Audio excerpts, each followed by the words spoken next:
Hello, good morning and welcome to a big day on the European Cricket Network. After 64 matches, 13 days of absorbing action, 16,000 runs we've seen scored and 500 wickets have fallen as well. It comes down to this day, match day 14. It is finals day here in Cyprus. 4 teams will come, but only one will be crowned the champions. You're watching the European Cricket Series in Cyprus, the Encore, and the action starts right here, right now.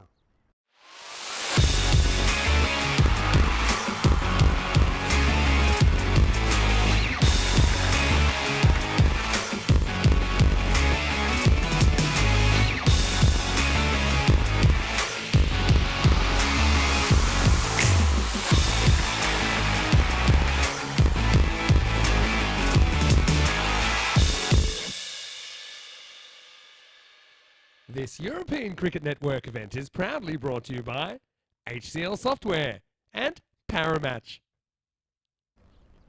Yes, welcome to finals day. We start off with the 2 semi-finals, and one thing that has to be said is that any one of these 4 teams can actually go all the way and be crowned the champions. And one question that a lot of people are asking is, will we have a new champion this time around, or will the Sri Lankan Lions of Limassol make it 2 wins out of 2.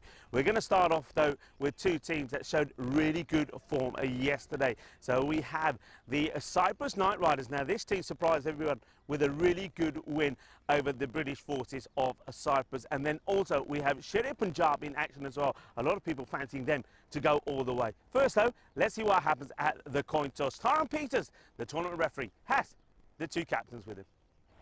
The Cyprus Knight Riders to call. Head. Head is the call. It's head. They're going to bowl first. So the Cyprus Knight Riders winning the toss and deciding they will have a bowl first. That doesn't surprise me. It's one thing that they've done all the way through this campaign. And I have to say, it's their bowling and their fielding that's been very impressive. I saw them for the first time yesterday in that win against the British forces of Cyprus, and I think they were absolutely fantastic. They've got some good players who are playing some good cricket at the moment. What about their opponents? Sher Punjab, I think they are a team that can probably bat any team out of the competition. They have got good batting if it clicks at the right time. But the one thing about them that has to be noted is, unlike the Cyprus Knight Riders, their fielding, well, it's a little bit suspect. And even though yesterday they got a good win in that high run scoring match against Limassol Zalmi, they almost blew it, having putting 180 on the board. They dropped some crucial catches at crucial moments, in the end just winning by some 20 runs. So their captain, Rajinder Brar, will know that they have to improve when it comes to the field. But with the batting, what can you say about the openers that they have? Bowendeep has been sensational. He's the top scorer in the series so far with 508 runs. Niraj Tiwari has normally been his opening partner. Starts pretty slow, but as we saw yesterday, when he turns it on, he can be pretty electrifying as well. And then you've got other players that can come in and do a good job as well. Someone like Taranjit Singh is pretty key there as well. They have got SK back in the side as Chaisani. He is the leading wicket taker for them. He didn't feature yesterday, so the captain will be happy to have him back. But maybe it could be a big day for someone like Lovedeep Singh, because he's a player that really didn't get utilised yesterday, but he could be key when it comes to it. The Knight Riders, as I said, very much for me, very strong bowling unit. But with the bat, something has to click. Sakar wasn't able to get going yesterday. I think he's going to be pretty key. But one man who did do brilliantly yesterday was Chami Kumar. Once again, though, I think here today, Chami Kumar could be key. But the way this toss has gone, they've got to be full and hot on in the field. They know that if they make some mistakes, if they don't take those important catches, maybe Powerplay gives you a chance. If you don't take it, then Sher Punjab could go on and put a big score on the board. So this is going to be a very exciting and interesting match. Something else I need to give you an update on here today. Temperatures are going up, up and up. It's getting very hot here in the middle. Currently, as I stand here with the local time at we've just gone over half past 7 here, and already I can tell you that the temperatures are in the 30s. It's 34 right now. There is a warning out at the moment. It's a red warning which could affect these parts, so we're going to have to keep an eye on that. And the reason for that is that means the temperatures could be going over 44 degrees here, and if that happens, then that means that a lot of things have to stop. Already news is coming through is that a lot of schools around the area are not going to be operating for the next few days because of the heat. So we're going to have to keep you informed on that. But the news at the moment so far is that this semi-final and semi-final number 2 are scheduled to take place. But we'll keep you updated on the weather front. But one thing we're going to see a lot of is that I think whenever we can, whenever there's a natural break, players will be taking some drinks on. And certainly after over 3, 5 and 7, players will be taking some drinks. So that's very important. Exciting day, finals day. Are we going to see a new champion? Are we not? We're going to have to wait and see. But one man that I know is very excited to see how things progress here is Nishay Bhatt. Nishay, over to you in the commentary box. And the news from the middle is that it will be the Cyprus Knight Riders that win the toss and are going to have a bowl first. Thank you very much for that update. So, got finals day at last. What an incredible couple of weeks of ECS cricket we've had here in Cyprus. It's been a real joy to bring it to you. Before we move on to today's action, let's recap what we saw yesterday on quarterfinals day. It was a very exciting quarterfinals, a lot on the line, some high-stakes matches, and we were lucky enough to witness some really exciting cricket. It all started off with a huge upset when the Cyprus Knight Riders beat the British forces of Cyprus, who managed to get an elimination round bye. They came out and they really struggled without their skipper, Matty Hone. They posted just 92 runs on the board in the first innings. A huge dud for a side who have been scoring runs for fun throughout this ECS. Then the Cyprus Knight Riders would chase it down with 2.3 overs to spare, led by a great batting performance by Kumara in the second innings. We'd see another low-scoring thriller. This one a lot closer than that score suggests. Encore would make just 75 runs in the first innings, and they gave the Napa Kings a real scare. As you can see, they lost 6 wickets and a couple of late blows right at the end. A good innings by Rajinder Kumar, some good hitting by the likes of Kamaljeet Singh, you can see there, coming in right at the end, hitting some crucial sixes, would mean that the Napa Kings would prevail and get past Encore. But this was a dominant win for the Sri Lankan Lions, who once again stamped their authority on this ECS. They came out of the first innings, a terrific batting performance, 183 runs, and losing just 1 wicket. And in response, the Nicosia Tigers could barely muster 74 runs. They were thoroughly outclassed in this match in every department, and they'd fall 109 runs short of the Sri Lankan Lion total. Our fourth and final match of the day featured Sher Punjab against the Limassol Zalmi. This was a very exciting chase, and at one point it seemed like the Zalmi might even get to 180.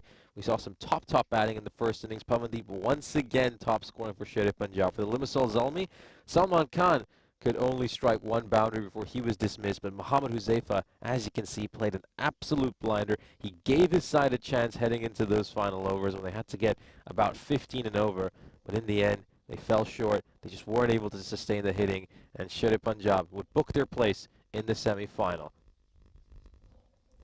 And here's a look at our semi-final. Of course, the aforementioned Sher Punjab will be taking on the Cyprus Knight Riders. These two teams both hold very lofty ambitions. This Sher Punjab side, as we've mentioned, has a lot of champions in there, a lot of players who've won titles in the past with the likes of the Punjab Lions, the Black Caps, and they've all come together for this ECS, and they've made it to the semi-final. They're just 1 step away from the final. Meanwhile, for the Knight Riders, they're a side who are a real dark horse. Many people didn't think they would get here, but they've made it. They've got on the roll at the right time. They've proven they have a top bowling attack, and they can also get enough runs from some key players like Sarkar and Chami Kumara. Here's a look at the win predictor. Sher Punjab heading into this match as favorites, 67% according to that win predictor, and the Knight Riders at 33. Yeah, you just feel the Knight Riders, of course, not a tremendous amount of expectations from them. They'll be glad to even be here, but that's just what makes them so dangerous. They'll feel like they're playing with house money. They'll feel like they can go on and really upset this Sher Punjab team, who have a lot of expectations, who, well, many fans would have expected they'd be here when this roster was put together. For the Knight Riders, a newly formed team, a lot of new players we haven't seen at the ECS level. They've come in here and they've given a lot of the big boys some real challenges, some real big tests.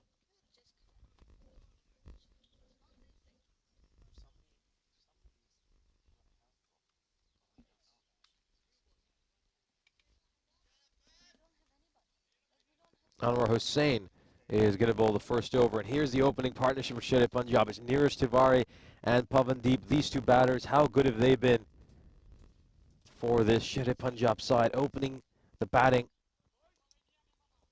they've been absolutely terrific, the two of them.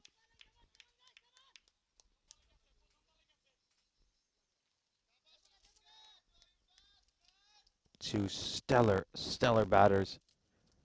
They complement each other so well. Pavandeep usually looks to be the aggressor, go out there, plays big shots. Freely and Neeraj Tiwari, usually his plan is to rotate the strike, make sure Pavandeep faces as many balls as possible. But as we saw yesterday, he's capable of hitting the big ones as well. First ball of our first semifinal. This is cut away behind point, goes for 4 into the gap, 4 runs to start out the innings. A great shot here by Pavandeep. There's a little bit loose, he waits on it nicely. Just to transfer some of his weight onto that back foot. And he's cut that one behind point for a boundary. Yeah, good start here, good shot off the very first ball. A little bit loose to start off by Hussain. I don't think that's where you want to be bowling your first delivery. Let's see if he can get it into the channel. Can he get it in and around the off stump? Hasn't quite played that as nicely as he'd like into the surface, and they'll scamper across for a quick single.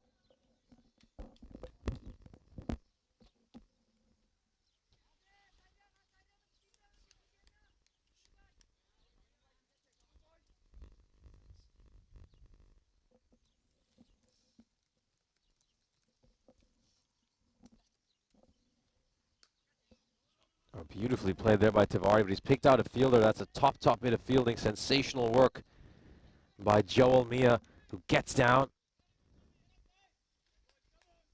and prevents that from going away. Of course, it's very important that Hossein just set the tone early in this T10 match. Seen a lot of sides just let the game get away from them very early in the inning. So started off with a 4, but the captain's come back well since then.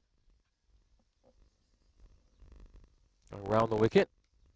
Oh, just too far down the leg side. All he has to do is help that one away for a 6. It's a poor ball by Hossein. Misses out on the shorter one there. Doesn't get the line right. Doesn't have the pace and bite that he was looking for either. It's just above waist height. It's very easy to play there for Pavandeep. And it goes away for a boundary. Of course, it's worth mentioning that these two sides played each other back in match 26. Say match 29 of the group stages. That time around, the Knight Riders posted a total of 128 on the board, and Shere Punjab would only get 116 in reply. Do you remember that, Jason? I think they just weren't quite able to pace themselves accordingly in that match. Shere Punjab, I think, at times they batted a little bit too slow, a little bit too within themselves. Of course, Pritesh Deol, he was obviously suffered a lot of issues, could struggle to cope with the heat, and was only able to go out and run the ball before eventually his team just retired him because of the issues he was having.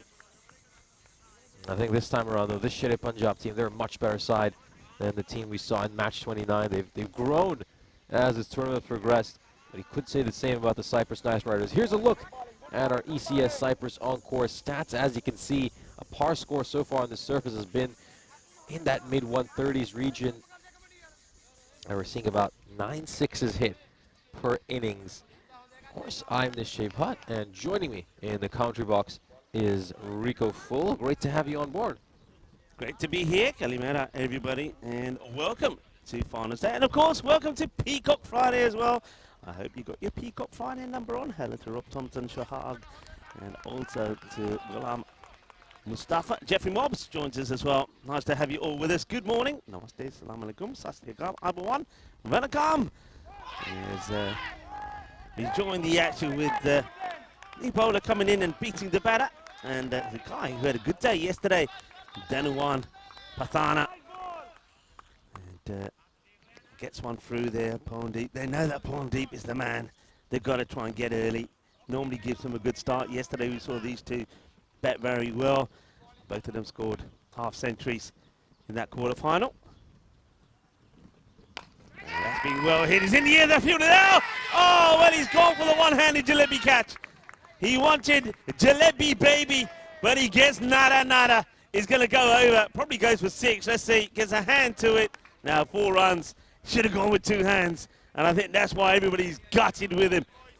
Oh, dear. The bowler is not a happy chappy.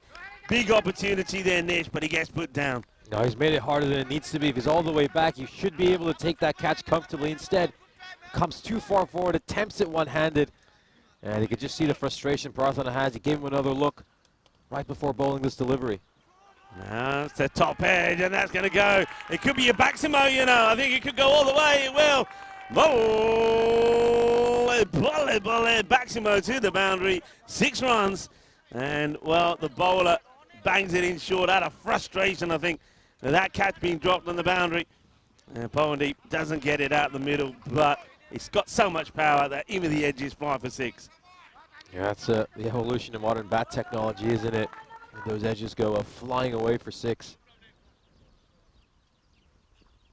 And, well, you don't want to be bowling there. You might have got away with it once, but Pawandeep, he is so strong on the onside.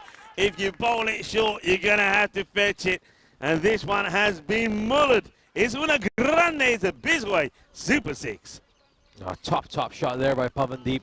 manages to smack that one over mid-wicket, and he's just under some pressure here at Parthan, isn't he? Especially after that drop catch. He's losing his line and length a little bit. Yeah, Prathana, I think it's frustration. He's got to get back to it, though. And that's better, but not a good shot there from Pondi. Just loses his shape. Looks like he maybe gets a little bit rattled himself. A lot of things happen the last couple of deliveries. Gets dropped on the boundary, and then he top edges one for 6. Gets one out the middle, and then gets beaten here again. And of course, teams, players will feel the pressure. Place in the final is at stake. It's going to be pretty wide, and keeper does well to take a lot of the pace off this. It's good work there from Hriday Hussain. Hello to Latu Satu. He's saying he's been waiting for my awesome commentary. Well, I'm happy to do what I do, and I'm glad to have you and so many people in the chat as well. Saltu, as this one has been assaulted as he gets blasted for a big 6 into the olive trees. 6 more. I tell you what, come the moment, come the man. Pondi is turning it on again. I mentioned already, it's 508 runs before today in the 8 matches he's played. He's just been on song, hasn't he? He's been incredible. The highest run getter so far this European Cricket Series, Pavandeep. A good 36 runs clear of Salman Khan in 2nd place. He's been so consistent with the bat. Has hardly had a low score throughout this ECS. And once again, he's off to a terrific start. Prarthana's over, ends up being magical. 23 come off it. Yeah, so 36. Now, Nish, I've talked a little bit about the weather. Is this normal, these temperatures? I know I'm from Spain, and I know it gets hot in Spain, but normally this time in Spain, the temperatures would be we'll get to around 28, maybe. It doesn't quite hit the 30s. It's 34 as we speak here. It's going to possibly be 44. There's a red warning around. Schools are shut. Is this normal? In the air, and it's going to be a good effort, but can't stop it. Or can't catch it, but does stop it. It's only going to be, I think they only take a single there in the end. So, yeah, talk to me about these temperatures. This is, even for Cyprus, this is a bit much, to be perfectly honest with you. We don't tend to see these kind of temperatures until late July or August. I think, obviously, Junes are hot in Cyprus. I mean, it generally gets pretty hot even in May. I think you might remember that from the European Cricket Series we had here last year, but this is a little bit extreme for June. Short, punished. I mean, they're not learning, are they, Nish? I mean, we've been watching this guy. We just talked about the amount of runs he scored. On this pitch, if you're going to bang the ball in short two, well, you've got to have double the amount of pace that Russell has, because this guy is just going to clobber you out of town. This is very different to the bowling performance we saw yesterday against the British forces of Cyprus. I loved it then. They were bowling nice and full and straight, forcing the British forces to drive, and they've come here and for some reason decided to start banging it in short against Sherif Punjab. I think they should stick with what worked for them yesterday.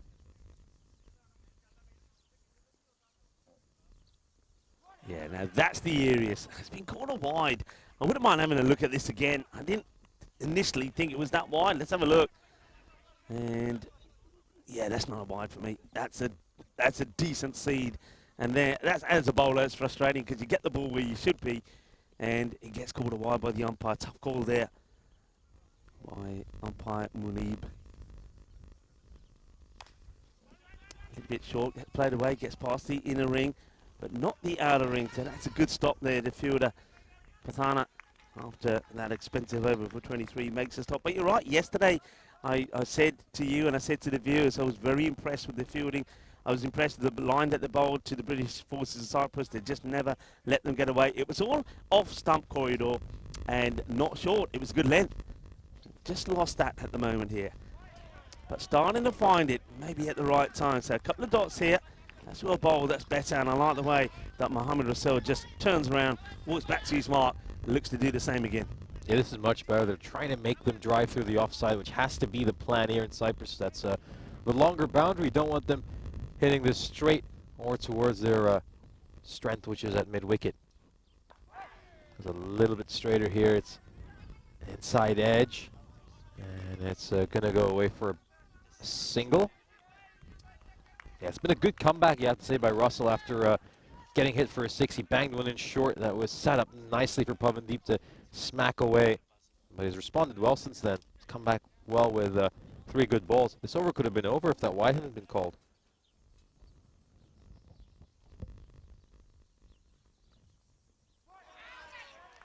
Well bowled. So he's finished the over well. He looked in danger of being another big one after the 6 and the wide, but he's come back well. A couple of dots in there, just a couple of singles. And the 3 overs complete, and the power play 46. The key is without loss, and that's the danger. Because Sherry Punjab, we know that if they get off to a good start, if they lay a good foundation, a good platform to build on, then they build on it pretty quickly. So at the moment, Sherry Punjab on top here.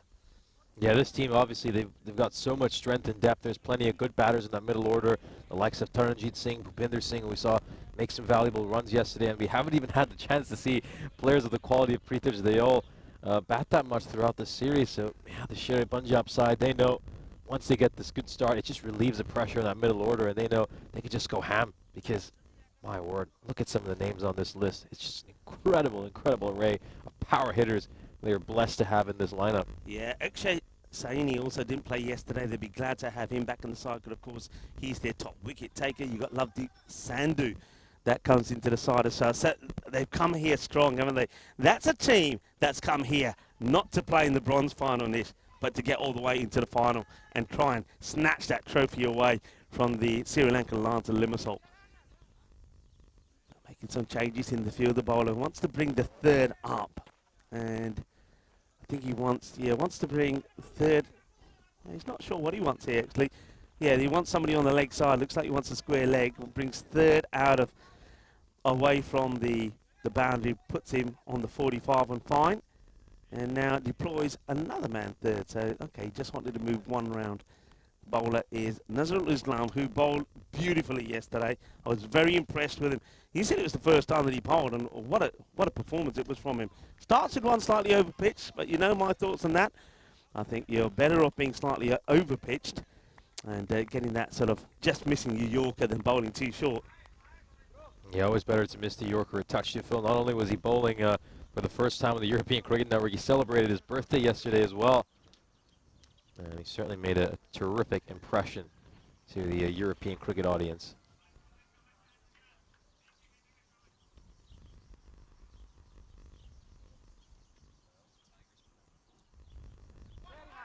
It's a good delivery, and this is what he did yesterday. It was a very impressive spell. 2 for 16 from him yesterday. And, you know, for a short guy, he's got some wheels, and he gets that ball to carry through a fair bit. I mean, that one was around about just under the shoulder height. So he's got some carry through, and he's got some pace. Yeah, he hits the deck hard, doesn't he, Nazrul Islam?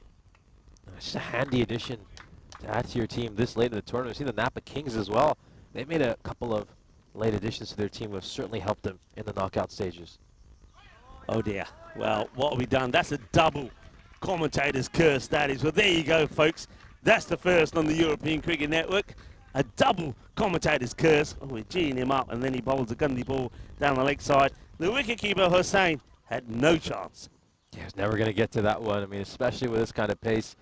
Veering down the leg side, beats the keeper, goes away for some runs as well. Yeah, it's a minimo here. It's a minimo. Let's go. Let's see if Nazrul Islam can come back strong. Gets worked away to the man he had positioned there at square, so he knows the field that he wants. Just be a single.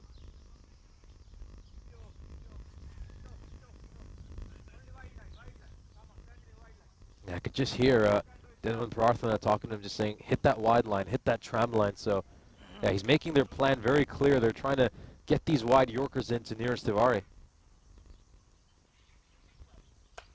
It's nicely played. Nice looking shot. Tiwari did this yesterday, didn't he? He was sort of a runner ball between 5 and 10. And then all of a sudden, the acceleration that came from him was quite breathtaking. And he actually almost took and went past Pawandeep. So he's somebody who maybe takes a few balls. But, I mean, that works for him, doesn't it? Because Pawandeep's not slow. He's scoring well. Tiwari takes his time, and then all of a sudden, Tiwari clicks. Pawandeep, though, on 42, eyeing up yet another half-century. Slow ball, but he gets picked. It's sent up into the sky. Gear. Shaka Lagya. That's another great shot, Pawandeep. I just like the way, you see, that to me is what shows Pawandeep is not just a slogger. Another batter would have just swung at this. But Pawandeep, he picks it, he sees it, and he executes it perfectly. Yeah, he certainly does. Very well done. He picks up that slower ball and he dispatches out towards mid-wicket. Where's the adjustment going to come here from the bowler? I think he might want to go to the wide Yorker over here. Try to get Pavandeep playing through that offside. 48 of 17. What a series he's had so far. 27 runs through that mid-wicket region so far for Sher Punjab. He gets beaten by a good ball. That's a good, better length. Watch where this one pitches, and when it goes past him, it's at a good height. Not at the height that he can play that recognised and famous pull shot of his. So not the worst of overs from Nazrul Islam, 14 from it, but Sher Punjab have moved to 60 already after 4 overs.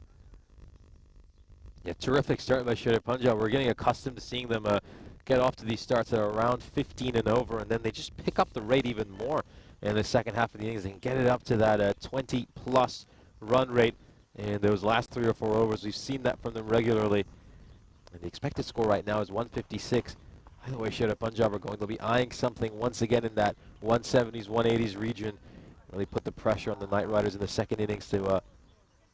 Yeah, one thing that the captains have learnt here is that, you know, thinking you got to get into a score of, say, 150 doesn't mean you win the match. We've seen that on so many times. We've seen a lot of run chases here. So, yeah, too right. Sher Punjab, they will know that unless they get past that 160 mark, they can't take anything for granted. And let's face it, Nish, yesterday, you know, they got past 160, they got to 180, and they needed every one of those extra runs because Limassol Zami got so close to chasing that down. Yeah, it was a really, really tight chase, and if someone like Hussein had been dismissed and maybe gone on for another couple of overs, they would have been really sweating heading into those last 2 overs in the innings.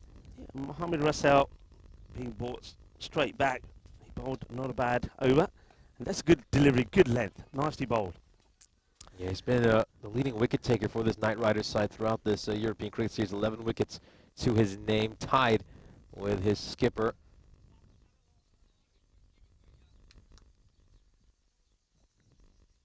He's someone who can often produce breakthroughs at important moments for his side. Can he get one here? Well, they're asking the question now, what does this come off? There's a big appeal, and, well, it must have caught a bit of the pad. Let's have a look at this.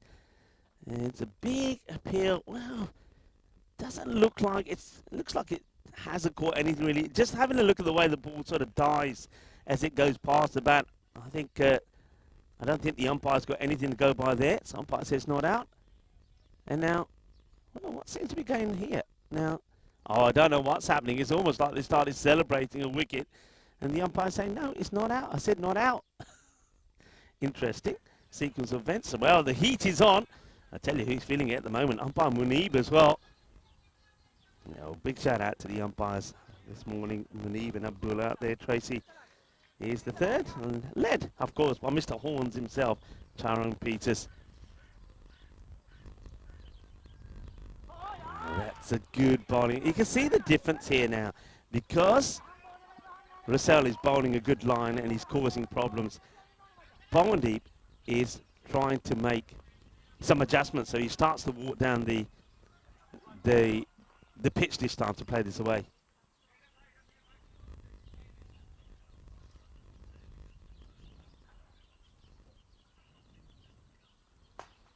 That's a little bit full, played down the ground and just takes a single. Now this is where yesterday they did well. So when Pawandeep went through a phase where he just went a little bit slow after he got to his 50, and that's when Tiwari thought, okay, don't worry, you take a breather and I'll get going. So let's see how he does here. So sorry, just to recap, because I was talking, you want us to take the cables out from behind the box and put it back in? This is struck out towards long on. It's just a single. Good bowling here by Russell so far this over. Just 3 runs off it. Some bowling very full, hitting those lengths with a great consistency so far. Yeah, this has been the top bit of bowling this over. He can close it out strong. It'll certainly be the best over we've seen so far this innings. 1 to come. Only 3 runs in this over so far. Well, it's too short, and he lets himself down a little bit, and that one probably just bounces just before the rope. It does. There's going to be 4 runs, and that's clobbered away. That's going to mean it's another half century to Pawandeep. Well batted indeed, and yeah, he raises his bat. He's getting used to doing that, and now, for his troubles, he can just take on a little bit of water. Drinks will be after 3, 5, and also 7. Not only the players, but you can see Tyrone Peters bringing some refreshments out there for the umpires as well. 67 without loss. Very good over that one. Only the 7 coming from it. So at the moment, that expected score going down into the 140s. A few people just letting us know that they're just getting a little bit of interference through on the sound system. So we're just gonna go silent for about 30 seconds. We're just gonna try something here, but we'll be right back.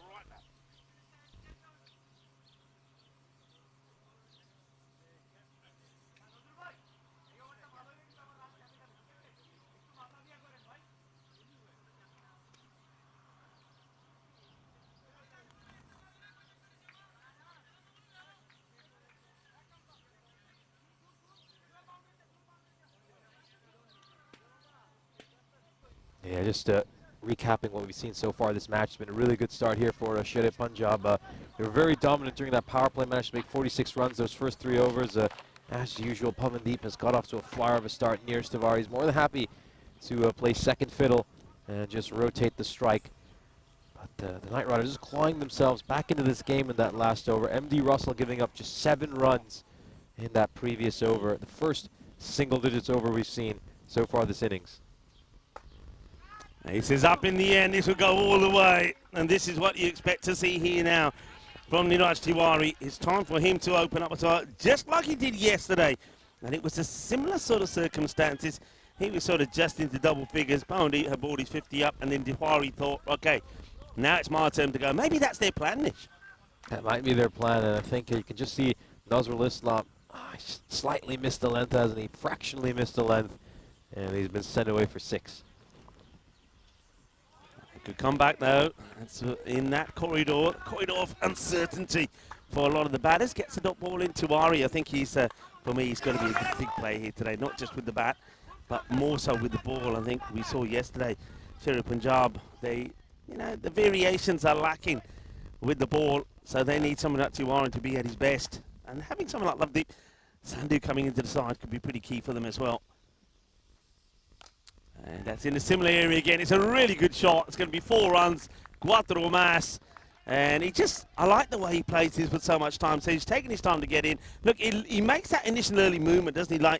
Looks like he's going to come down the wicket, but he just holds his shape there. He just waits for it, sees the length, and says, yeah, I can put this away. And now all of a sudden you can see what the captain of the Cyprus Knight Riders is thinking. Okay, he's playing that shot. I've got to cover that boundary. So he has done. So he's been forced to make a field change. This is a T10 batting, isn't he? So much of it's just about second guessing the bowler. He premeditates that the wider delivery is coming, makes that initial movement across, and smacks.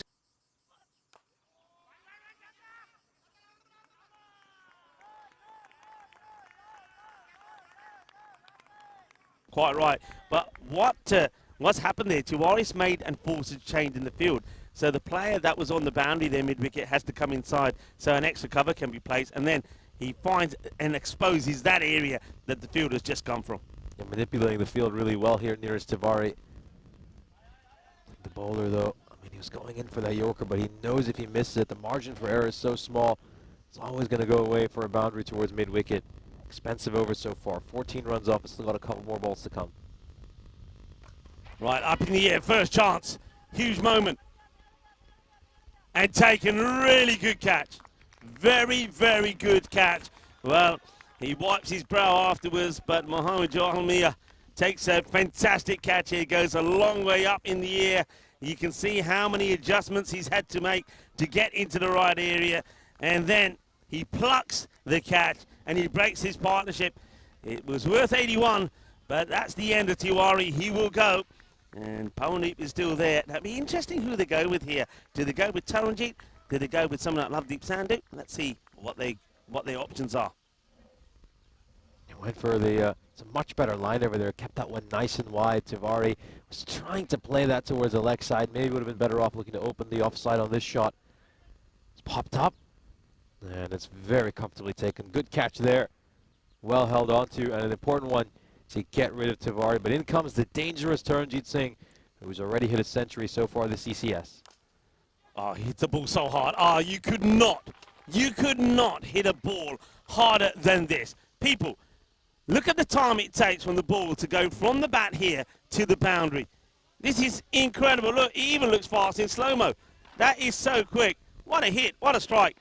What a powerhouse this man is. Races away like a tracer bullet. That one just rushed to the boundary. Incredible hit by Taranjit Singh, and he's such a powerful cricketer. He's got incredible bat speed as well when he looks to strike the ball. And that one went straight down the ground for a boundary. Top shot. Incredible way to start off your innings as well. What a way to get off the mark. Yeah, great way to get off the mark. So 18 off that over. And not the worst, but they just got themselves back into contention, haven't they, the Cyprus Knight Riders? That expected score around about 150, but like I say, I think Sherry Punjab know they've got to go beyond that, so they're hoping that Taranjit and Bowendeep can really accelerate here. He goes for this, he gets it over the ballot point, but not past the sweeper, so that's just going to be a single. Yeah, this is a better ball by Partha, trying to forcing Pavandeep to play on the up. That'll certainly be a big challenge for him. Yeah, as you can see, this is going to be a very important phase in this match. Sherry Punjab, they've got plenty of wickets in hand.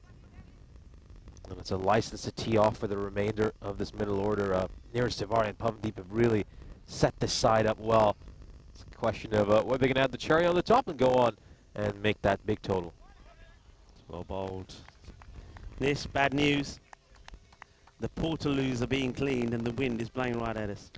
I'm saying no more, people. I'm saying no more. It's hot. It's 36 degrees already. And now we've got some stench coming right at us. This is what your commentators, us professionals, have to deal with. As Pathrana comes in again and he bowls wide. Just hasn't been able to get his line right as he did yesterday so far. And Prathana walks back to his mark.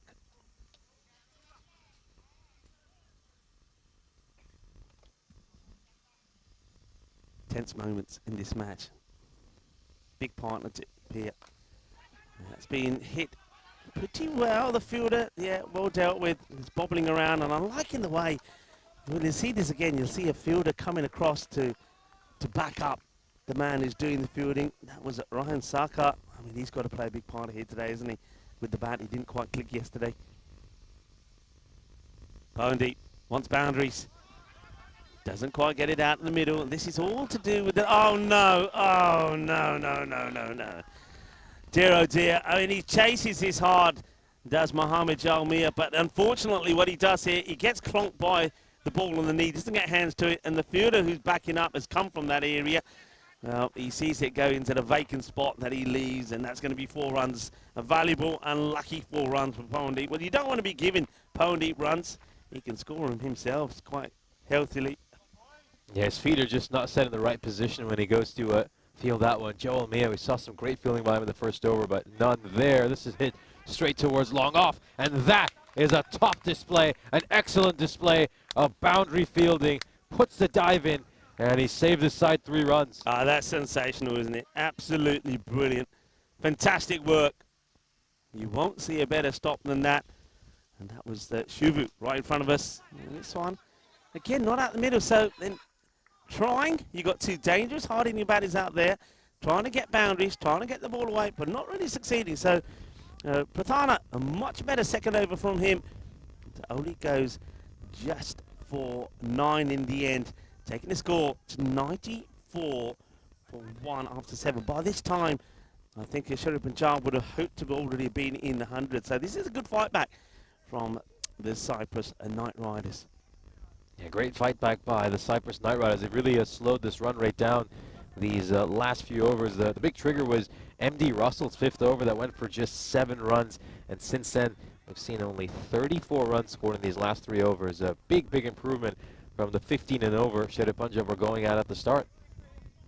Yeah, once again, the players and the match officials will take on some fluids as they'll take a short break just to drink some water. And that's very important to do on a day like today. It's going to be very, very hot. And, full credit to, of course, all the players, the crew, the ECN crew as well, the Spring Media crew, everyone doing a fantastic job in these, has to be said, very extreme conditions. The good news though so far is though of course it is hot, we have that nice gentle breeze blowing. Well, it was good until they started to clean the portaloos, but that's been done. So the stench is gone and the cool, fresh air is back. Short, miscue, chance, has to be taken. Could be the end of Taranjit Singh. It will be the end of Taranjit Singh. So Taran will go. It's a real miscue from him. That's a bit of a soft dismissal. So Taran, like he did yesterday, he gets to 6, he'll get out. And that's well done to Mohamed Joel Mia. He deserves a wicket, if anything else. Remember, took a great catch. He did some very good fielding. Was unfortunate with one, but gets the wicket of Taranjit. Now that one, you know, it could quite easily make a difference off another, you know, 15 to 20 runs, removing Taranjit before he gets going. Yeah, top bit of bowling there by Joel Mia. So far, this match is going very similar to the previous match these two teams played. Keep in mind that time around as well, we saw Sherif Punjab get off to a great start. They were going at well over 15 and over inside the power play, and then they just slowed down a little bit at the end. And we're seeing a similar story here. Bhupinder Singh, he came in yesterday and he blasted, I reckon, about 4 boundaries in the 5 or 6 balls that he faced. So he's a hard hitter. He's a no-nonsense man when he comes in, and he smashes his first for 6. It's a similar ball that Taranjit got. Taranjit didn't really get himself in a good position. He was too upright and too rigid. Bhupinder rocks back and he sends this to the boundary. Crunching hit. Smashes it away. Pawandeep just having his laces sorted out by the umpire. And we're ready to go back again. 100 up now. Short again, and the same treatment. You can't bowl short. He got away with it once, and I've got to say it was a miscue from Taranjit that gave him the wicket, but the next two, too short, and to the dangers Bhupinder Singh, it's going in one place only, and that's into the grapevine. Yeah, this is not great bowling here by Joel Mia. It's nice and short, allows him to get underneath it, and he's also giving him enough width where he can free his arms. Yeah, this is some great batting by Bhupinder Singh, but he's being helped by the bowler with some of these deliveries. Yeah, will he go fuller? He has to go fuller. He does go fuller, and he's going to get unlucky. He's swung hard at this. He gets a sort of thick outside edge. It flies past the man at short third, and that's going to be cuatro más. Yeah, streaky boundary. Very lucky there for Bhupinder Singh. You could tell he was trying to blast that towards cow corner. Let the thick outside edge means it's run away towards third man. Yeah, just think around the wicket again. Not a good option to Bhupinder. And this one, it's a miscue. It's to the fielder, who does well. That's one thing they have done well most of the time. Have the Knight Riders. They've been a lot better than a lot of the teams in the fielding department, and they needed to be as well. All right, one ball to come. Can they prevent this going to the boundary, or will it be a magical over? Yeah, Daniel Prathna has been happy to hand out tons of advice to the bowlers. I think he was just telling if you're going right arm round, look to bowl it a lot wider. That's what I believe I heard him say. That one just dies down on Pawandeep at the end of the over. A good one for Sherif Punjab. 17 runs come off it. Yeah, it's a bit topsy-turvy at the moment, isn't it? They're getting over like this. Doesn't quite go magical, 17 or 18. But then the next over ends up being a quiet one. They lose a wicket. And also, Pawandeep, he's sort of been stuck, hasn't he, in the 50s for a while. It hasn't had perhaps as much of the strike as he would like, and when he has been on strike, he's only managed to miscue a single. So he knows he's got to get going here. He knows this is a big over. It's the 9th. It all happens in the 9th. This is the first semi-final, folks. One of these two teams will be playing in the main final. The other will have to settle for the bronze final. Which will it be, and which team will make and put their place in the final later today? Sherif Punjab, they need to go. They'll be looking to get 2 magical overs to finish, and that is the perfect start. It's a biggie. That is a monster stroke. He's butchered that to the boundary. That is right in the slot, and Bhupinder Singh, you bowl short to him, he is going to punish you. Not a good ball to start off by the captain, Anwar Hussain. That one sitting up nicely for Bhupinder Singh. It's 56 runs they've made now through that mid-wicket region. They're so strong through there. Yeah, you just have to force them to try to hit one through covers. Firmly struck. Oh, what a great bit of fielding. That is sensational. It's probably one of the best stops that we've seen on the boundary. I mean, this ball is hit so hard, and just look at the reactions and the stop there. And, well, Prathana, take a bow. That was magical. That's incredible. He's been giving a lot of advice to the bowlers, and now he helps them out with some boundary saving as well. This is going to fall just short of him. Oh, and oh dear, well, after a sensational bit of fielding in the previous ball, he's let one go underneath him. He's absolutely disgusted, screams in anger. How can you go from hero to villain so quickly? He made an amazing stop, sensational, and I said probably one of the best, and then he follows it up by one of the worst. Oh dear, and look at the bowler. Yeah, you can see the captain not happy, but that's what happens. We saw this one first. We go back to the live action and we can see the next one. Well, that's been swiveled away. A bit of the MJ about it, but no mistake from the fielder. Good fielding and a good throw. Yeah, the same player that pulled off that great stop and makes the blunder. But that's good fielding. So, yeah, and then, of course, this. From hero to villain, folks. From hero to villain. And I was saying the captain. 2 balls to go in this over. It's again not quite out of the middle, but it will be stopped. So Prathana does stop this one. Just a single. Ball to go in this, the 9th over. So far it's not been the worst, but can Sherry Punjab finish with a big boundary? One thing I'm noticing is Sherry Punjab in their bench, very quiet. They're not making a lot of noise. They can sense that this score isn't quite where they want it to be. They need a really big, in fact, they need a magical or supersonic finish. Slow ball, but it's been picked. I mean, that's a great shot. It's a tremendous hit. Pondy picks the slow ball so well. Well, look, now he's got to pick himself up when he manages.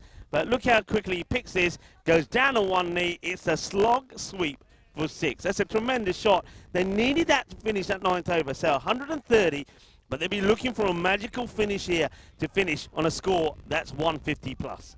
No, they certainly will. I think right at the end of it there, I don't know what I was saying, gets hit for a 6. I know we could have gone for a few more runs, mind you. I mean, we did see that one misfield, but we saw 3 terrific displays of fielding as well. I think he was generally pretty well backed by his fielders in that over. 19 come off it, 36 of these last 2, and we're heading into the final over. You know, at the start of this broadcast, we were talking about how Sherry Punjab would probably be eyeing something in that 170, 180s region after their great start. But right now, even getting to 150 looks like it's going to be a huge challenge. Big over coming up. Short, not the place to be. I mean, they're not learning. They are not learning. Now, that is huge. That's going into the horses. I'm telling you. Well, we had the stench of the Portaloos here a bit earlier when they were being cleaned. Well, that grizzly, that's going to land into something not too healthy either. But it's good for the plant, I suppose. But that has been smashed. It's been shoveled for a huge 6.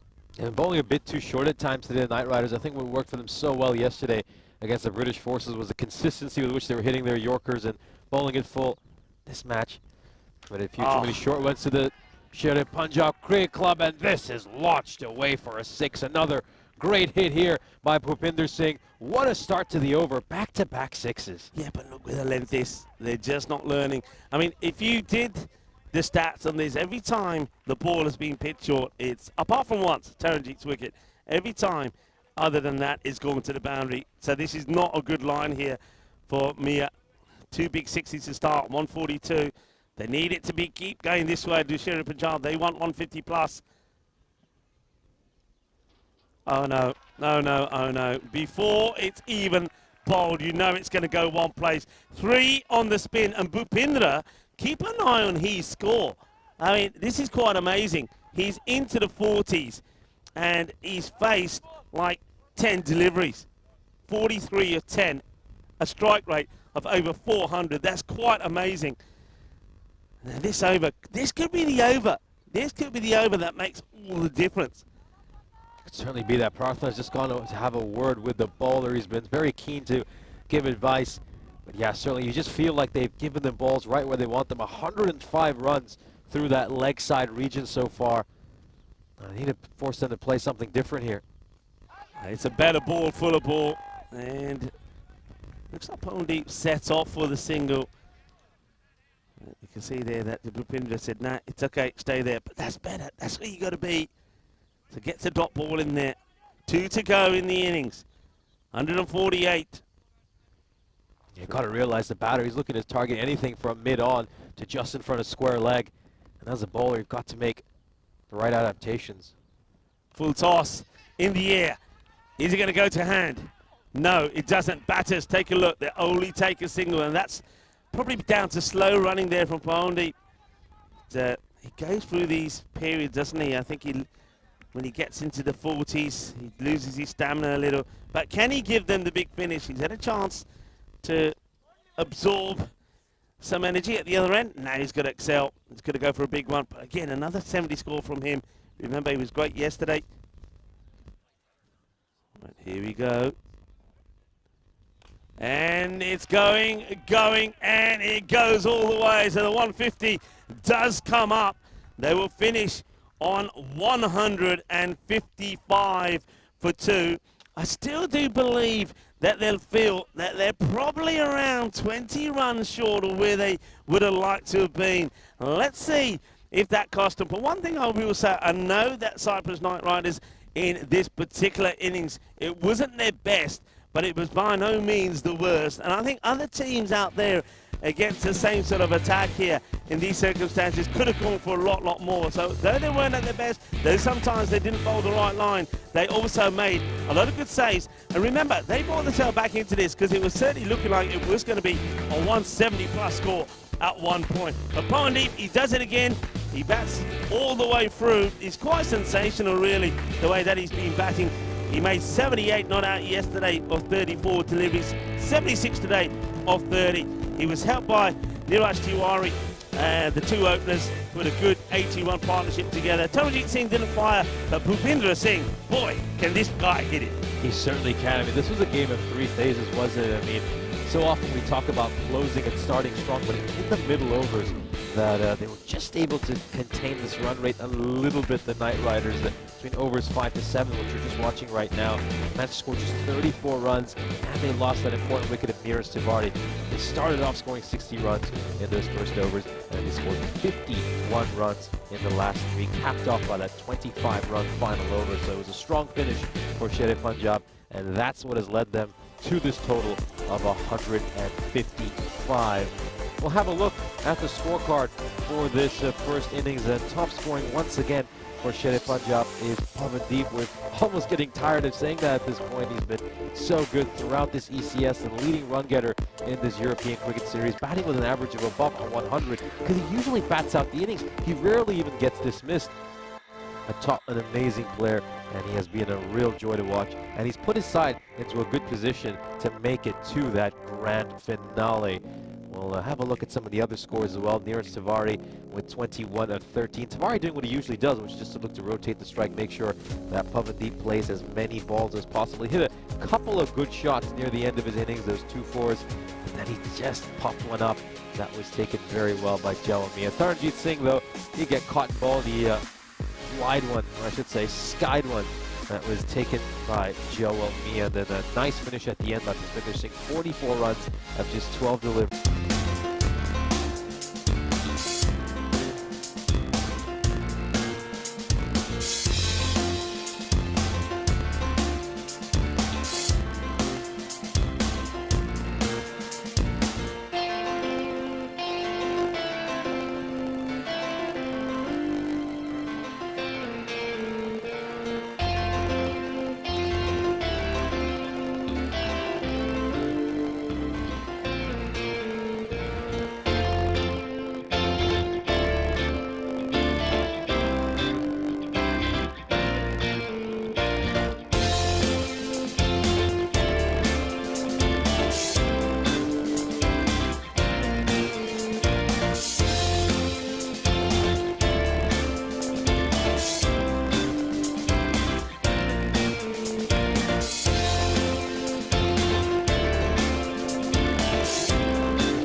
This European Cricket Network event is proudly brought to you by HCL Software and Paramatch.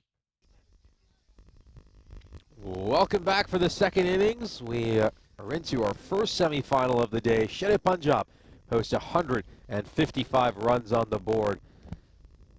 Knight Riders need 156 to make it to our grand finale here in this ECS in Cyprus.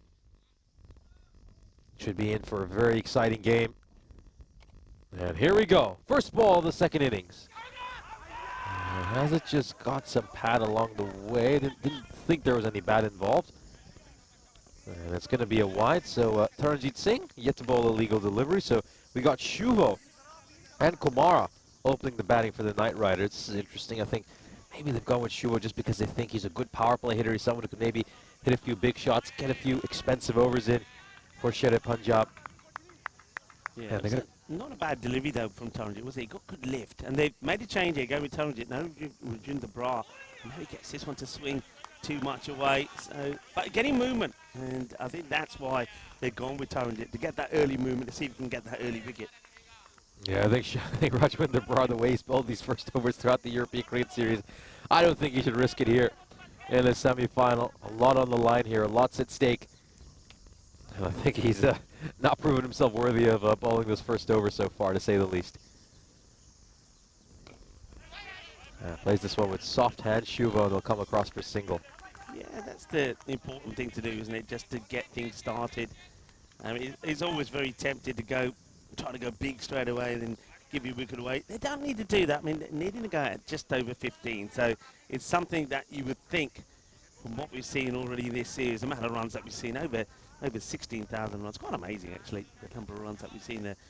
An average run of 6s per innings at 9. That is very high. So, you know, 2 batters get in, and they can get to this score. I don't think they doubt that, but you've got to get batters in. And, of course, this guy yesterday, Chami Kumara, was in very good form against the Forces. He held his nerve and held his cool to get his team the win. It's nicely played. It will be no run, though. Nicely timed. Straight to the fielder. Taranjit just trying to concentrate, keep the ball up in the right areas. Big players. Taranjit hasn't quite performed with the bat the last 2 times that we've seen it, but he's gone in when he's only got one way to play, and that's to hit big from the word go. And Bhupendra's been more successful than him in that department, but still, he's a big player, and he will rise to the big occasion. Gets a dot ball in there. That's going to be huge, isn't it? I think every time there's a dot ball today is going to be like gold dust. It certainly will be, especially when you're trying to chase down this big a target. 2 wickets so far this ECS for Taranjit Singh. And he's bowled with an economy rate of 12.1. Oh, wow. I think it looks like he's going to have a genuine leave here. I think the ball comes back and just strikes him. So Kumara didn't look too comfortable with this shorter delivery. It's short, and then he just turns his back on it. He just says, nah. Said, I'll just let it hit me. A bit of target practice on the back of Kumara there from Taranjit. Started with a couple of wides, but other than that, just a single. And now 3 dot balls, so 3 bits of gold in the bag already. Goes short again, and just looking at the umpires, that one will be called 1 for the over. So we're not going to be bowling that again, but it seems to be a good little plan here to Kumara. They're obviously sensing that he's not too comfortable with the shorter delivery, and they're trying to tuck him up here. And now he just tries to go for the big shot, doesn't get it. So what a good over.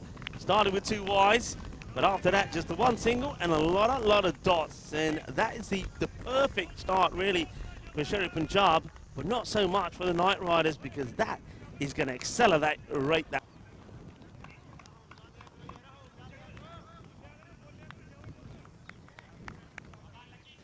Dot balls. Just that one he got off that leg by, isn't it? So, yeah, not the best start if you're Kumara. Really isn't the best start.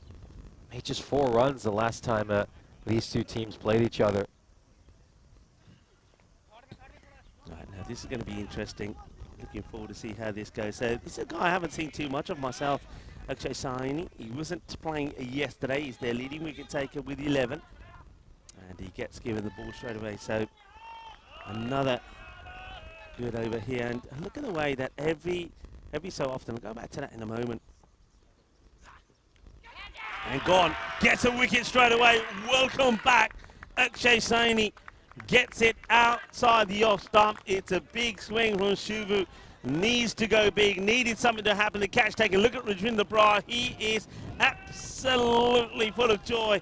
And just before that delivery, as they do all the time, Bole Sonihal Sasri Akal, and it brings them a wicket.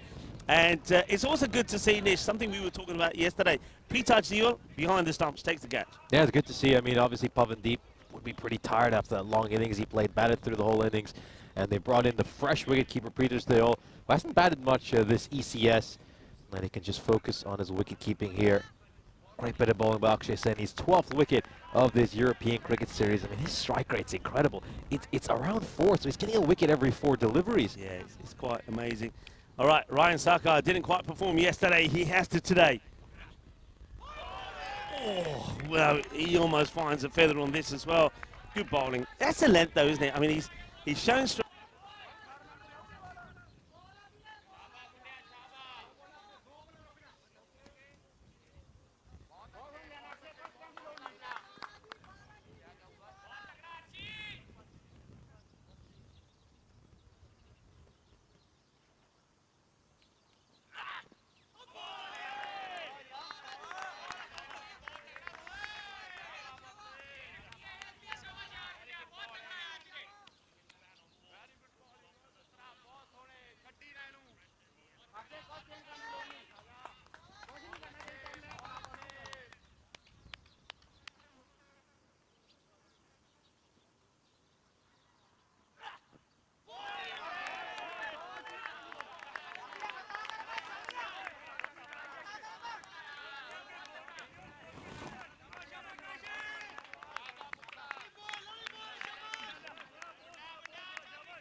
This is the top of the stumps.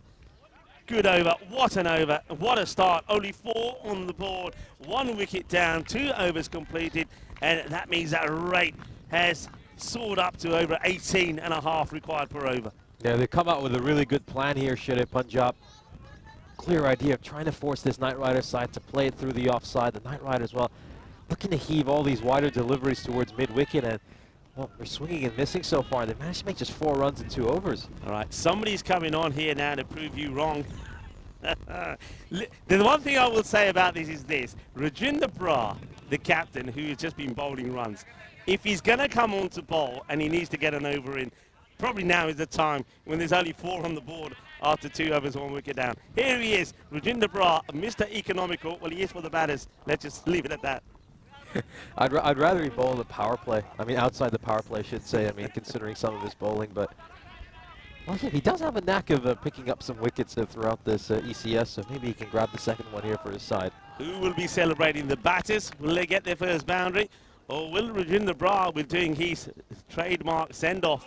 Well, he starts with a good one. It's in that off-stump corridor. I think what we're seeing here, then, is batters now under pressure. They know they haven't hit a ball to the boundary, so whatever ball comes, you can see they're just trying to hit it hard. They're trying to get it to the boundary. They're losing the shape a little bit, and I think this is where, if you're Shere Punjab, you're just keeping that ball outside the off stump. All right, goes for it, but it will get away. And not the cleanest of shots and not probably where he meant it to go. But it will be the first boundary of the innings, and that 4 doubles the score, 8 for 1. He just closes the face of the bat at the end, probably a little more than he would have liked. Bat turning in his hand a little bit. He's come off the inside edge, beaten Resham Singh, who gave it a good chase, but couldn't prevent the boundary. Now we got a 6-3 field over here. Got 2 fielders in the deep on the leg side, a long on, deep mid wicket, and a backward square leg inside the ring. And this one's high in the air. It'd be a great catch if he gets to this. And he's not gonna, I think it goes, does it go all the way over the rope? Or, well, that's what the umpires are checking here. I wonder if we can have a look at this. Arthurs, please, let's just follow the ball, because you can see the umpire saying, let me know. And the fielder says, I don't know. So we'll have a look. We'll tell you, umpire Munib will tell you. Let's have a look. I think maybe just inside. Let's see. Yeah, just inside. There you go. You can see the dust fly. The baked Ipswich cricket ground tells you the story. 4 runs. That ball backspinned a little bit when it landed off the surface. Oh, it's a poor delivery. A poor delivery, but what a good take this is from Pritash Doyle. And that's one thing that we noticed with Pondeep yesterday. He just wasn't moving, especially after batting all the way through the innings. So smart move, good thinking by Sharif Punjab to have him there, but not the best of deliveries there from Bra. I think, Bra, you just back yourself and just try and hit the deck hard.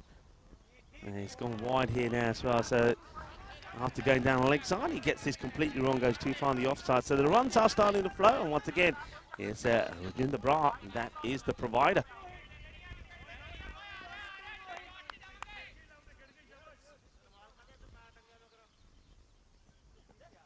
Oh, that's launched. That's a biggie. And that's the first Maximo off this innings as well. That's been absolutely clobbered by Rohan Saka. Clears that front leg, goes for the big shot over here, accesses the offside, and he smashed that one away towards long on. He's been looking for that stroke for quite a while, Sarkar, and he finally gets a hold of it. Of course, Sarkar's been the leading run getter for this Knight Riders side throughout this ECS. Just over 290 runs to his name in this European Cricket Series. Started off with 3 consecutive 50s. Runs starting to flow, 16 off the over, so in the Bra, well, they don't call him the magical man for nothing. And that's a better delivery. Just get this one to pop up. Just played away for a single, so 17 off the over, 21 for 1, but still they're a long way behind. I mean, even if this ball goes to the boundary, they're only getting just what they need per over really from here on in, maybe slightly above. So they are under a bit of pressure. Slight change here now. They're just making still the 3 on the leg side. The left-hander, and has been hit well, and that would go all the way as well. Volley, as it's time for Chami Kumara to hit his first runs. Well, he's played out 6 balls. And then ball number 7 gets smacked for 6. So he's 6 or 7. It's the end of the over. Rajinder Bra will go magical. And so he remains consistent as ever. And the score at the end of 3, 27 for 1. Yeah, that shot is all hand-eye coordination, isn't it? He's just waiting for it, gets the ball, and just clobbers it as hard as he can down the ground. Have a look at that graph. Really interesting. You've got a couple of bungalows there next to a skyscraper. And it's a slow start for the Knight Riders despite that magical 3rd over. Yeah, he's been mullered away. The players will take the opportunity to have a drink. Now these little drink breaks can become quite important tactically as well, especially I think for the fielding side. It's just an opportunity for Sharif Punjab, and they did this yesterday really well as well, just to come together. And the captain talks to the players. They just discuss their little plans, bowling plans. I mean, here I would be very keen just to go back to either one of my first 2 bowlers, either Taranjit Singh or Sahini again, just to say, look, get another good over in here again, and keep that cushion that we've got, the opposition needing over 18 runs per over from here on in. Yeah, Sandy's getting a wicket about every 4 balls so far this ECS, and with Sarkar on strike, I'd be tempted to get him back in, get rid of Sarkar. Yeah. Could be curtains for the Knight Riders. Resham Singh, who bowled well yesterday with his, I call it his Bombay mix style of bowling. He's going to bowl this over. And he's going to start with a dot. He's very deceptive, isn't he? When I watch him running, he's his arms and legs all over the place. One thing he may get told is his white sleeves. I mean, if I'm the batter, the first thing I'm saying, hey, umps, can you have a word with the bowler and tell him to remove those sleeves? Because we are playing with a white ball, and, well, white armband sleeves with a white ball don't quite work. Hasn't been told yet, so a little carry on. It's up to the batter to make the request. Ball struck, and that's going to be 4 runs. That's a good shot. Beautifully played. Sasaka couldn't get going yesterday when he was out just for 4, 1 boundary and out. But Ryan Saka here at the moment looking to get himself going and get his team back in this contest. Yeah, very nicely played there by Sarkar. Opens up that offside, hits it towards point. And I feel he holds the key for any potential Knight Riders fight back in this second stage of their innings. Got a long run up at Saka. I wonder if he tries that slow ball here now. He bowls it very well. Well, not yet, but a different change in length.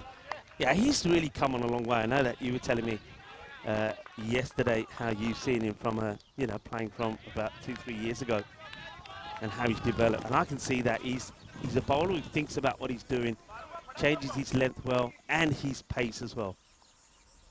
Just keeps the batters guessing. That's the formula for Resham Singh. And that's that Yorker now. Well bowled. It should be stopped. It will be stopped. Has to take one for the team, though. The man has got the bucket on his head. Bucket hat, that is. Lovedeep Singh. He's got a, I reckon he's got a Peacock Friday bucket hat. I wonder if we can have a close-up at some point, Arthur's, of our man there. Singh, Lovedeep Singh. He's got the bucket hat. And I think he might have the Peacock Friday bucket hat. It is Peacock Friday, everyone. Once again, I want to say a big hello and thank you to everybody on our chat that's enjoying this very first semi-final on finals day, semi-final number 1. Thank you for joining us. Goes wider and slower, clever bowling, good thinking. And they think about taking on the arm of Taranjit, but I wouldn't if I were you. Now, there you go. A little bit of the Peacock Friday bucket hat there from Lovedeep Singh. And Taranjit Singh has got a more sort of traditional bucket hat. I don't know, what colours would you say they are? The black and the green. So, becoming an in thing. And I think the 2 men, though, mid-on, mid-off, do need them to protect themselves from the sun. Scuffs at this, but does he get it in the gap between the 2 fielders? Well, they managed to make a start. That's really well done. Talk about fraying yourself for your team. Now, one thing I said, and I mentioned it in my intro to this match, the difference between these 2 teams yesterday was the fielding. The Sheriff Punjab were not good. They dropped a lot of catches. They leaked a lot of runs. But it's been much, much better from them today. And Resham Singh missed a Bombay mix himself, because you never know what's coming out. He's bowled a very good over, just the 8 from him, 35 for 1. It's been incredible. Other than that third over, every over has been absolutely sensational so far, all in single digits. And yeah, just going back to that fielding, I think the fielding can always be a bit of an unpredictability for this Sheriff Punjab side. We know they have quality players who should be good fielders, but at times they just lose their focus a bit in the field, might make the odd mistake, and certainly had a couple of matches where they've dropped far too many catches. I remember this was something that one of the members in our chat commented on as well, right at the start of the first innings, that Sheriff Punjab might just need to get to 150 plus, because we know they could be a little bit leaky in the field. But no issues so far. They've been on the money. And the Knight Riders are, well, they're desperately looking for boundaries. This is played out towards mid-wicket. We're just going to see the spinner inserted into the game for the first time. Neeraj Tiwari usually bowls the 4th or 5th over. Yeah, liking this, and I said about Tiwari when he's batting, I think his biggest part or biggest contribution in this match could be from his bowling. He was a little bit expensive yesterday. And let's see how things go today. He's setting his field. Good time for a spinner to come on when batters have to go after you, when you're needing 20 runs or so per over. It's a good time to just float the ball up and look to see if they make a mistake. That's been over pitch, and that's been put away nicely.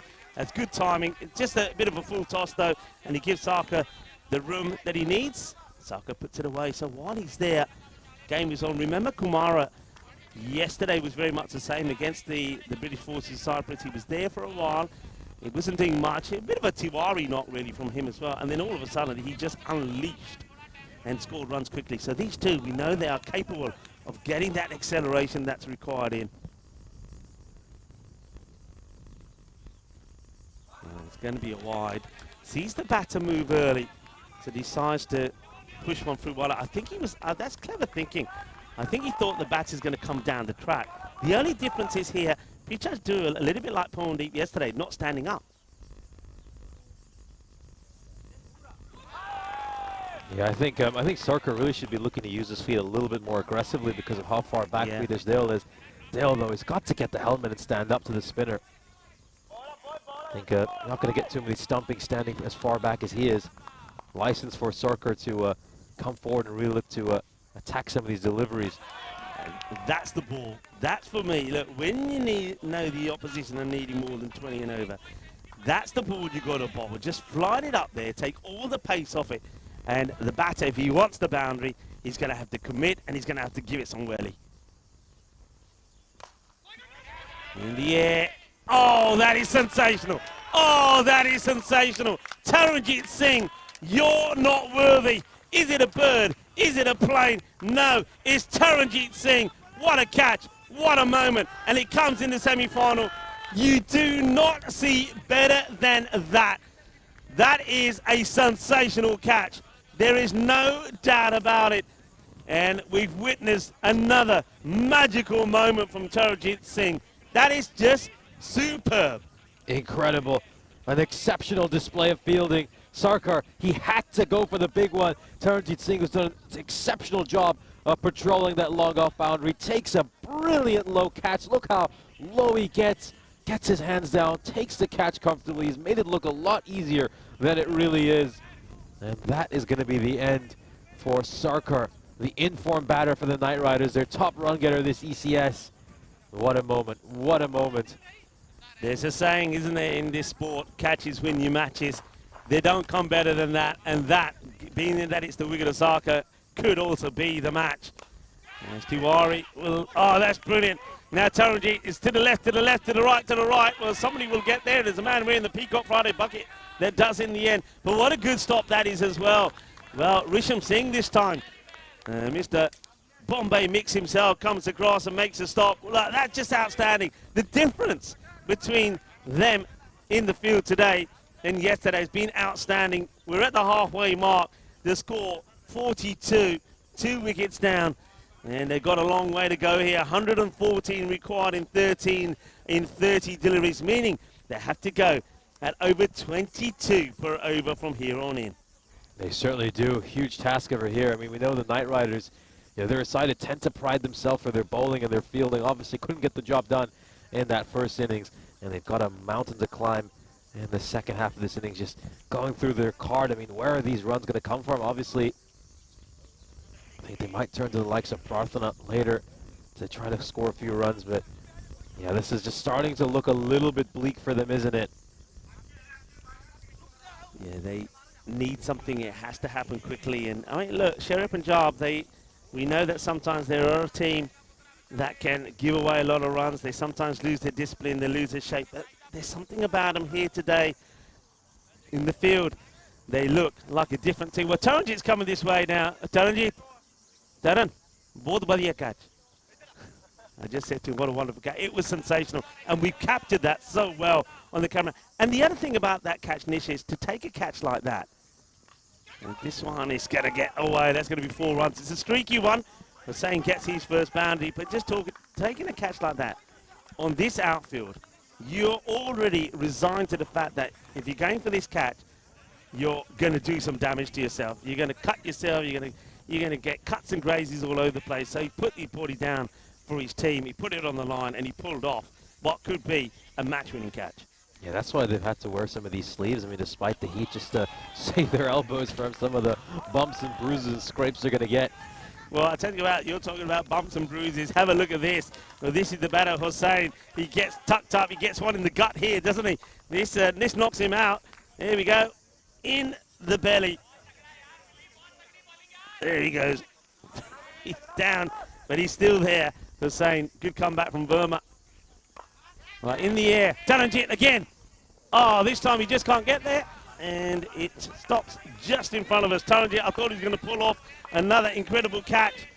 And I think this time, I mean, watching this, Nish, what's your opinion? I actually thought this one might be a little bit, not that the last one was easier, but easier than the last, but he just doesn't get to it.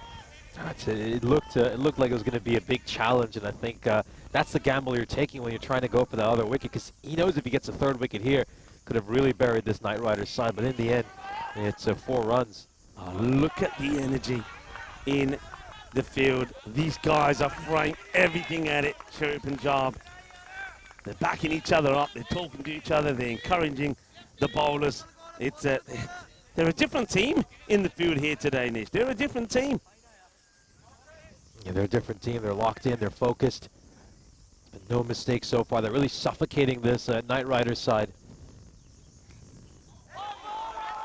Dot ball, gold dust, more gold dust. Put it in the bag, put it in the treasure chest. And keep in mind that they don't have a key bowler in Dave Gunn today, and they're still doing a terrific job, the Knight Riders. Like part of the Sherry Punjab Cricket Club. Yeah, no Dave Gunn inside. Mind you, they have got Lovedik Sandhu in the side as well. Now he goes for it, but there's a fielder out there, but he can't get there. It's just a little bit too wide from him. So there'll be another boundary in the over. And they are trying. That's the 3rd boundary. Comes at the end of that over. So not the worst of overs, but still, look, even though it's pretty productive that 15 come from it, they're still around 8 runs short of what they needed. So it's another win, another over that's been won there by Sherry Punjab. Yeah, just a 1 big over so far this innings, and that was the 3rd one bowled by the captain. It's been sensational stuff, really has been, by Sherry Punjab. Everyone stepped up to the plate. It's been a complete team performance. And the Knight Riders, well, where are they going to find these boundaries? Where are they going to find these boundaries?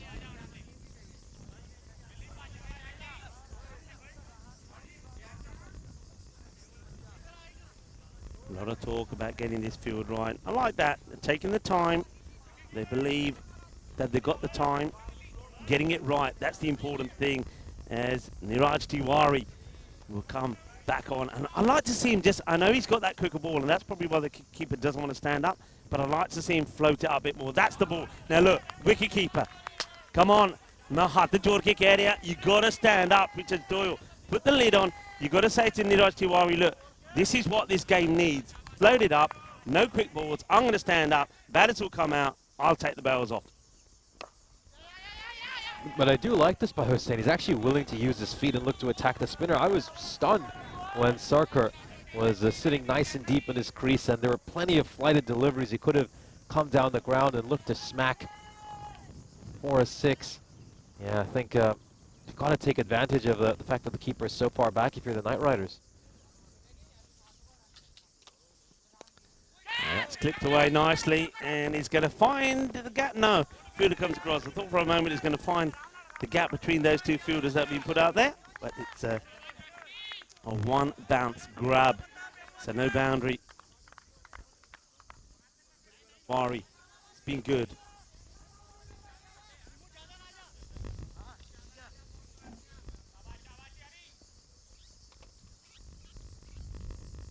Quicker one this time. And straight into the gloves of the keeper. And just look at the noise here. Sherry Punjab, they're feeling that they're booking their place in the final. They're feeling they're getting there.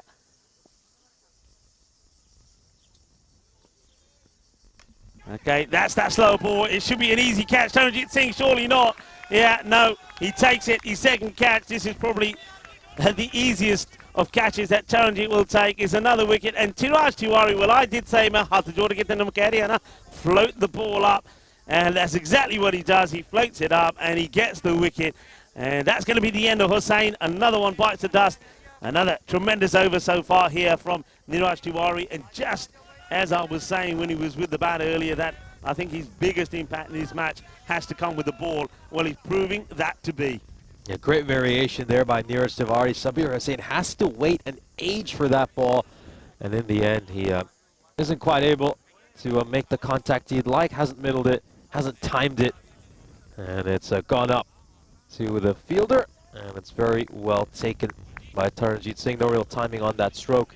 And the third wicket falls for the Knight Riders, and required now, as you can see, a shot up to 31. We're at the point now where we can pretty much say that this is in the bag for Sher Punjab. I can't see them coming back from this. If they do, it'll be the biggest turnaround in any match that I've seen. Sher Punjab, confidence is flowing, it's oozing, but they're still staying focused. They're not taking anything for granted. It's been a good, gutsy performance from them in the field. They've thrown themselves around. They've held some great catches. They played as a team. And there's some signal here from the umpire. And I'll have to just, it looked like a signal there. Did the batter take too long to come out? And this, I'll let you look into that. I think there might be 5 runs here. This could be, oh, it probably should have been out. It's a mistake from the fielder. So the first real error, and it's Akshay Saini that probably should have taken the catch here. It goes over him. It's an opportunity. Just wanted to see if there's a change there, because it looked like the umpire was giving some signals there. So we'll just keep you updated on that. Haven't seen anything change on the score. Yeah, it's just changed. So 5 penalty runs were applied because the batter in Mohammad Jalmia took too long to come out. So Sher Punjab's score has gone up to 160, and that means, to make matters worse, the Cyprus Knight Riders have to try and get 161. Oh dear, they're not helping themselves at all, are they? And that's also the end of the 7th over. The players just quickly take some drinks on board. Sher Punjab, very few of them, they just want to stay focused. They've had 1 or 2 of the players had a drink. Just look at the rate here now. Well, they've just made things worse for themselves. We said they were getting to a point of no return, and definitely seems that way now, as the Taranjit Singh, remember that great catch that he took, sets his field ready to bowl. He's second over. He started brilliantly with only 3 coming off his first. Yeah, you can just see the target has been updated to 161 now, so 5 penalty runs awarded to Sher Punjab. Going to start with a wide here. Slightly.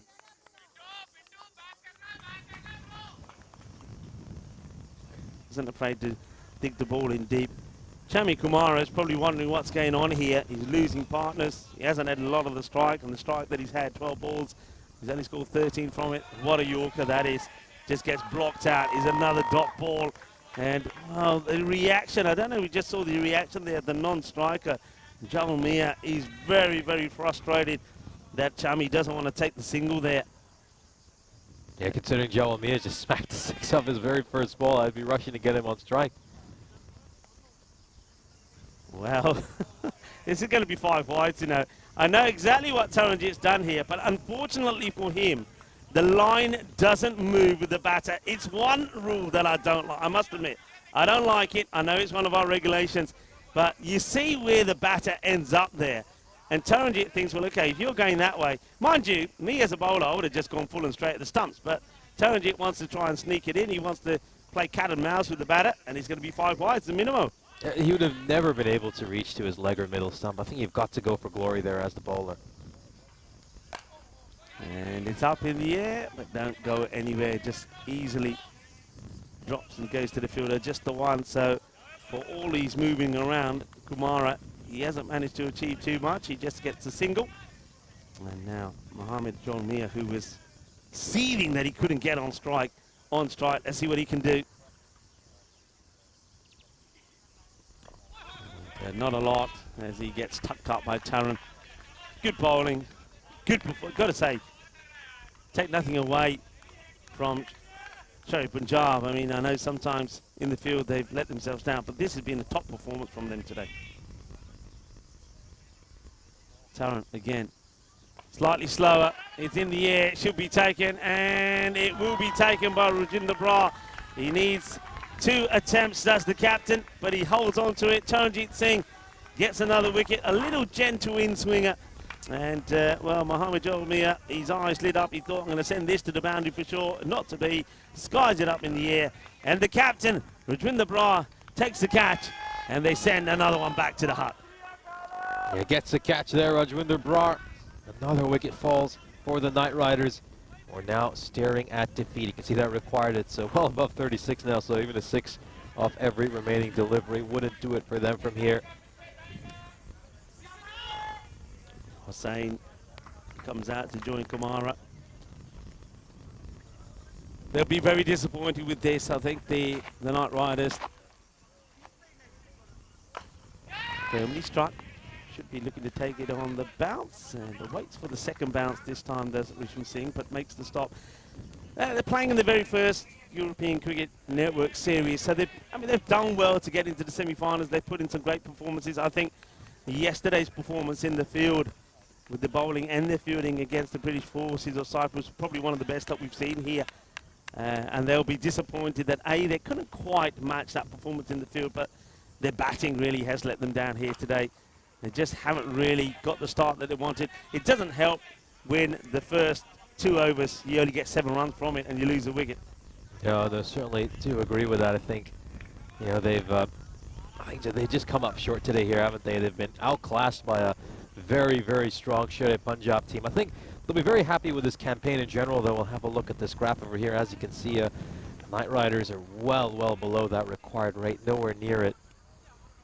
I think overall they can be pretty pleased with their campaign. As we mentioned, this is their first ECS appearance. A lot of players playing in the European Cricket Series for the first time. You look at the Sher Punjab side, sure, as a club, it's their first ECS appearance, but everyone in this team has played for a different club in the past, and they've got plenty of champions, match winners in this team. But for the Knight Riders, it was their first experience, and I think they can be proud of the fact that they reached the semi-final, knocked off some quality teams such as the British forces to get here, had some big wins during the group stages as well. We'll see Akshay Saini coming in to bowl his second over, starts off with a wide.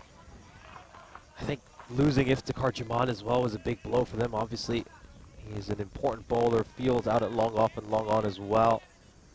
And he's so important in that middle order, such a destructive batter. Saini, what a difference it's made having him back in the side as well. They just look a different unit, don't they, with the ball. There's that movement. And yeah, balle from Risham Singh. He's liking it. Well, he's catching on. He's catching on. He's balle. It's a swing and miss.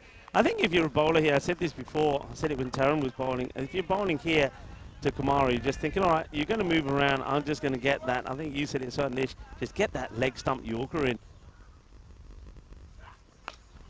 Goes shorter. The umpire ducks, and the fielder is not able to stop it. Tries to palm it in front of him, but gets past him. Hits the hands of Bhupinder Singh pretty hard. So it will go for 4 runs. A nice shot there by Kumar. Hasn't quite been able to bat the way he did yesterday against the British forces. Yeah, he was just been a touch too slow in this innings, hasn't he? Hasn't been able to get it away. You see he's trying a few different things, shuffling across, but he just doesn't quite have his timing today. This one played away nicely. That's going to be 4 more. So we saw him play one down the leg side over square. This one's gone sort of in between point and cover. So nice shot, but once again, this isn't hurting Sher Punjab. You can see that they're pretty relaxed here. They know this is just a matter of time. Well, they'll be celebrating and booking their place in the final. Into the pads. And they'll just take a leisurely leg by. And there's that movement again there from Kumara. Kumara again, he's probably been one of the pick of their batters, hasn't he? Along with Sarkar, he's had a very good introduction to the European Cricket Series. Looking forward to seeing more of both of those batters. They've worked hard. Their captain, Anwar Hussain, should be pretty proud of what they've done. And they'll learn from this. They'll come back better and stronger, there's no doubt about it. But remember, as this one is a swing and a miss, inside edge. He's going to go all the way to the boundary. But remember, the day is not done.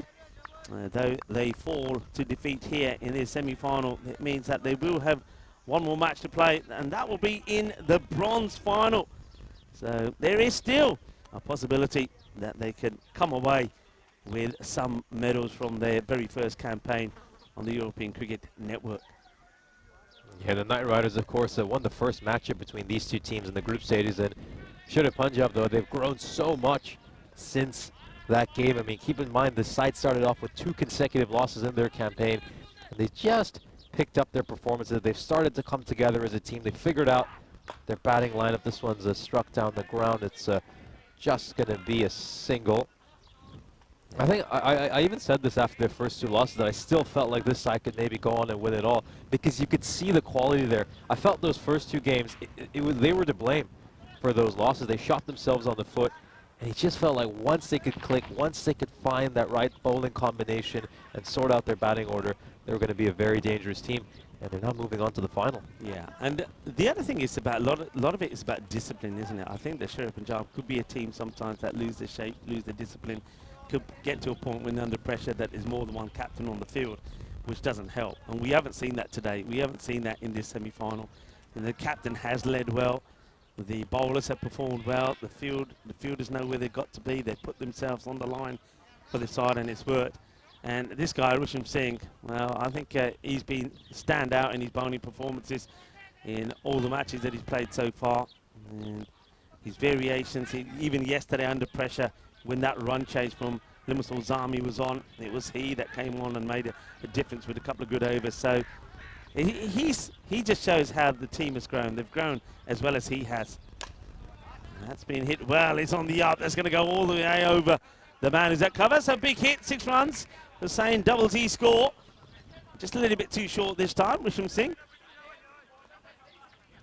Yeah, well struck away over there. Of course, the Sheriff Punjab will meet either the Sri Lankan Lions or the Napa Kings in the final. I think whoever they play, that is going to be such an exciting matchup. Just comes off the bottom part of that bat. It's only going to be a single. I mean, the Napa Kings, obviously, big hitting side. We'll just take a look at this to make sure if the batter has come back safely. I think if he's taken this cleanly, Risham Singh, he could have run him out because there was no urgency. A lovely slower delivery. Look, no urgency from the batter. Here's a hard throw, and yeah, I don't think he would have made it. Look, the bat's still in the air. And when does the ball strike? He gets himself just in. There's that slow ball again. Well bowled. And now there could be a run out this time. There will be a run out. So this time, no mistakes. Rajinder Brar gets some more fantasy points, and there's the celebration. Hi, hi, hi. Ginna Sona, well, balle to you this time. Risham Singh, well, look, we have the slow-mo as he takes the arrow out of the back and fires it, telling the batter which way he's got to go. Here we go. Let's get the celebration in here. And Ale, come on, let's do it. Let's do it. Let's see it. Give it some. Yeah, there he goes. Hey, Ginna Sona. And another one bites the dust. A little moment there for Risham Singh.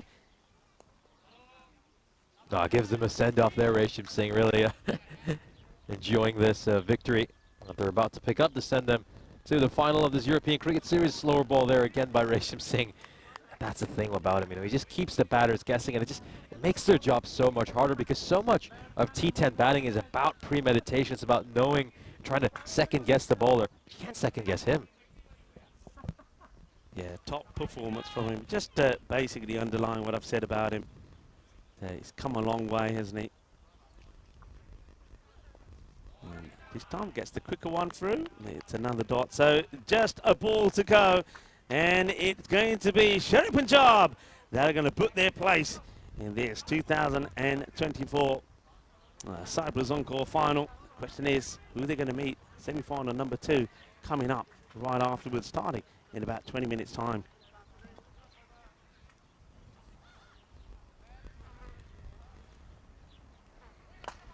Goes for it, is up in the air, fielder coming across, and takes the catch. And that sums up this performance, really. At the highlights of this innings, of course, it was all Sheriff Punjab in this match to pick up a dominant victory to book their place in the grand finale. Of course, this side, Shubha opened the batting alongside Chami Kumara. Shubha would make just the one run. Kumara touch too slow, 23 of 20, just didn't go at the rate they needed to. Big thing for Sheriff Punjab, though, was they both superbly held on to their catches really well. I mean, this was not like the Limassol Zalmi quarterfinal yesterday where they were struggling to take their catches. They were stellar with their catches, snaffled everything, were locked in the field, put some terrific displays to prevent balls from going to the boundary as well. That was the end for Jawal Mia. You can see the skipper, Rajwinder Brar, holding on to that one. This was a run out to get rid of Kumara. Kind of just gave up on things and said, you know what, I've had enough. Doesn't look like we're going to win. And he doesn't help his own average either by getting dismissed at the end. And he gets the send-off by Risham Singh. Tells him where he needs to go back. And this was a final for all this innings. A well taken out in the deep, brought the innings to an end. And Horatio saying, well, what a character. I'm not quite sure what that celebration was, though. He put his head down and starts to, he was like a beetle, wasn't he, walking across the pitch there? Or crawling across the pitch, I would say. But they're having some fun, and why not? They deserve to have some fun. They put their place in the final. They made it look easy in the end, didn't they? It's a comfortable victory by 65 runs. I don't think it's the last that we're going to see of the Cyprus Knight Riders. Well, not the last we're going to see of them in this one either, because they, all right, maybe it's not the final they want to be in, but they will have booked their place in the bronze final. That'll come up before the final a little bit later. So they have got a little bit of time, as Cherry Punjab have, just to sort of relax a little bit, find a spot of shade, take on some fluids, maybe have something to eat and be prepared for big matches coming up for them. 23 from Chami Kumara, Rahan Saka 27 of 18, but it was that catch, wasn't it, from Charanjit Singh. That was a match-changing catch. It was absolutely fantastic. And when we saw the end of Saga, even though Kumara did play a few shots, that was it. It was done and dusted. Let's talk a little bit about this bowling performance. Niraj Tiwari, as I would expect from him, bowled very well. I like the variations from him.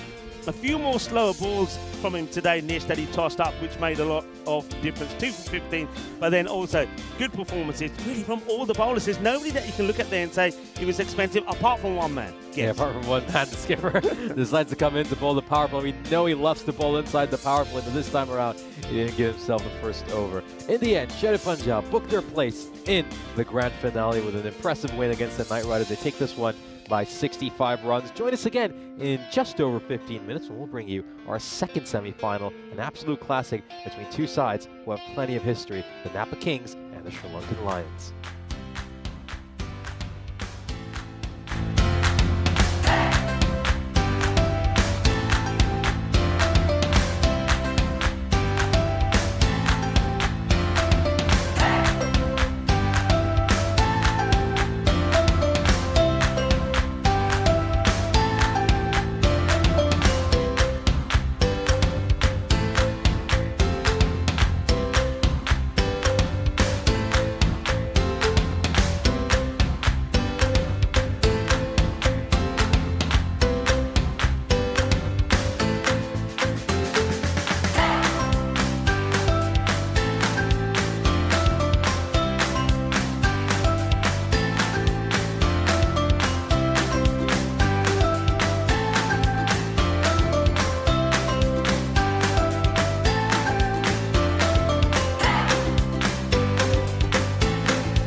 This European Cricket Network event is proudly brought to you by HCL Software and Paramatch.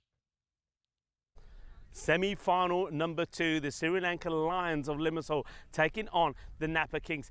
Most of you will remember the last time these two teams met in a tournament. It was back in April 2021, and the Napa Kings, they bowled out. That's right, they bowled out the Sri Lankan Lions for just 42. So there's a little bit of revenge at stake here as well. But remember, the Lions after that came back strong. When they played here earlier this year, they didn't lose a match. And this time around, this tournament, they've only lost just the once. But this is a big moment for them. It's a chance to put things right. For the Napa Kings, well, they got that win in the semi-final, but it was them that then fell away in the final themselves. They did the same thing to the Black Caps. They restricted them to a score in the 70s, but couldn't go on and get them. So they're seeing this, and Hardeep Singh seeing this as an opportunity as the captain this time to get his hands on that trophy. Will it be the case or will it not be the case? Let's see what happens at the coin toss. The Napa Kings to call. Tails. Tails is the call, and it's a head, sir. They're going to bat first.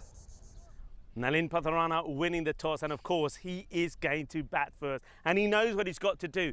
He's got to bat the Napa Kings out of this contest. Akila Kalugala will be key with the bat. This guy has been sensational. He's a great left-hander. He's great to watch. The first man in our 2024 season back in January to score a century. He scored another one this time around as well. One man who hasn't scored a century yet, and it's quite amazing that he hasn't, is his opening partner, Chamal Sudun. He's an outstanding player. When he is flowing and he's stroke play, he's probably one of the nicest batters to watch. He's sensational. He scored a 94 yesterday, not out, but never scored a century, but is a fantastic opening partnership. If they get going, then really they can put big runs on the board and really bat the Napa Kings out of this contest. And then, of course, other players can come in. Gunnar Sakara didn't get a hit yesterday. Madhurana is there as well. Roshan Siriwardana, who's going to be pretty key with the ball as well. So a lot of good players in there that can come and make a difference straight away. Of course, not to mention Sunanth Rajith as well. The Napa Kings, they had a good win against Markor yesterday, didn't they? But they will know, even though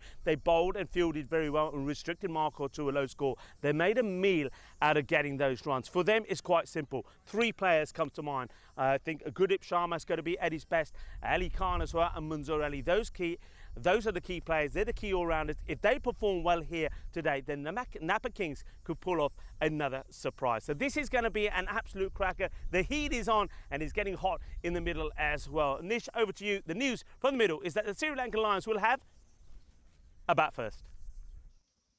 Thank you very much for the update. We're into our second semi-final. The winner of this match will join Sher-e Punjab in the final. This should be a very exciting match between two teams, of course, have a lot of history. They played each other in the semi-final before. The Sri Lankan Lions, of course, lost a heartbreaking semi-final to the Napa Kings a couple of years ago. But the Lions have improved a lot since then. They're the defending champions now. And the Napa Kings are going to have to knock them off their perch. And we'll see how they fare. Akila Kalugala, he's been incredible for the Sri Lankan Lions, the top run getter in this ECS. Chamal Sudun, as usual, he's played a big role with a bat in hand, and he's been equally good with the ball. And then the Napa Kings, well, they'll turn to the likes of Gurdeep Sharma, Ali Khan, and some of those top all-rounders they have in their team.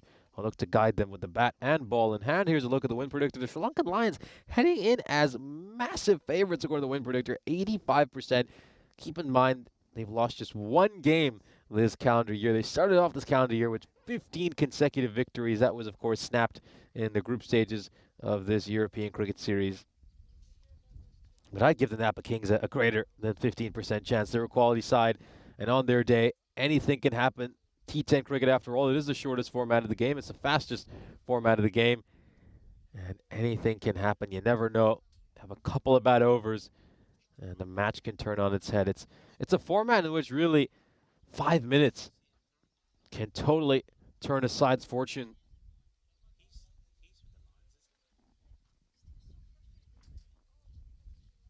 There we go. It's the dangerous opening partnership of Akila Kalugala and Chamal Sudun striding out. How often have they terrorized teams? This is a side who win the toss. They love to bat first, put the runs on the board, and then let their bowling side defend the huge targets they set for the opposition. So They'll be looking to set the tone early. They'll be going up against Ali Khan, it looks like, who's going to bowl this first over. A terrific bowler, Ali Khan, left armor. It'll be interesting to see if he goes over the wicket, around the wicket. There's time he's gone around the wicket, even to left-handers. But I want to see him going over the wicket here. I want to see him really looking to attack the stumps, have every method of dismissal as an option for him, because if he goes around the wicket, obviously he just takes away his chance of getting an LBW. Go over the wicket, really look to bowl it in the channel on a good length. Just do what bowlers so often do. Look to hit the top of that off stump.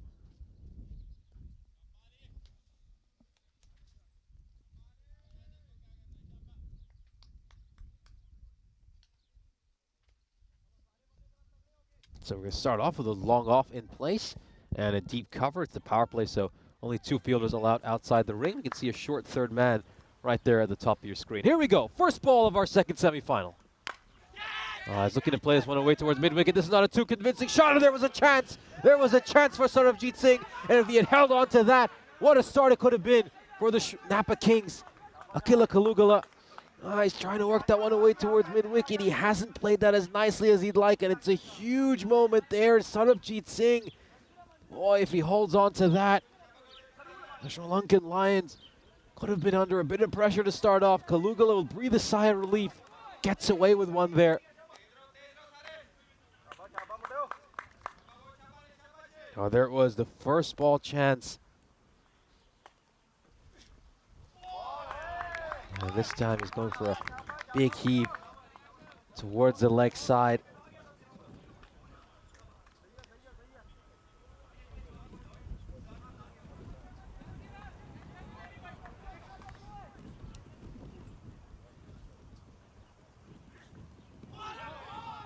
Looking to play across the line here as well. Kalugala, a little bit rash to start off this innings. I mean, you know, we've seen him start off a lot of his innings playing some good cricketing shots, playing it with a straight bat, but yeah, I just wonder if it's the nerves of the semi-final. Obviously gets very lucky on the first ball when one gets past Sarabjit Singh.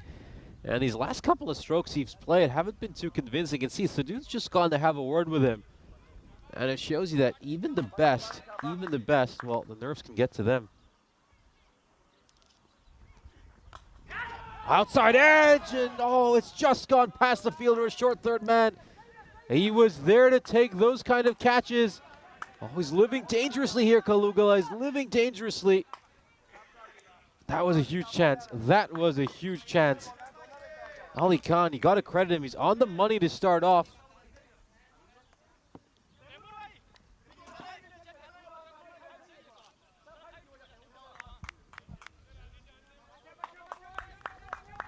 What a start here. This is some very exciting cricket. The Napa Kings, they're on top. They're not able to get the wicket.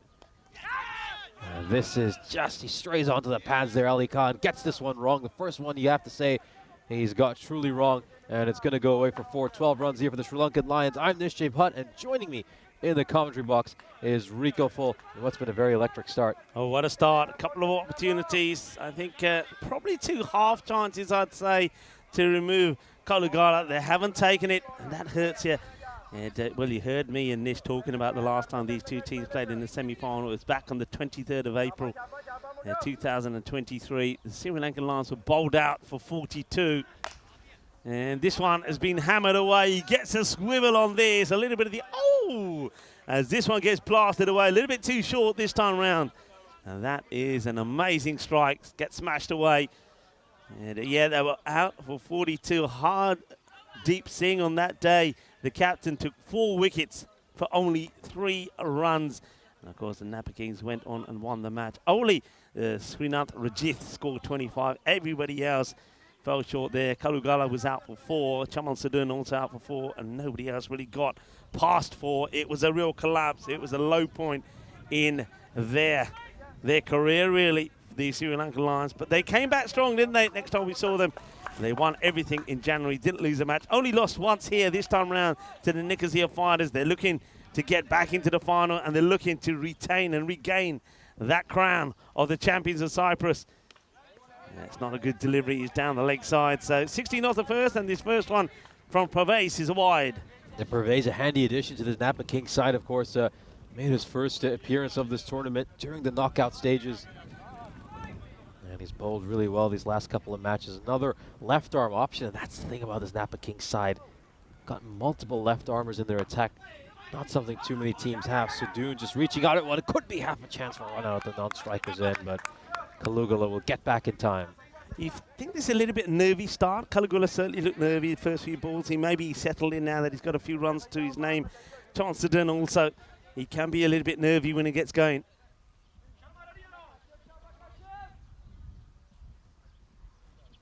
Oh, it's a change of angle here for Pervez. He's going to go around the wicket instead. The old Neil Wagner tactic. Oh, he walks across there. It's been given. It's been given an LBW. Was height a question mark there? It often is. You don't see too many LBWs being given left arm around the wicket. Well, oh, my word. Let's have another look at this. Oh, it's pitching outside the legs. That's never an LBW. No, I must admit, I don't like that call. This ball is probably pitching outside. He's going right across. It's not even hitting the stumps. It's not even hitting the stumps. I mean, you can see Sadoun saying that's too high. He's going to have to walk, and he is walking. So fair play to him. He goes for a 2-ball duck. But just have a look at this. First where the ball pitches. I reckon this is probably pitching just outside. But when it goes and makes impact, it's going right away across. It hits him high. And I reckon that's going on over the stumps. They're probably missing. Oh, that's a tough shot. Sadoun will go for a 2-ball duck. Tight call there from the umpire. Umpire Tharanga gives the decision. And that's got to be, you got to say, that's a big breakthrough from Perez, who gets the wicket. Yeah, umpire Tharanga giving the decision against the Sri Lankan Lions. An absolute shocker. I didn't see that one coming. And, well, I mean, maybe they deserved a little bit of luck here, the Napa Kings, after their start. But Chamal Sadoun, wow, incredibly unlucky with that decision. I don't think he ever thought he was going to be LBW on that one. Srinath Rajith coming in at number 3. We saw him bat really well yesterday. Ably supported Caligula during those middle overs. And they get the breakthrough here, the Napa Kings. Big breakthrough, and I think that's a big start of luck, really. The umpire sees it differently to us, doesn't have the benefit of the replay, remember. That's been clobbered. It's not a bad man to come in. Remember, we talked about the last semi-final of these two play back in 23. The guy who did score runs, 25 of them out of the 42 that they were bowled out for, was Rajith. He certainly will remember that day. All of them will remember that day. It was a low point for them, but they came back strong. And now this is an opportunity for them to really bury that performance and make sure we never talk about it again. But can they get over the Napa Kings this time? Short again, Gandhi ball, bad bowling. He's bowling it into the slot. And Srinath Rajith is just standing and delivering 4 more. Yeah, great shot there by Srinath Rajith. I think he's just straying down the leg side with that shorter delivery. All Rajith has to do is just get some bat on it. I think he needs to be looking to pitch this around the middle and off stump, gets to just veer away from the right-hander. I think Parvez has been very good with his lines and lengths during these knockout stages, but these last couple of balls hasn't got it right. Yeah, just going back to that shocking loss the Sri Lankan Lions had. I think their response to that was really strong, wasn't it? 15 consecutive wins this calendar year on the European Cricket Network. They also picked up the ECS title in January. And now they want to truly put those memories away for good. Goes a little too straight there, Pervez, and he's going to get launched over the boundary rope for a 6. 3 consecutive boundaries to start off Rajith's innings. Yeah, it's not good bowling. And a left armer, your weapon is that your left arm, but you've got to be going across the right-hander. You've got to be darting in that Yorker length delivery outside the off stump. He's bowling into the legs of a very powerful Rajith, who has just blasted 2 big 6s and a 4. Is not the way to go, especially when you get a breakthrough like that. I mean, you get a wicket that, all right, in hindsight, people will have different views on it, but you get a wicket that you probably were very lucky to get. So, you know, like Rob Thompson says, umpire said it's out, it's out. You got to give it. Oh, and that's going to go for 4 as well. So after getting a breakthrough like that, they then have bowled badly. It's a 6-4-6, and now that one's gone for 4 as well. The over will go magical. 21 will come off it. And the Sri Lankan Lions, despite the early loss of Chamal Sadoun for a 2-ball duck, they have moved to 37 for 1 after just 2 overs. Yeah, big over there for the Sri Lankan Lions, despite the loss of that Chamal Sadoun wicket. thanks to some great batting by Rajith.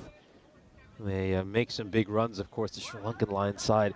You know, we obviously talked a lot about Chamal Saduna and Kalugala, but they have plenty of batting depth in this team. And so far this European Cricket Series, that lower order and middle order has been able to come into situations where Saduna and Kalugala got them off to good starts, and then they could just tee off during the latter stage of the innings. Yeah, and this, I just want to, after this ball, just touch on something. Yes, this one's been, and that's nicely played. That's a really good shot, isn't it? I mean, you can see he's settled down, hasn't he, Akila Kalugala? I think the first few balls he looked a bit nervy, a little bit shaky. He gave a couple of half chances. But you can see, even though the wicket of Chamal has gone, he's seen Rajith come out there, score 20 quickly. He's calmed down, he's relaxed, and now maybe we'll see him play some proper shots there. That's beautifully played in the gap. But what I was going to touch on there, I know that a lot of you, when I was here to the beginning of this series and back in Estonia as well, we talked a little bit about one of our cricket family, Ryan Bastians, who sadly lost his wife, Sharia de Silva, while giving birth to their baby daughter.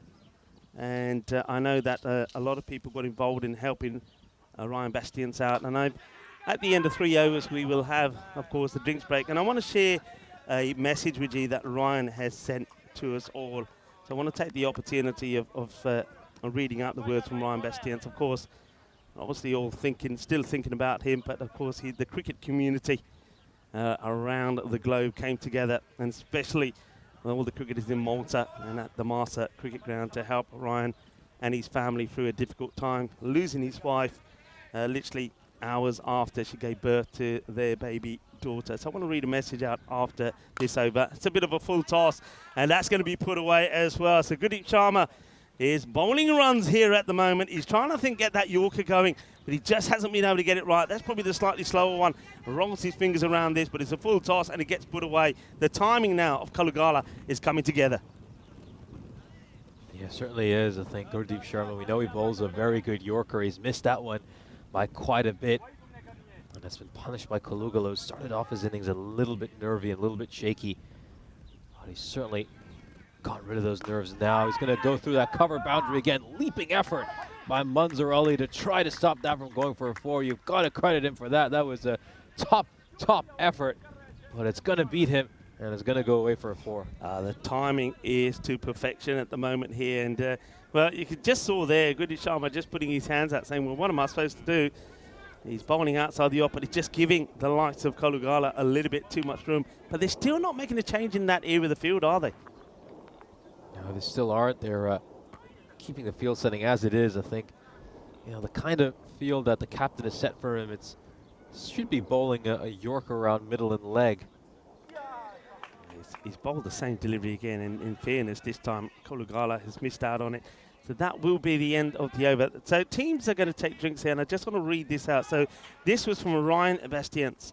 So, dear friends, and like family, I'm just writing this message with so much gratitude in my heart for all of you who helped me, my daughter, and our family in what you could say has been a tragic, life-altering moment in our lives. Every day passes with so much difficulty and pain that is so unbearable. Words cannot express what we're going through right now. As much as I said I would like to text and call everyone who's been giving me their support during this storm, I know this is not going to be very possible. So I just want to give all my thanks to everybody that has touched us and our family so much. Through this message, I would like to simply say thank you to everyone from the bottom of my heart for everything you've said and done to support me, my daughter, and our family. I could not have managed to do the things I was able to do if not for the support and the encouragement and guidance from you all. They say that in moments like this, you know who your true friends are. So I would like to say thank you to everyone that's helped me. I'm blessed to have friends like you. Then he will go on to say that there were people at his house taking it turns to spend night after night, helping me, making sure that I was okay, that I was fed, feeding me and keeping me alive, and taking night after night to look after my daughter. I pray that none of you have to face such tragedy and experience the pain that I'm feeling right now. I'll go on after this delivery because I know that Ryan will be keen for me to pass on and relay this message. That's up in the air, and it's going to be a chase for the fielder. He's not going to get there. 6 more runs as well, the onslaught continues, and once again is Rajith that places away. So continuing from Ryan, I want to thank Master Cricket Club, MCA, and all my fellow cricketers, all the contributions that you've made for the retribution cost. This was a significant cost. If not for you and your support, this would not have been easy for us to bear the cost associated with the rest of the patronisation and the funeral arrangements. I would like to thank each and every one of you for all the messages you sent. It gets played away, they'll just take a single because they were so important to me. Thank you to your words, the words of kindness and the love that you showed me. This meant a lot to me and my family. And he wants to thank the Honorary Sri Lankan Consul, Mr. Tony Agrich, for the tremendous support in getting the documents involved and paperwork for the repatriation, and also to help the baby's journey back to Sri Lanka without any issue. Gets played away on the offside. He wants to thank many people, but basically he just wants to say that the amount of people that have come together to help him during this tremendous difficult time, and also to help out with the finances, that he's truly grateful, and he hopes at some time to be able to thank everybody in person. That's from Ryan Bastians. And that's been absolutely crashed. That's 6 runs. Shaba Kinna Sona has been smashed away. There's Hardeep Singh, the captain, coming on. Remember, he took 4 for 3 last time they met in that semi-final, but at the moment it's not going his way. So once again, Ryan, we're all thinking of you, and I know a lot of people did help on the network as well. I know that Indika Pereira, the president, shared some details, and a lot of our European Cricket Network family came together to help Ryan Bastian. So that's Ryan's words there, wanting to thank everybody that came together to help him and his family in this, well, tragic moment in their lives. And once again, he lost his wife, Shahara de Zalva, and his daughter's name, by the way, is Sharia Tavaz, which means in Sri Lankan, gift of God.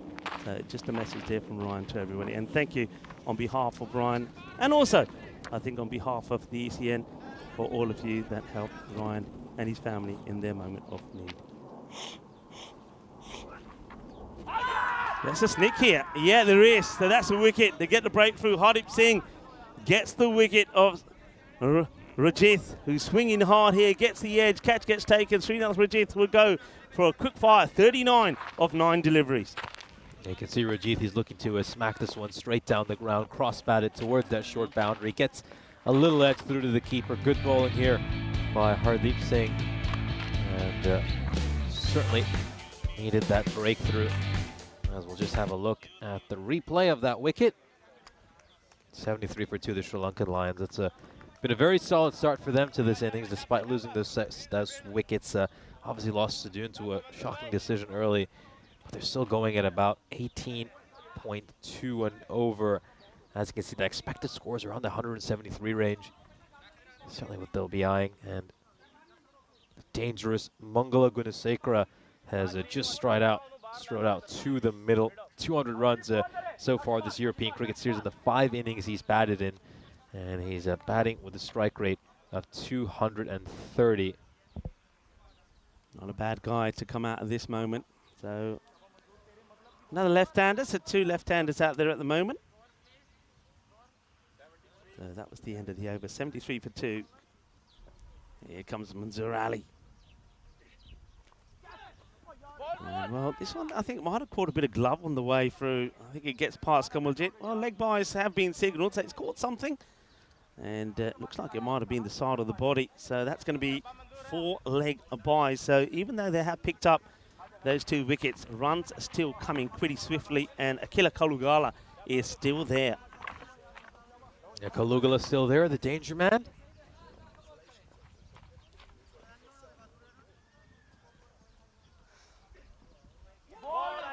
He's been beaten here by the pace. He's done him there, Manzoor Ali.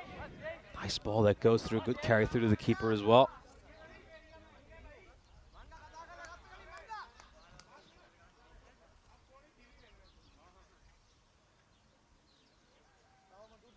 Going to have a good chance here to Say a very good morning to a few people joining us in the chat. Great to have Emmanuel Robbins and Wayne joining us. Hope you're all having a lovely day so far. This was just played off the pads. I think he was just straying a bit too far down the leg side. Kalugala usually smacks those away for a boundary. I think you can just tell that he's missed out on the opportunity there. Yeah, he's played well outside the off stump, hasn't he? He's played some glorious shots through the covers, but been tucked up a little bit. He hasn't quite got hold of the shorter delivery well. That's where he gave a couple of chances early on in this innings. Sabjit Singh wasn't able to hold on to one, and then there was one that flew over that slip area. All right, Gudasakara, we know this guy likes to hit straight down the ground. It's beautifully timed, but straight to the fielder. They've got the field well set, and they have done their homework to Gudasakara. Got a long on and long off, very, very straight for those straight hits. They've got an extra cover in place as well. Third man is back pretty fine, and then they got the one solitary player on the leg side.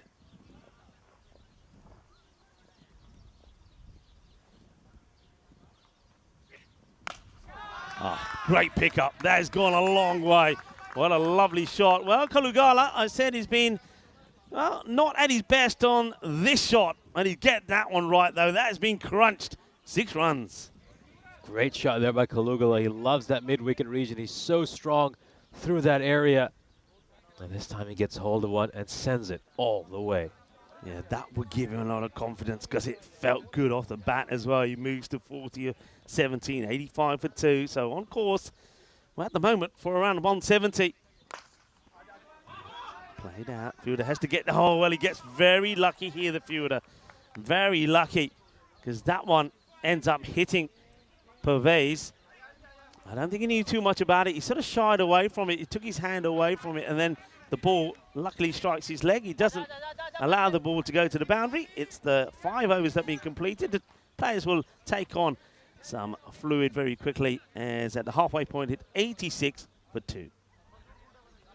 And going along at a terrific rate here, the Sri Lankan Lions. These wickets haven't slowed them down whatsoever. As you can see, 17.2. Looks set to get to that 170-ish mark here. And they still have the dangerous Kalugala out there in the middle, 9 runs away from a half century. I think at times he was a little bit nervy to start off his innings, particularly that first over with Ali Khan. He rode his luck a little bit, presented a chance on his first ball, and then presented another half chance a couple of deliveries later. But he's come back really, really strong, and he's batting superbly here. I think this might be something worth noting. Oh, is this cramps? I mean, it has the heat. Is the heat getting to him? Yeah, I mean, you'd see a player, they can't quite work out who that is. Well, he's getting up now. He probably just had a few cramps, and he looks like he's back on his feet. It was Manzoor Ali after bowling that last over. He's took on some fluid, but yeah, it's going to be a real test, isn't it, for the players here. As the heat continues to go up, temperatures in some parts of Cyprus expected to reach in the mid-40s. We're a little bit luckier here. We're slightly closer to the coast, and that means we are at the moment getting this slight breeze, which is making all of the difference so far. Okay, Ali Khan. Is it Ali Khan that's coming back onto, coming on the bowl here? Yeah, first over did go for 16 to see if he can pick up another breakthrough straight after that short drinks interval. I like to see him go over the wicket here to the left-hander, in all honesty, and see if he can get a few more wickets. He bowled all right in that first over, went for 16 runs. I think he was very unlucky that he created a couple of half chances that didn't quite carry to the fielders. Certainly caused Kalugala a lot of issues in that over.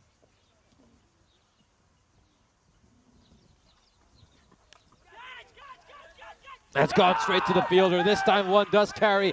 It's taken out at deep third. Really good catch by the fielder. And this is why we keep insisting that sides have a fielder in that position. It's a top edge, and it's gone straight to him. Comfortable catch, and that's the end for Kalugala. Ali Khan gets the all-important wicket. Yeah, Ali Khan, well done to him. Stuck to the plan outside the off. Kalugala swings, and sometimes you get lucky. Sometimes you get a little bit of suerte, but not this time. It's the fielder that takes a really good catch. And you're right. We call for it a lot. We don't often see it, and sometimes it surprises us that that third man on the boundary is not deployed. I think right at the very beginning of this series, Nish, I think me and you were both saying that that position, third deep, could be very key, and that's why catch is taking. Kalugala will go, and now Modoranga comes in at number 5. So 3 wickets down. Upper Kings looking to keep this to around about that 130, 140, no more than that. At the moment expected, 165. It's going to go straight to the field, recover. It's a top effort in the field. That's Safi who has cut that one out, and it's important the fielders just back up this good bowling by Ali Khan to put some pressure back on the Sri Lankan Lions. A couple of good overs here could really just help them claw their way back into this match. I mean, keep in mind, during the opening semifinal, the Punjab Lions got off to a great start. We thought they were behind something 180 plus, but then during overs 5 to 7, they scored just 34 runs, lost the wicket, and that just helped the opposition drag them down to a 155. Sakara looks like he's trying to be just a little bit patient here. Modoranga comes in. Look, they're still got batting. They don't have to be, you know, a little bit too cagey here. You've still got someone like Prasad Suranga who can come out. We know can hit the ball. So still plenty of players. Roshan Siriwardana, of course, as well, who's hardly had a knock, though, in this series. That's been hit beautifully. What a shot that is. There's a great shot. Well, that is his shot, though. When he opens up like this, I don't think anybody hits the ball better.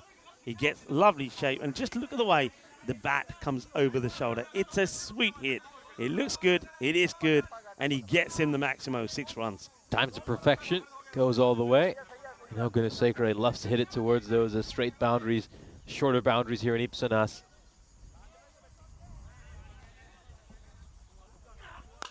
Oh, that's brutal. That's a monster strike. That is gone a long way. Hi. Ajtana kinni kut periya bolanu batke mara shot. That has gone a long way. Oh, that is huge. Humongous. Enormous hit. He clears the longer boundary with absolute ease. That one's gone sailing well over the scorer's 10, over the fence as well, surrounding the ground. Enormous hit here for Gunasekara. Back-to-back 6s. And Ali Khan, well, this over was going really well for him until those last 2 deliveries. Pressure's back on the bowler. Brings the 100 up. And, well, that's cleverly played. And he's quite happy just to respect the better ball. Takes a single. He knows that, all right, they've lost 3 wickets. They don't really want to lose any more because that could really slow things down. The rate is good. Take the single. Retain the strike. 101 is the score. 3 wickets down. One thing is worth noting, Nish, I know that you're a stats man as well. Have a look at the stats of the Sri Lankan Lions batting. And one thing that surprised me when I was having a look at it, it only goes down to 8 players. Because the way they've been batting, it's the top 4 or 5 that have always scored the run. You have a look at the other teams, there's so many stats of different players. It could be 12, 15 players that have a bat that have scored runs. They've only got 8 players they've got stats for with the batting. The 8th player is Roshan Siriwardana, who's only had the 1 knock, and I think he scored 1 run. It was probably a not out or something else. So that goes to show just how much they rely on their top order. Yeah, their top order is exceptional. They just haven't given anyone else a chance to bat.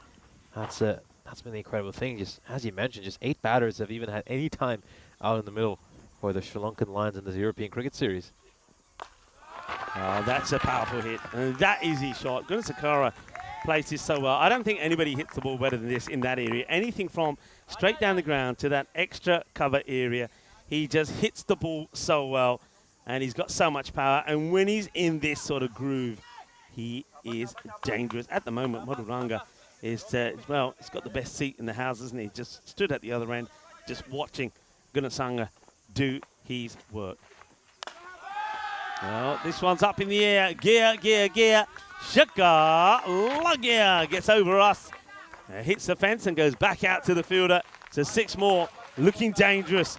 And looking to get the Sri Lankan Lions and Limassol to a big score and trying to bat out the opposition, to bat them out of this contest, to bat them out of this semi-final number 2. He's just making sure that there's no dip in the run rate after that those couple of wickets that fell in the space of 3 overs. Going along at an incredible rate here, Gunasekara. Done the delivery down the leg side. Keeper does well to make a stop there. Kamaljeet Singh. Yeah, they just don't let up, do they? I mean, Ranjith was batting with a strike rate of 433, and now Gunasekaran coming in with 325. What a display of power hitting by the Sri Lankan Lions middle order. Set up nicely by a great innings by Kalugala. Now they're giving it a big whack. It's come back well, this delivery here, Manzoor Ali. It's a rare dot ball.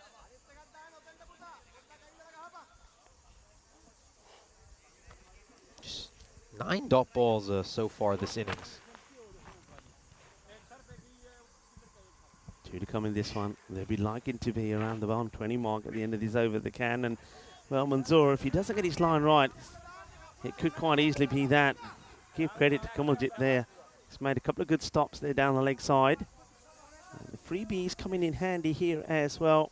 They did manage to just change the expected score to around about that 160 point at some stage. But now with some big hitting from Gunasekaran, it goes back up to the 170 range.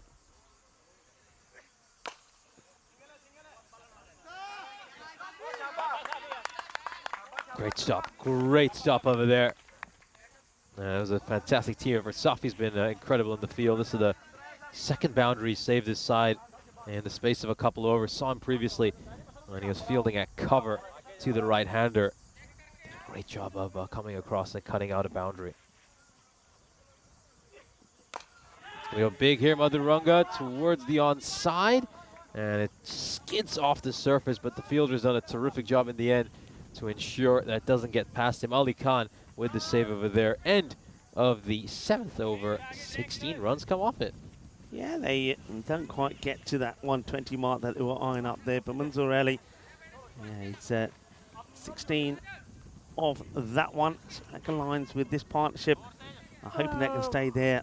Madhuranga just has to play his part at the moment, just keep presenting the strike to Mangala Gunasekaran. While he's out there, you'd expect him to get past that 160 score. So it's time for the players to just take some more drinks. Just having drinks at the moment, folks, at intervals of 3, 5 and 7 overs per innings, because it is extremely hot. Currently the temperatures are around about 34, 35 degrees, and in about an hour's time we know that we'll be touching on the 40. So very important for the players and for the umpires alike and everybody else at the ground, the ECN crew, and of course our production partner Spring Media, to make sure we all take on plenty of water.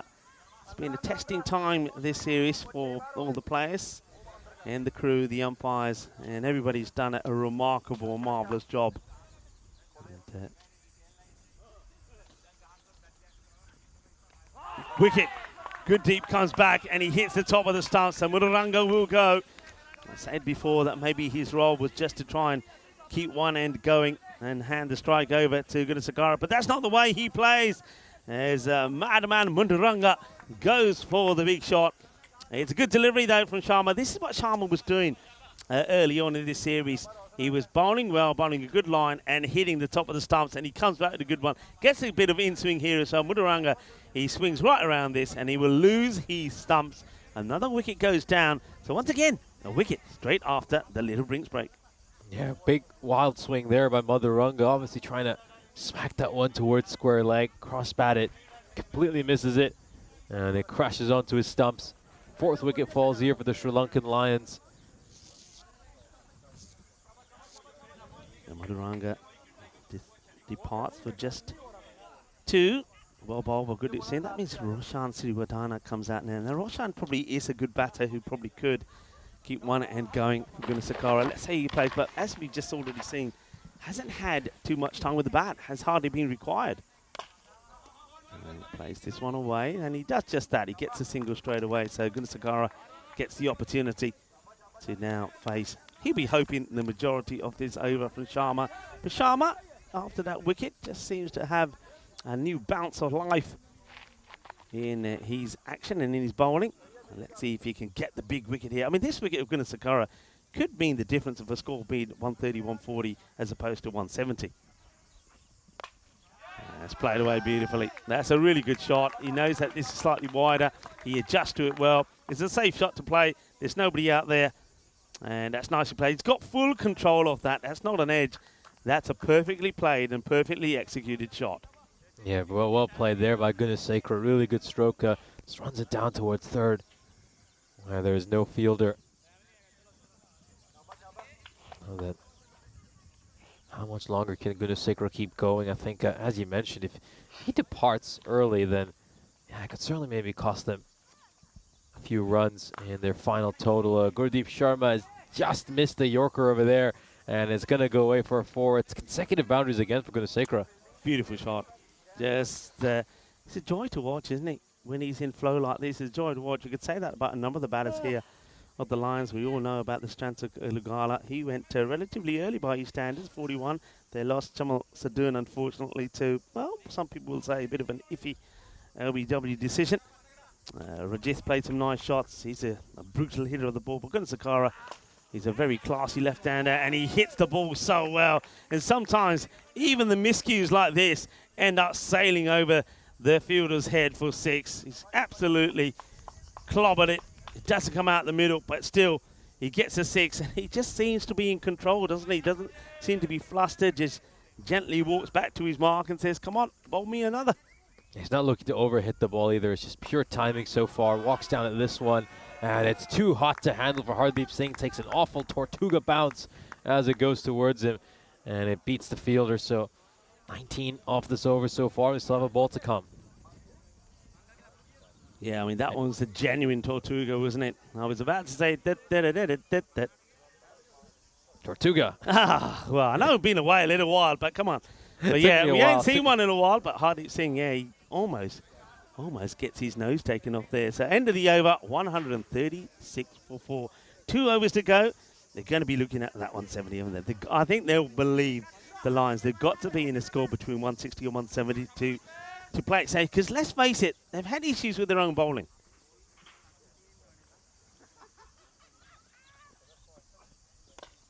Let's go for the big shot here. We'll see. That's only going to get a single. Hasn't quite middled. That one comes off the bottom edge of the bat. No Studi Vardhan is a very destructive hitter as well. Hasn't had the chance to bat much this European cricket series because the Lions tend not to lose too many wickets. Just the 1 innings for him so far this European cricket series. Prior to this one, he managed to just get a single off the only ball he faced.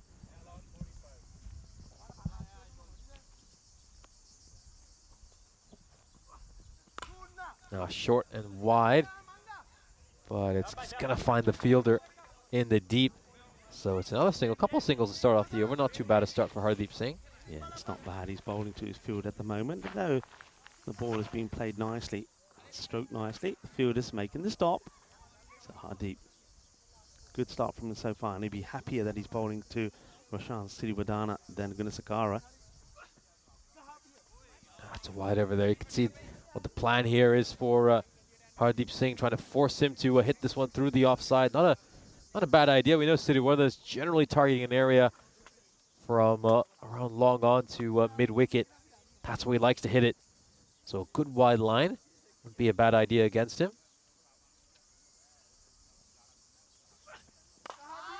No, he's going to hit this one towards long off. And it's a top shot there by Siriwardana. Very nicely played. Good bit of cricket. And the fielder at deep extra cover had no chance of getting to that. It was in the slot, wasn't it? It was in the slot. Still needed to be put away, but it's a nice controlled shot. Gets the boundary. Gets his first.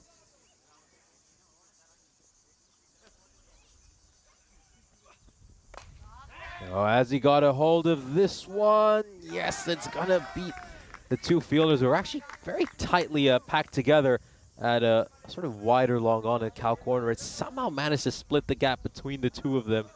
Neither one of them could cut it out, and it's 4 more runs. Yeah, Hardeep, he sees Roshan move early, so he changes his mind and bowls a slower delivery, which was not a bad option, but I think it was just a little bit short, and that allowed Siriwardana not just to get the bat onto it, but also to pierce the two fielders there. So good placement.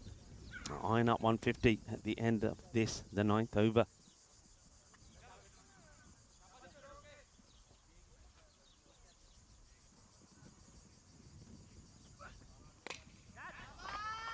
Where's this one going to go over the rope for a 6? It's 3 consecutive boundaries for Roshan Siriwardana.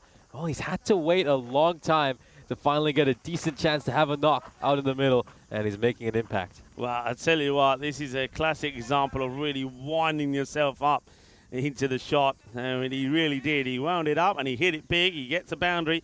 The 150 does come up. We have a saying that say it all happens in the night. So far, we've had 2 singles, a wide, 3 boundaries. And what's next to come? He's going to go for the big shot again. And he's going to get some more runs here. It's another boundary, 4 more runs. Terrific over for the Sri Lankan Lions. This one goes magical. 21 runs come off it.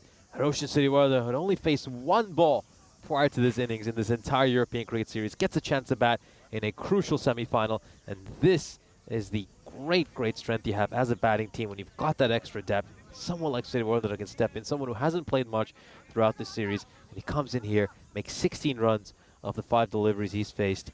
And the Sri Lankan Lions have reached a 150. And they'll certainly be eyeing something north of 170. And maybe they can even get to 180 if they have a magical over here. Yeah, well, that's one thing I was saying. I think I said it in my intro to this match. I think somebody like Roshan Siriwardana could be the key. He's a good all-rounder. We haven't seen him, you're right, with the bat. And he shows what he can do here. It's a pretty impressive 20 of just 6 balls. But I think he could come into his own with the ball as well. Right, into the last. What can we finish with? Oh, starts with a dot here. It's a bit of a rash shot this time from Gunasekara. I think it's one that he would normally back himself to put away. Come on, just going down here quite awkwardly. Does make the stop. He's up now. So dot ball to start. A little bit of gold dust. And once again, they're looking, I think, they're looking for minimum 15 for this over. That will get them to that 170-something score.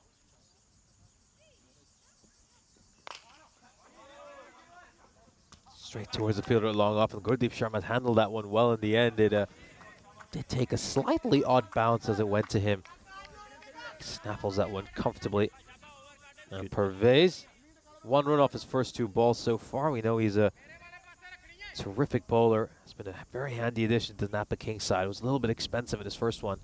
Let's see if he can rebound in this final over. This is good bowling. This is good bowling. He knows which boundary Roshan Siriwardana is targeting. He likes to hit it straight.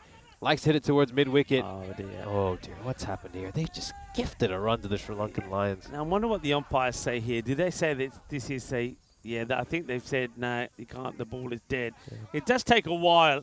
And just in the process of the wicketkeeper giving it back, and doesn't pick it up, the batter say, let's go. They go, and then I think the umpires, I think Tracy probably at square said, no, the ball is dead. Go back.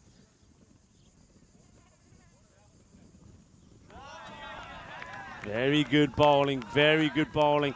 Remember his first over, and I said, I do like him, but he's not using his weapon of being a left-hander properly, i.e. getting it to be going wide outside the off stance. Well, he's doing it now. That's 2 really good deliveries. That one signaled quite rightly, 1 for the over, but what an over so far. 2 balls to come.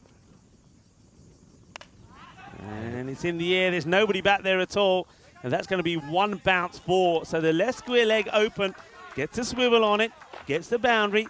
They're into the 160s, but 170 I think is what they were eyeing up here. They're not going to get to that unless we see a no ball or something here. So a 162. Now what about the height on that one? I wonder if that one you could say could have been the second one for the over. I haven't seen anything from the umpire, so it's saying that it's probably just below the shoulder.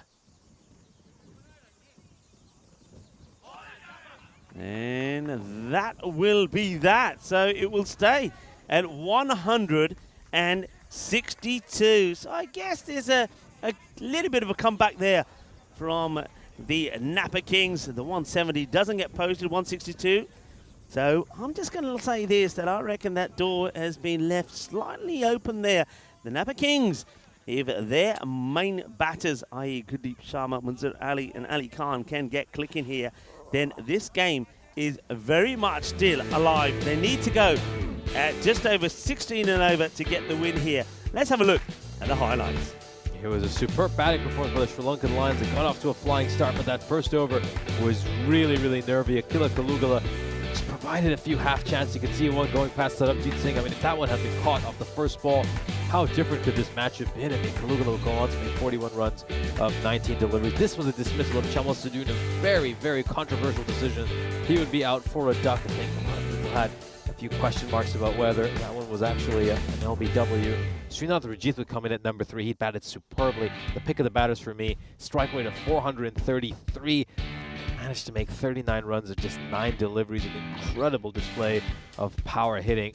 7 of the 9 balls he faced went to the boundary. Truly incredible. He would eventually be dismissed. That was a good catch taken there by Kamaljit Singh to get rid of him. Mangala Gunasekara came in at number 4 and did what he so often does. He's been the 3rd highest run getter for the Sri Lankan line side. And he managed to make 47 runs of just 17 deliveries. Still looking for that first 50 because he obviously comes into bat in the middle order, so he's fallen short of the half century a few times. Been in the 40s and on a number of occasions during this European cricket series that hasn't been able to convert and get himself a half-century milestone. That's his 5th score in the 40s in this ECS. Madhuranga managed to make just 2 runs of 3 deliveries he faced. He was cleaned up by Gurdeep Sharma, and then Roshan Srivaradhan, as you saw right at the end of that highlight, hit that 1-6. He managed to make 24 of 10 deliveries. A good innings by him, a batter who hadn't played, or had played, I should say, just 1 ball heading into this innings. And boy, did he bat superbly when he was called upon. Yeah, I mean, that's the story there. I think the only failure there, I mean, Chamal Sadoun just got, you know, as a player, sometimes you get those. It's the way it goes, really. To rob the green sometimes. Madhuranga, the early man who really didn't step up to the mark, and I'm liking the finish there from Roshan Srivaradhan. They would have been a little bit disappointed with that last over, that they weren't able to get any more runs off that one. It ended up being a really good over. I think just the 5 runs come off the last, so that was a superb over. And I think that over keeps the Napa Kings in this. Quick look at the bowling figures there. A little bit expensive. Hardeep Singh, the captain, though he does pick up a wicket there. But once again, I think with the left armer, Pravesh, that bowled very well. 1 for 26, included that very good last over. Absolutely, a terrific bit of bowling in that final over. I think he'll be very impressed with himself. He's just left the door ajar for his side. You still feel the Sri Lankan Lions are well in front in this match, and you'd fancy them heading into the 2nd innings. But the mid-match summary, the Sri Lankan Lions have posted 162 runs on the board, and Napa Kings need 163 to make it to the final, where they'll be joined by Sher Punjab. Come back in just about 5 minutes when we'll have the 2nd innings.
This European Cricket Network event is proudly brought to you by HCL Software and Paramatch.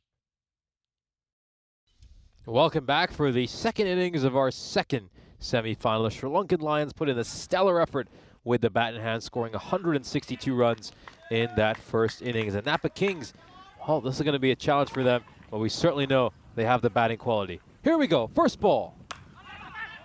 And Gurdeep Sharma starts off the perfect way with a 6. This one is dug in short. Kamal Ray's bowling this first over. We'd always had a few issues throughout this European cricket series, but they've inserted him in here to bowl this first over, and he starts off in nightmare fashion. So who will join the Sher Punjab Cricket Club in our final? We'll find out. 6 for no loss after the first ball. This is worked away very nicely, goes away for a 4. This is beautifully played. I think he just goes a bit too short there, Kamal Ray's. And Gurdeep Sharma doesn't look to overhit it, just pulls it in front of square leg. Yeah, nicely played. Gets that one away for a 4. Gets enough bat on it. Very good morning, John Gray joining us in the chat. So score hasn't come up just yet. Apologies for the slight issue. The Napa Kings are 10 for no loss, and we are 2 balls in to the first over.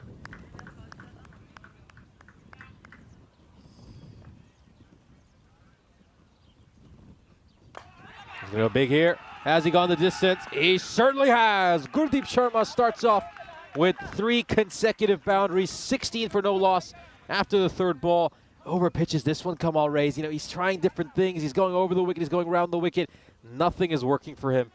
And, you know, this was the big thing we were talking about Kamal Ray's during the group stages, was that they needed him to get back into form heading into these knockout stages.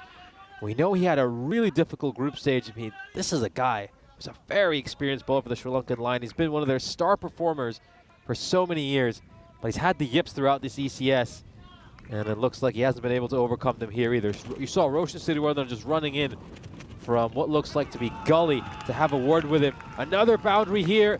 This is another shorter one that he probably hasn't directed as nicely as he'd like. It goes away for 4. 20 for no loss.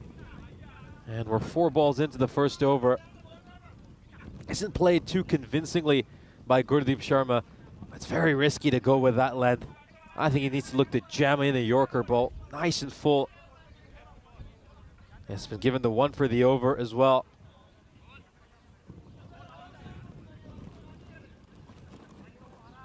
Now, immediate dilemma here for the Sri Lankan Lions. Not the way they would have wanted to start, but yeah, the Napa Kings, they obviously want to put some immediate pressure on this Sri Lankan Lions side. Now, this is going to be struck towards long off. It's another boundary. 5 consecutive boundaries to start things off here for the Napa Kings. Napa Kings off to a flyer here, Nish, and well, Sharma looks a complete different player to what we saw yesterday when he was swinging and missing. This time, he's not swinging wildly, he's just playing some glorious shots. Magical over so far with the ball still to go. 22 have come off it.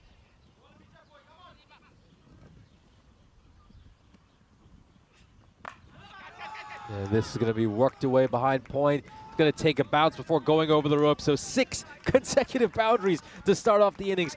Every ball in that first over goes to the rope. The Napa Kings get 26 runs off the first, and the perfect start for this Kings side. Well, come on, Riaz. I don't think, I mean, it's a gamble to open with him. He's a guy who's a little bit short on confidence. Yesterday, we saw better from him. He made a change, and he was starting to bowl over the wicket. He looked okay. But, well, he's been taken to the cleaners. And it's a glorious start for the Napa Kings. And, well, they've already made some good leeway into that target of 163. Yes, hello to John Gray, to Rob Thompson, and everybody else, to Shohag as well. That's on the chat. Enjoying us here in Cyprus on Finals Day. And, of course, Peacock Friday as well. I hope you are all wearing your Peacock Friday shirts. So, yeah, come on. Now, it's pressure on the other bowler. They're going to go with Sinat Rajith to bowl the next. So they're keeping the pace on. What can Kuma do? Rajinder Kuma faces his first ball. He gets beaten outside the off, so it's all of a sudden it's just a better area, isn't it? It's not. You see Kamal there. I think what the problem is, once a bowler goes for boundary first 2 balls, he then starts to think, right, what do I do?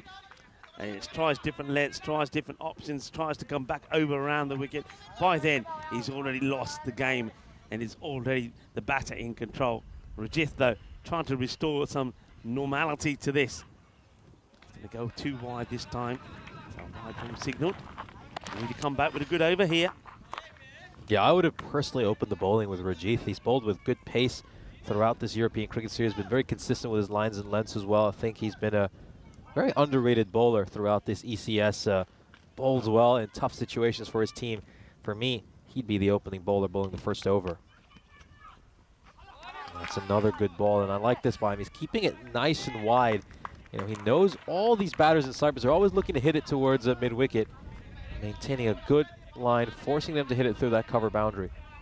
Nalin Patharana has a shy back at the stumps here and ends up getting the back of the batter instead. So a couple of misses here. So Rajinder Kuma hasn't opened his account just yet, but he's the good length that's been bowled to him. Short of a length outside the off, that heavy length that's working well for Rajith so far. A little too wide there. He goes a bit too wayward, but yeah, the plan is very clear here from Rajith. I think interesting thing is how's Kumar going to react now? Maybe he just needs to shuffle across to be able to access the offside a little bit better. Onus is now on the batter to make the adjustment. Just look at the field as well. The field has been set to this line that Rajith is trying to bowl. And that's almost works to the plan, doesn't it? Almost. So close, yet so far. It will be the first runs for Rajinder, but he gets a little bit lucky. He gets beaten. And so does the fielder, though, leaping up in the air, Roshan Siriwardana, but he can't grab hold of the Grizzly. Yeah, you can just see his feet, though, move the right way, sort of pushing at it with hard hands well away from his body. Gets that thick outside edge, and it sails over Siriwardana's head.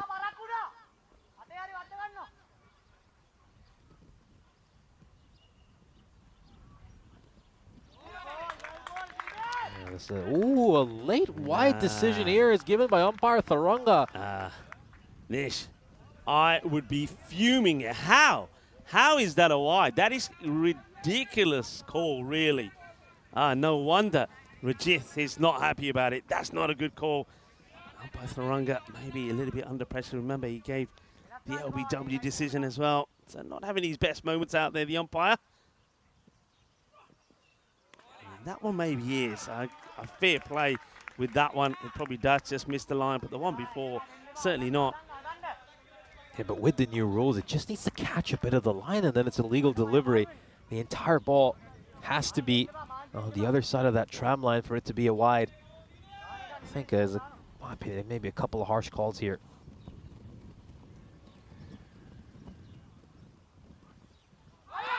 Oh, playing across the line on this one. They go up and appeal. They're certain they've heard a noise. They're even appealing to the square leg umpire.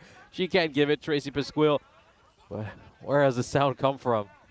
Yeah, just having a look at this again. I don't see any initial response at all from the bowler. It's only the wicketkeeper gets involved and then the bowler starts. But I don't think that's caught the bat. If anything, it might have caught just the top of the pad there on the way through. I like the way that he stuck his... I just hope that the last ball off this over doesn't go to the boundary, because that would be so cool for Rajith, because that would be one wide that probably shouldn't have been given. So it's well bowled. So now this is the ball that we're talking about. If this one goes to the boundary, it would be really cruel, really, for Rajith, because technically it's a ball, this one, that he really shouldn't be bowling, and that means that he's come back with a very good over.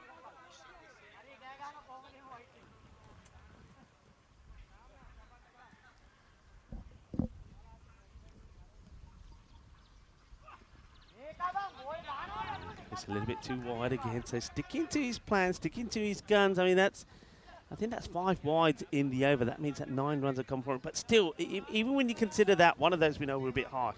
Even when you consider that, it's not a bad over. It's a plan in place. He's sticking to it.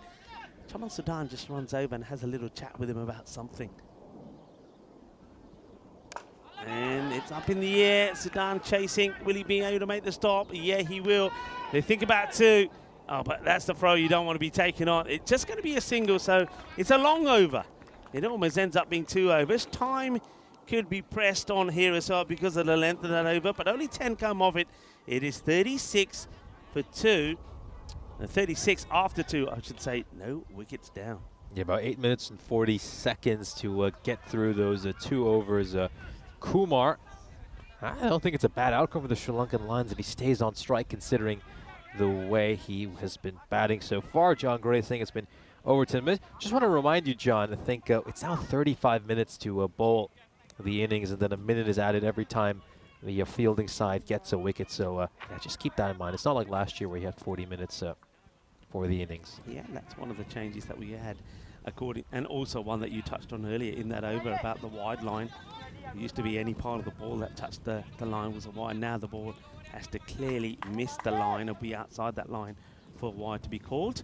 Gunasakara comes on, and he also is just trying to keep it in that area. Now that one again, a tight call. Let's have a look at this again. I mean, it's a tough one for the umpire. I can see why it's given, but does this ball catch any of that line? And I would say, yeah, it does. Maybe just a little bit, but I'll give the umpire that one. That's a tight one. Yeah, you can give that one umpire's call. Full toss, and it's just going to beat the fielder at backward point. Not the best ball there by Gunasakara. He misses that Yorker, opens the face of the bat here, and he gets the boundary. Yeah, it's Kamal again. Sometimes he can be a bit of a hindrance in the field as well. And I know it wasn't the best of deliveries, but I think Kamal should be stopping that. It gets through him. It's going to be 4 runs. Can Gunasakara get here in response? Goes for the slower delivery. Huge appeal there, probably going down the leg side, but he's deceived Kumar really well. Took some pace off that. This looks to me like a good decision by umpire Tracy Pasquale. Yeah, it's a slower delivery. He floats it up. Let's see, have a look at this again. It looked like to me it might have just been going down the leg side. Let's have a look. The ball is swinging, and yeah, it's going to miss by at least a good stump or 2.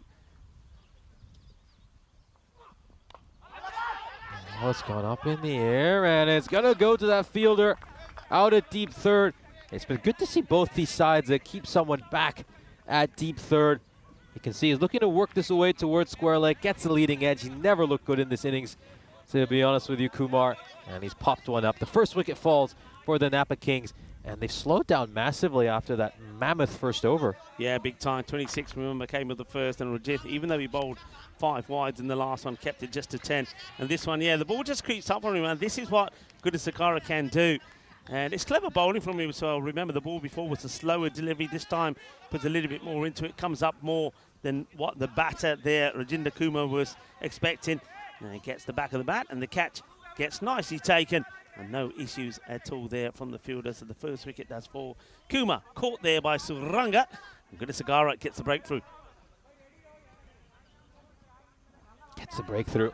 Gets the important one. Now Ali Khan coming in at number 3. Leading run getter for this Napa Kings side in this European Cricket Series. 193 runs to his name. And he's done it with a strike rate of 201. This one's going to be struck away towards long on for a 6. Digs out that delivery really well. He's got such fast hands, doesn't he, Ali Khan, as he gets underneath this. Yeah, he's a class batter. I mean, I'll take you back to the conversations we were having at the start of this series when me and you were still saying that Ali Khan and maybe the likes of Mazur Ali, these are 2 guys that you don't want them sitting on the bench too long. You've got to have them out there. They can certainly make a difference for you.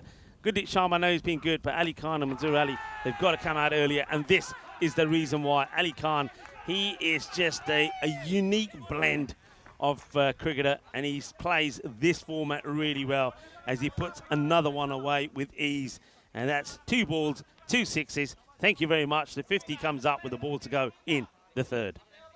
Yeah, good couple of shots here by Ali Khan. I think it's a real privilege to have a player like him in your side, someone who can open the bowling and then also bat right at the top of the order.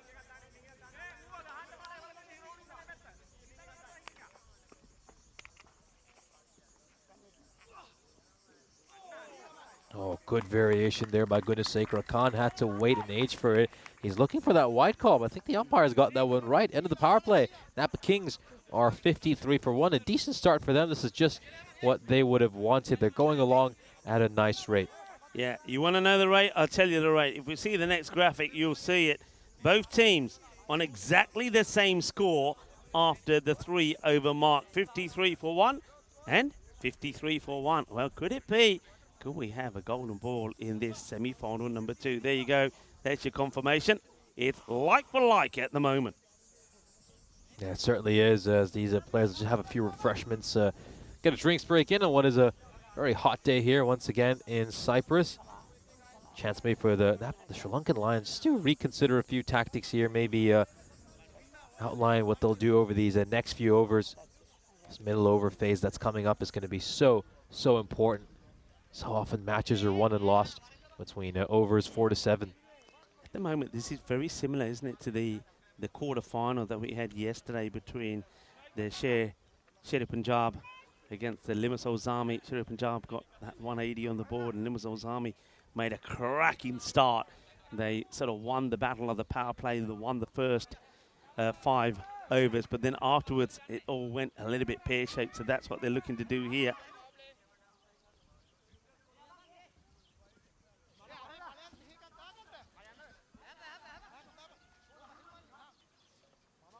So Chamal Sadun didn't have the best of luck with the bat, but he bowled brilliantly yesterday. Took 4 wickets, didn't he, in that quarter-final victory.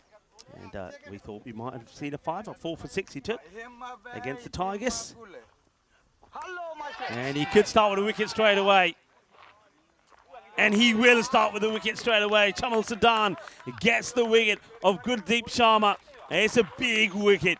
Munzir Ali surely will be the next batter in, and now really, if the Napa Kings are to pull this off, it comes down to the partnership between Munzir Ali and Ali Khan. Chamal Sadun, well, he's the man of the moment at the moment with the ball, isn't he? It didn't work for him with the bat, he got an unlucky one, but he comes back strong with the ball and gets a wicket of his very first ball. Yeah, here it is, Munzir Ali, Ali Khan. We saw these two play some big partnerships for the Napa Kings early in this ECS to get them their first couple of victories. Akila Kalugala takes out that one. And we know how great he is with a bat in hand, but whenever he's asked to come up with the catches out and long off, he snaffles them. Here we go. Munzir Ali and Ali Khan. These two, they terrorized bowlers at the start of this ECS, just fell away a little bit near the end. Can they get back to that early form? Goes for the big heave towards mid-wicket there. Wasn't really in control of that shot. Wasn't even looking at the ball too closely. Just wanted to clobber the leather off it. And it's going to be a dot ball.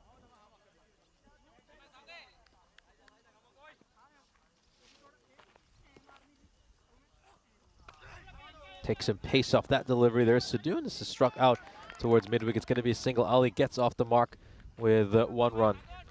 Chamal Sadun, very similar in what he's trying to do to that of Risham Singh, who we saw earlier, doing the same sort of thing for Sher Punjab, a mixture of pace, slower deliveries, and he's bowls it pretty effectively. He's a thinker, isn't he? He's one of those players that you know he's a thinker. He's thinking about what he's doing. He's always trying to come up and talk to the other bowlers as well to help them when they're under a bit of pressure. Chamal Sadun just goes a little bit too wide this time, gets called. Liking the fact that Nalin Patharana, the wicketkeeper, is standing up as well. That just applies more pressure on someone like Ali Khan that does like the freedom of coming out of his crease. No, just cramps him for room there. Isn't able to get that one away, Ali Khan. Dot ball. Is that slower ball again, though? Cleverly bowled. Just have a look at this delivery as well. It's cleverly disguises it. You don't really see it coming. So you don't see it till the last moment. It's such a good slower delivery, and it's a bit of a cutter as well. Gets the ball to come back in. On pace delivery, and it's going to be slogged away for a 6. That was in the arc for Ali Khan, who belts that one away. Great shot. Boundary they desperately needed. Napa Kings this over had just 2 runs off it prior to this delivery. Yeah, just remember, after that first over, they took that rate down to under 15. It's crept up again slightly, so they would like a good finish to this over. Another boundary would be ideal. There it goes for the big shot. Oh, a late wide call here by umpire Tharanga. They're not too pleased with that decision. We'll certainly take another look at this, but my initial reaction was this is fine, but Well, it's not the first time Sidhu's been hard done by umpire Thurunga today. Yeah, we may not get a chance to overlook that one again, but I think that one again was a tight call. Just here, yeah, it's a tight call. Back to the live action. But I tell you what, sometimes karma works in mysterious ways. We just had a chance to look at that. I don't think it was a wide, but he has to bowl it again. So bowling it again means he gets the wicket. That's karma for you. And remember, we're talking about Chamal Sadun, who was given that little dodgy LBW decision as well. So he's looking to finish the over there with a dot. He doesn't. He gets to bowl it again because he's called a wide. And now he knocks over the stumps of Ali Khan and Nish. I got to say it, for me, that is the match sealed up. That could be the match sealed up. It's going to be tough to see the Napa Kings do it from here. Manzoor Ali has plenty of quality as well. Where are the rest of these runs going to come from? We know the Napa Kings, they've got lots and lots of quality in that top order, but yeah, huge challenge ahead here. I think the captain might be coming out now to bat. We know he's able to give it a good whack. He's certainly oh, so this is interesting. It's not going to be Hardeep Singh. Hardeep Singh was originally listed to bat at number 4, and I would have thought he'd come out of this situation. We know he's certainly someone who can give it a good hit. Instead, it's Kamaljeet Singh who's coming in at number 5. And this is going to be another wicket. This is going to be another wicket. Goes straight to Roshan Siriwardena. And that's going to be the end for Manzoor Ali, who's just stationed in absolute disgust. Well, is his problem here that he thinks it might be a bump ball? I think that might be the case he's looking to make, but yeah, that replay was pretty conclusive, if you ask me.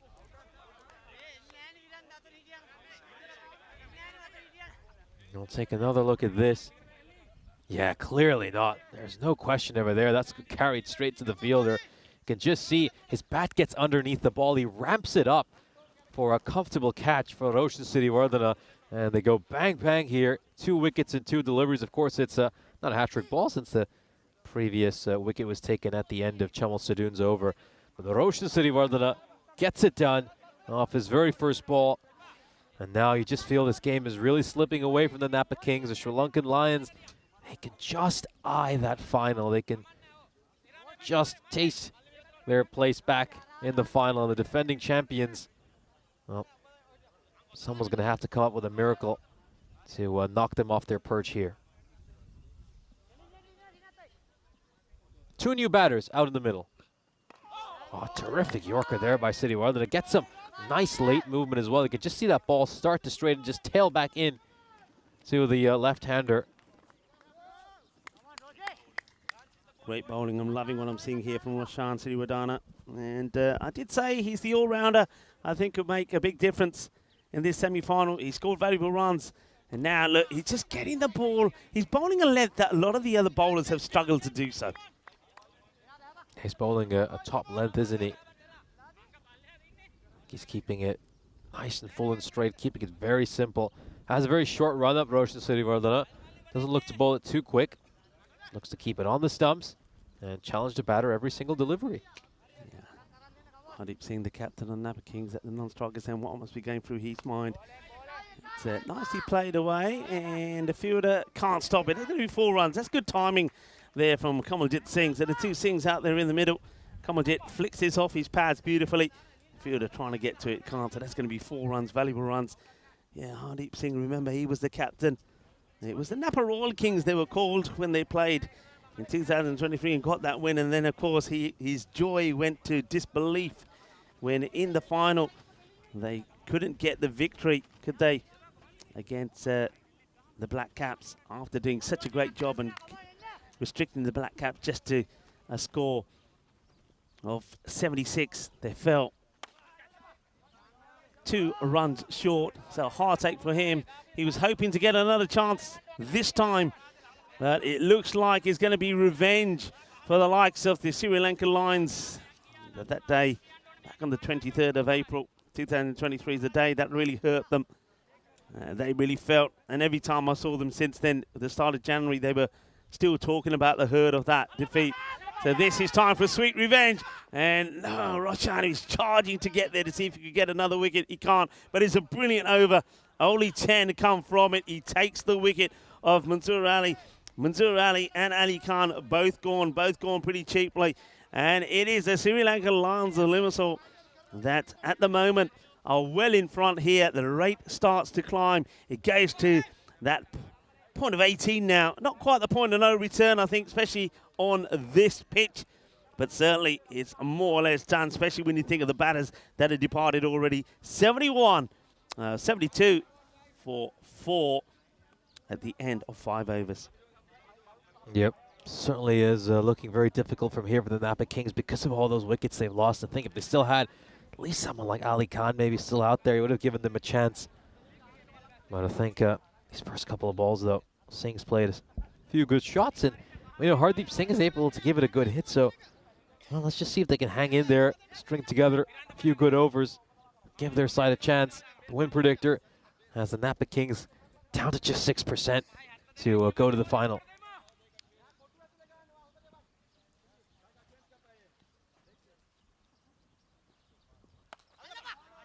It looks to make some rooms and hit it behind point. You can just see gets leg side of the ball, and he struck that one away for a 4. Good shot. Yeah, beautifully played. He rocks back. Gets a nice shot in here. I mean, it's not done and dusted, but it will take something remarkable. You see, they need to go around about 3 a ball to get there.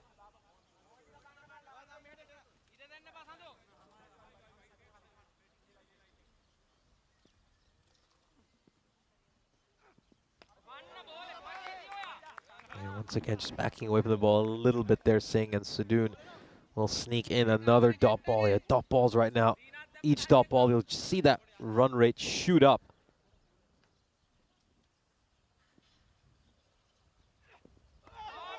Oh, make that consecutive dot balls, getting it to come back in a long way as well. Sadoon bowling a few cutters here. Yeah, he's just a very good bowler. You can see the two batters just coming together. Hardeep Singh just having a chat there with Kamaljit, saying, look, this is what he's doing, this is what you try and do. But, yeah, it's easier said than done. Chaman Sadoon has just been fantastic. He's bowling the last couple of days, has been brilliant. And, that's just superb. Take a bow. Yeah, exactly. Celebrate. Be joyous. And admire your own work, because that is just brilliant. Chaman Sadoon took 4 for 6 yesterday and takes a 3rd wicket here today. Just look at this delivery. Pure class, a little bit of genius. And, this is all to do with some of the things that we haven't seen other teams doing. The wicketkeeper standing up, keeping the batter inside the crease. So Kamaljit Singh, he's uncomfortable with the keeper up, so he's not leaving his crease. He's deep inside his crease. So Chaman Sadoon is able to get those balls in, which if he can go out of his crease, he turns into full tosses. He can't do that, has to stay in his crease. He yorks himself. He's going to go. Chaman Sadoon takes another. Just going for that leg stump Yorker there, Sadoon. Change in pace as well, and it's done. The batter, half the Napa Kings side, has been sent back to the dugout, and they might be staring at defeat over here. It's getting harder and harder with each passing delivery for this Napa Kings side. Lakhwinder Singh comes in at number 7. Yeah, Lakhwinder Singh, I think a player has been sort of underutilised as the bowler.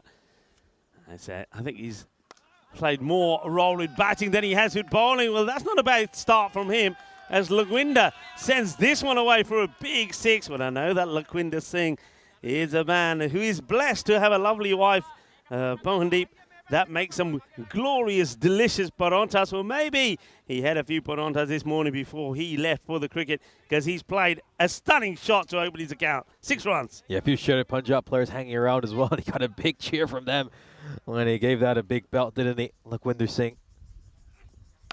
A little bit short here by Sadoon, but he's very lucky that Lakhwinder Singh has picked out the fielder inside cover. That one could easily have gone away for a boundary. Good stop that, isn't it, for Saranga, because that was hit really well. It was a pretty nice shot. A good shot for nothing, but what a spell that has been for Chaman Sadoon. We said he was very unlucky, wasn't he, with the LBW decision, but he's pulled off an amazing bit of bowling. 82 for 5. And that 6 overs here complete. So they've got a lot of work to do. And, one more over and the players will take some more drinks. International Days today, World Blood Donor Day. An event that raises the awareness to the importance of donating blood means and what it means to the health industry. And of course, it's used for many diverse things. So if you are able to, think about donating blood, World Blood Donation Day. All right, bowler now will be Maduranga, who gets an opportunity. And this has been well hit. This will take some stopping, and it can't be stopped. One bounce, 4 runs. He hits this nice and straight. So Hardeep Singh, the captain, he wants to, well, maybe can put a last stand together here with Lakhwinder Singh. Good shot from Hardeep. They're going to have to target certain bowlers here, the Sri Lankan Lions, and look to get some truly mammoth overs off them. Which Sri Lankan Lion bowler do they target? That's going to be the question. Obviously, Maduranga looks like he's bowling here because they can't go back to Kamal Reyes. So maybe he's the bowler they look to target. He's going to go big here. He hasn't quite middled that one. Does it have enough to go the boundary rope? It does. Just takes a bit of a spin off the playing field when it lands, but that was not enough to prevent it going for a boundary. So starts off with consecutive 4s. Yeah, got to swing hard, got to be brave, got to try and get to that 20 that they're looking to get from this over and all the other overs that remain. Of course, one very big supersonic over could make the world of a difference to this run chase. They're not giving this up. They're fighting hard. Yeah, this has to be the bowler where they have to look to get that 25, 30-plus run over, you feel, because Maduranga, the 6th bowling option, who's just been asked to bowl because Kamal Reyes obviously struggled a lot on that first over, so he's the inexperienced bowler here. He's the one they really need to target.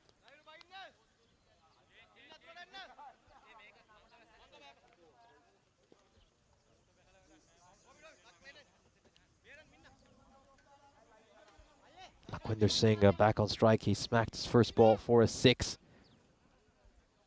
Seen 9 runs off these first 3 deliveries.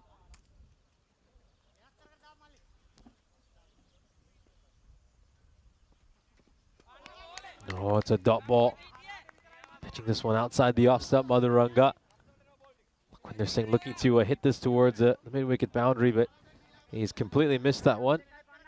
Yeah, that's been the problem, isn't it? In between some good striking from the Napa Kings, there's been too many dot balls, and that's been the problem. That's why they're in this predicament. And see, something like that one, I mean, if you leave it, that's out. I think that's out. It's a direct hit. The umpire is going for the replay, but the batter is not hanging around.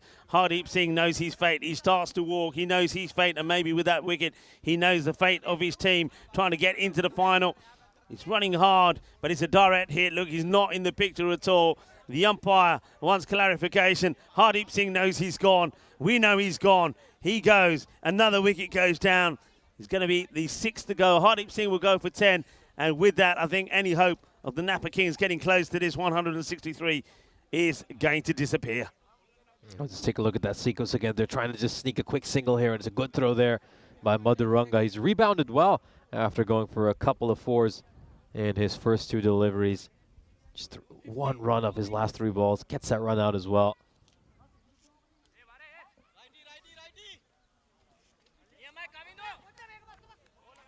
You can just sense now from the voices and the body language of the Sri Lankan Lions, they know they look set to be in the final again. They look set to be defending their crown. Maduranga has been a good over, hasn't it? Just 9 from it. And up in the air. Can Chamalsa didn't get to it? No, it just drops before him. But it won't matter. It's not a boundary. It's just a single. Maduranga gets a good over in. Only 10 come from it. It's 92 for 6 wickets. And at the end of the 7th over, the players will take some drinks here. Now, Nish, some news just coming through about the bronze final that was scheduled to take place about an hour after this match is completed. Now, I can confirm, because of the red alert that we have and because of the temperatures soaring up, I mean, you know, because you've been keeping us updated on this, Nish, a lot of schools are closed, a lot of other businesses are closed because of this warning from the government. Basically, the government saying because of these extreme temperatures that nobody really should be outside at that time. And as a result of that, and I think it's a very sensible move, the bronze final, so just to repeat, the bronze final will not be taking place. So the Cyprus Knight Riders and the loser of this match, and it looks like it's going to be the Napa Kings, will both share the bronze title. So the final will take place, but will be at the slightly later time of taking part local time at 3:30, by which time I think that alert is over. So that's news. We'll keep you updated on that. But for the moment, the key thing to make note is that there will be no bronze final. We'll only go to the final, but later on in the afternoon. But stay tuned and keep an eye on your screens for further updates on that.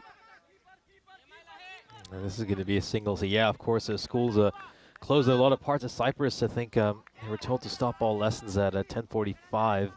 So by this time, of course, I think all lessons have stopped here, and students would have made their way back home. So, yep, big red alert right now. And I think once we wrap up this match, I think we'll be heading back somewhere indoors as well. And we'll be back with you for the final later today. A good slower ball there. My goodness sake, Ray's completely deceived. Look, Winder Singh, just look at the look on his face.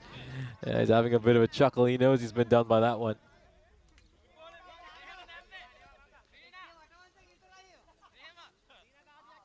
Sakara walks back to his mark. Never looks flustered, does he? He always looks super cool. And it's been hit pretty straight, and, well, a bit of footwork there from Rajith, the man who's wearing those wonderful mirror shades, and makes the stop and then allows Kalugala to do the rest.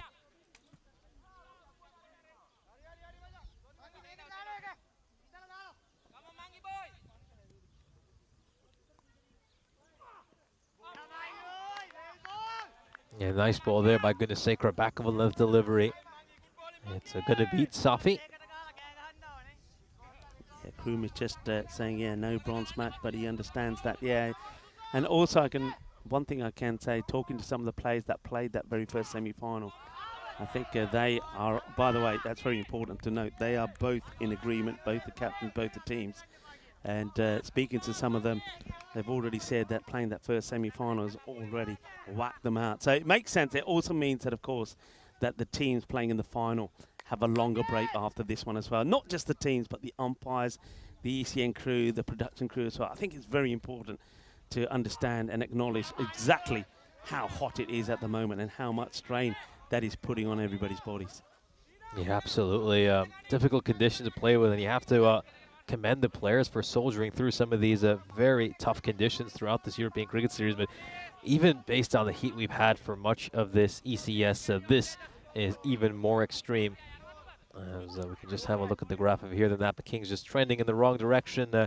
Things just falling apart for them after the power play. Of course, Jamal Sadoun came in that fourth over, picked up a couple of wickets, and since then, they've never been able to recover, the Napa Kings. And it's all just spiraling away for them. It looks like their campaign will be coming to an end in 2 overs time. Again, this is a side who harbor ambitions of silverware. We know that he came very close to it last year. And I think in this ECS, they'll just be a little bit disappointed with themselves. We know they set very high standards for their team. They made it to the semi-final. I think they've done a good job to do that. This margin of defeat against the Sri Lankan Lions will massively disappoint them. So on the outside edge, it goes straight to the fielder. He picks up a catch out in the deep, and the 7th wicket falls here. This is an amazing catch.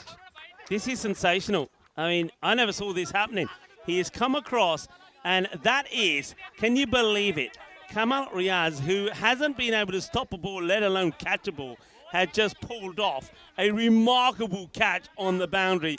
We said all along this, you and I, that the key fielding position would be the man at third. Kamal Riaz has just taken an amazing catch. And you know what? He's earned the right to bowl the last over, I think. I reckon the Sri Lankan Lions will feel that they've probably got enough on the board to give him the last over, whatever it may be. But what a good catch this is. Unbelievable. Amazing catch. He's just done a superb job out of deep third to grab that one. Fantastic catch. Unbelievable. And, well, Rajith, I reckon he's going to be having to buy a few cold drinks for Kamal Riaz for taking that catch. It's a dot ball here as well. So good bowling here. Yeah, just to confirm, just coming it through here now, that the bronze final abandoned due to extreme heat. The final delayed by 30 minutes starting at 15:30 local time, 1800 IST, and that is down to this which has come through. The government has issued code red, extreme heat, for any outdoor activities that have to be stopped during those times. That's why the final has been pushed back to the 3:30 local time as well. This one's another wide over there, just going down the leg side. Rajith bowling this penultimate over. I think, yeah, both captains agreed as well that it wouldn't be safe for their teammates to have to play in that kind of a heat, and in the end, they decided to share the bronze medal.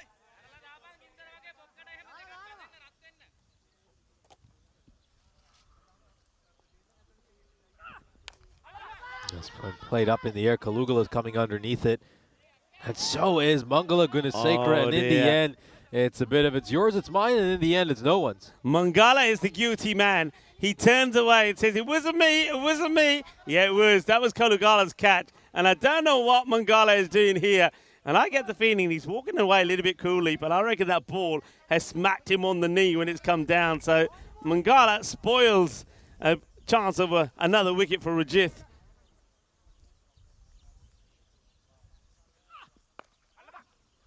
Yeah, that's going to be played out behind point. Goes for a 4.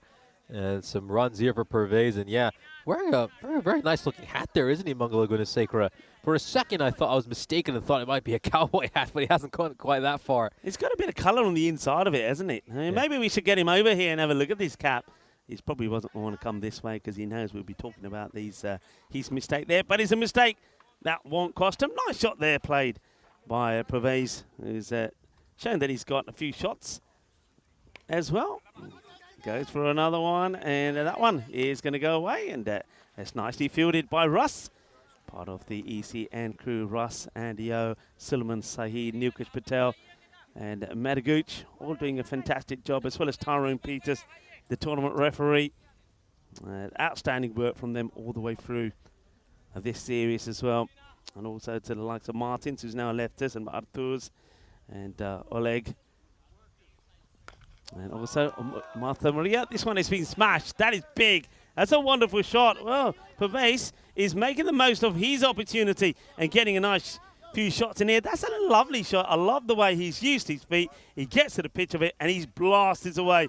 So it is the end of 9 overs. The Nelson is on the board, 111. And it is 7 wickets down. So we're going into the last. I wonder if Kamal Riaz will get the opportunity to bowl an over here. Go on, give him a go. Give him the last. Kamal. He did take a brilliant catch. Let's see who they go to. I think they are going to Kamal, aren't they? Yeah, that's what I like to see. Well, they've got 52 runs to play with. It's not Kamal? Oh, it's not Kamal. No, you're right. It's not Kamal. Yeah, it's not Kamal. It's they've decided to go with Madhuranga instead. Oh, it's actually Sundaru. Beg your pardon. So, yeah, they go with Sundaru. They do decide to use a 7th bowler here, the Sri Lankan Lions. Just experiment a little bit with that bowling lineup. They know this result has been wrapped up. Can I just say that Andy O just walked by with a few ice creams for us. Thank you, Andy. But he's been mobbed by all the players. The players gone running after him saying, we'll have one as well, please. Yeah, I understand. Ice cream for all the players. Well, he gets an opportunity to Sundaru. And his first one is down the leg side. It's going to be a wide. Yep.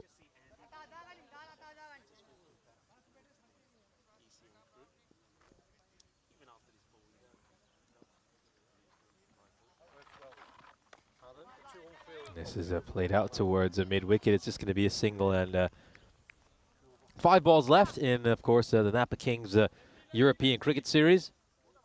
I think we've talked a little bit about how they'll look back at this series in retrospect. I think certainly had their moments of brilliance.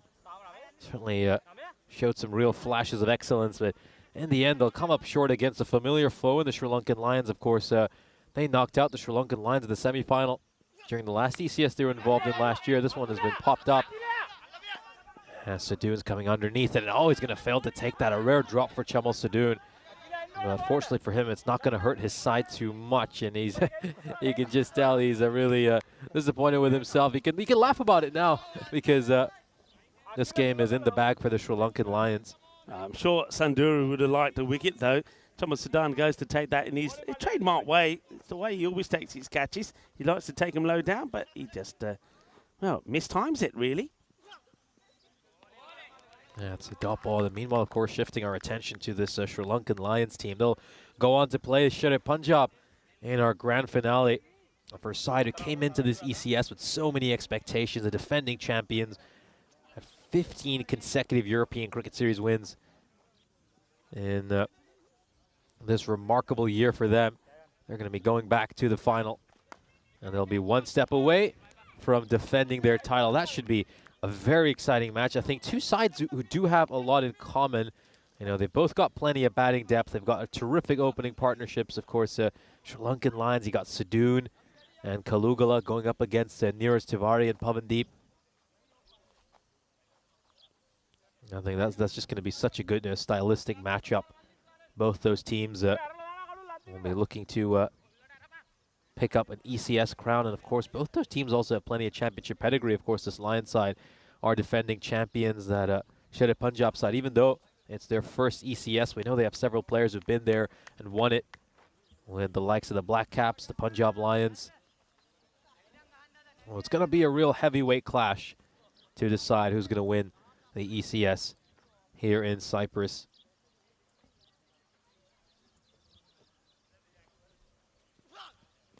Goes for a Yorker over there. Parvez unable to make any contact with that ball. And they're one ball away now, the Sri Lankan Lions, from returning to the final. This was a side, of course, who for many years had a reputation that they can't get it done. They can't win the crown. They often finish third.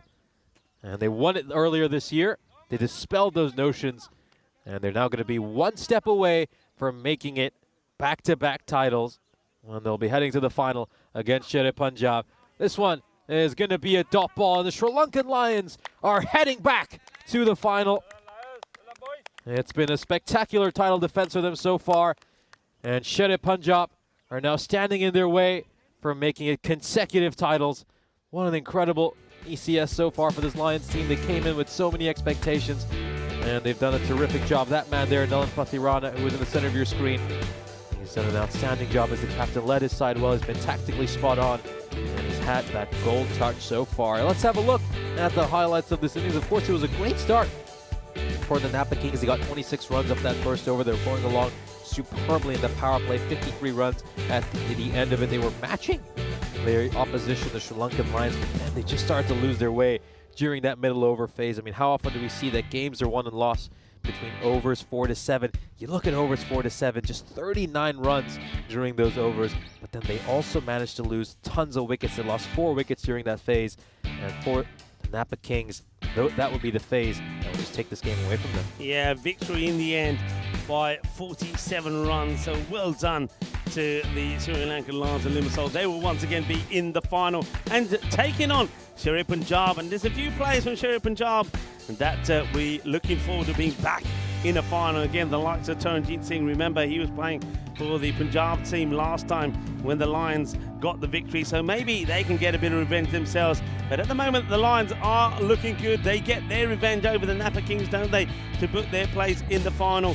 And this is a good day for the Lions. And in the end there, look, there were a few moments when they weren't able to pick up some of the catches. This is another example of it. But by then, the match was done and dusted. So Napa Kings is going to be heartache for them. And their captain, Hardeep Singh, he was hoping that this time he could get his team not just in the final, but be crowned the champions themselves after losing out back in 23 to the Black Caps. But it was not to be. And in the end, they just got batted out of the game. Once again, the Sri Lankan Lions showing their strength with the batting, but also showing some of the flaws in the game when it comes to the bowling. Yeah, they certainly did. I think just a few issues there to iron out for the Sri Lankan Lions. But Napa Kings, just having a look at the scorecard, as you can see, Gurdeep Sharma top scoring with 26 runs, a few starts in that top order, but no one was able to go on and play that big innings they so desperately needed. We'll have a look at the bowling card for the Sri Lankan Lions. Come on, Race, a little bit expensive bowling that first over. 26 runs come off it. He took a great catch, though, later in the innings. And then you've got to credit the rest of the bowling attack. You look at someone like Chamal Sadoon. I mean, that was a typical Sadoon performance, wasn't it? Got those 3 wickets and also bowled very economically, giving up just 19 runs in the 2 overs he bowled. The same goes for Mangala Gunasekara. Figures of 1 for 19 for him. In the end, the Sri Lankan Lions will restrict the Napa Kings to just 150 runs, and they will move on to the final. Superb performance for them. Napa Kings, as you can see, they've come up short once again, and this title, which they're so desperately seeking, will elude them one more time. And they'll be going on Sri Lankan Lions to face Shere Punjab in our grand finale. Should be a terrific match. Of course, as we've informed you, the bronze final has been called off, and the two losers, Napa Kings and the Knight Riders, have agreed to share the bronze final. Of course, we have a red warning here in Cyprus, so it's been deemed, the conditions have been deemed unsafe to play, and so we won't be having that bronze final. But we will be coming back to you in about 3 hours and 45 minutes with our grand finale. Yeah, I mean, look, of course, it's not good news. It's not what anybody wants to hear. It means that we're going to have one match less here today. No bronze final. But the good news is this, that you can change over and watch some women's T20 action. Of course, Vinny Sandy, you know, is in Czechia in around about 15 minutes time. You're going to see the Czechia women taking on Gibraltar women. And I wonder if we can see, yeah, there you go. That's what's happening there at the moment. That's the fantasy dashboard. So the Czechia women taking on, as I said, the women from Gibraltar. The coin toss has been won by Czechia, and they've elected to take the field first. So there's always some cricket that you can watch. And just to give you the update here, so there won't be a bronze final, but we will have the final. We can have a graphic to just show you when that final will be. So we'll be coming back at a local time here at 3:30. There you go. So make a note of that as well. So that is your final. The Shere Punjab take it on the Sri Lankan Lions. All the details and the information that you need to know is there. So I guess from myself and Nish, we're going to take a little break here now.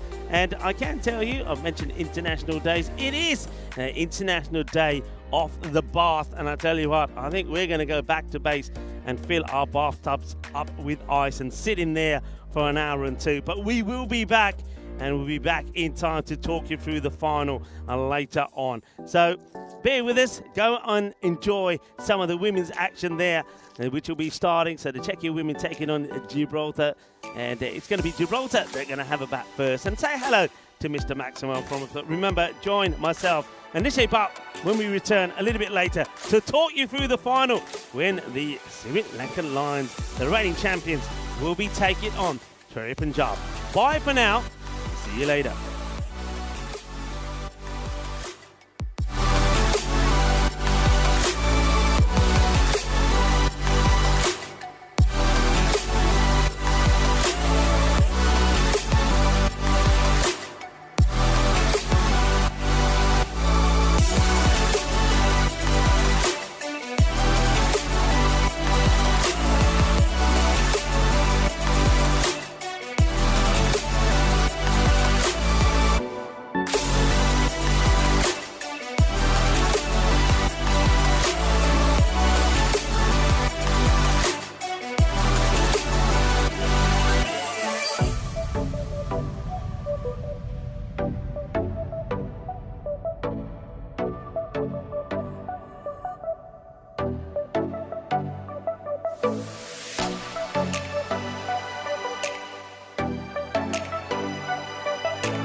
welcome to the final here in Cyprus when the Sri Lankan Lions of Limassol take on Sher Punjab. Which one of the two captains will get their hands on this beautiful trophy?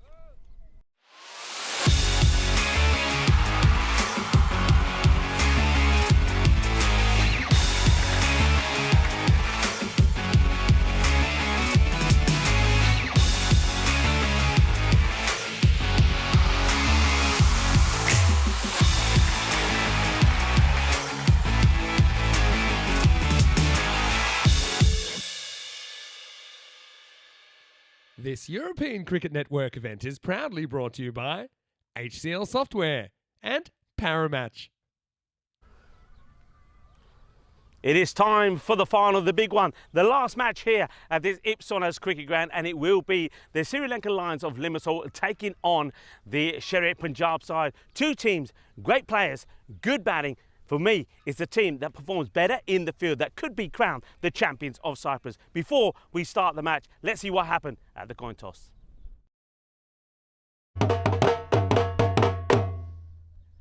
Sri Lankan Lions to call. Head is the call, and it's a head. They're going to bat. Chalo. The news from the coin toss is that the Sri Lankan Lions of Limassol, they won the toss and they are going to have a bat there. No surprises there from Nalin Pathrana. Hasn't he been absolutely brilliant behind the stumps? And he's hoping that he can lead his team to another victory here at the Ipsonas cricket ground. Of course, remember, they are the reigning champions. They showed good form in their quarter-final yesterday and earlier today in that semi-final. They've got good batters that are in very good form at the moment. Akila Kalugala is scoring stat loads of runs. Somebody like Chamal Sudan is hoping to get back into form this time around. He was a little bit unlucky in that semi-final, but he's looking to get in the runs once more. But hey, look, he may not be scoring runs, but his bowling lately has been absolutely fantastic. He picked up 4 wickets yesterday, 3 wickets here today. He's been in super form. Someone like Sunant Rajith has been scoring runs for fun. And then we saw Gunasakara come out there, score big runs in the semi-final. And then somebody who's hardly had a bat, Roshan Sriwadana, also put a good performance in as well. They're up against Sher Punjab. Now look, before they played their semi-final earlier today, one thing I said about them was, look, they're a good team. They've got some good players, but they let themselves down in the field. Can they come good when it matters in the field? They showed that they could. Their fielding and bowling performance in that win was quite outstanding. Pawandeep is going to be key again, the top run scorer in this series. Niraj Tiwari has been partnering him very well. Taranjit Singh, a little bit like Chamal Sudan, hasn't really performed with the bat recently, but with the ball, he's been very good. Can he score big runs? And then watch out for a man I've been very impressed with, Risham Singh with the ball. It's going to be an absolute cracker. It's a scorcher. It's a really, really hot out here at the moment. And I think a lot of about this game is also how these two teams manage the heat as well. Nishay Bhatt is in the commentary box. Nishay, the news from the middle that in this final, it will be the Sri Lankan Lions that will have a bat first. Here we go. It's the grand finale here in Cyprus. 2 weeks of cricket have come down to this. Sher Punjab and the Sri Lankan Lions are set to do battle here in Ipsonas as we get a beautiful look at this ground where we'll be playing. We're 7 kilometers west of the port city of Limassol, and this promises to be a fascinating encounter. What a great way to end 2 weeks of a terrific European cricket series. Here are the lineups for this final. Sher Punjab going against the Sri Lankan Lions. As you can see, the top points getter for Sher Punjab is Pawandeep, who has been the leading run getter in this year's European cricket series. He's going up against the Sri Lankan Lions. You can see Chamal Sudan there with 936 points, a terrific all-rounder. He has made a big impact with bat and ball in hand. Well, look out for the other big batter over there, Akila Kalugala, the leading run getter of the previous ECS. He's not too far behind Pawandeep, and you feel those two are going to have a big, big role to play in this big match. An absolute mammoth clash. This is what we're waiting for. Two quality teams going at it. The defending champion Sri Lankan Lions are back in the final, and they're going up against a team that was newly formed for this European cricket series, but a side who possessed some of the finest players in this country, a side full of experienced veterans who have won this trophy with teams in the past. Here's a look at the win predictor. Sri Lankan Lions are 64% favorites. Hey, it's a final. I think all that goes out of the window. This match is a coin flip. It's 50-50. It's hanging in the balance. Anyone could win. And the stage is set for what promises to be a thrilling final here at Ipsanas after weeks of intense competition, incredible performances. We've reached the pinnacle of the tournament where two fantastic teams are set to battle it out for ultimate glory. On the one side, of course, we've got the Sri Lankan Lions, explosive team, a very deep team, a team who have won the European Cricket Series earlier this year in January, and they're looking to make it back-to-back titles now that they've made it to the final. Just one game they've lost all year. They were on a 15-game winning streak at one point. Just the one match they were defeated in the group stages.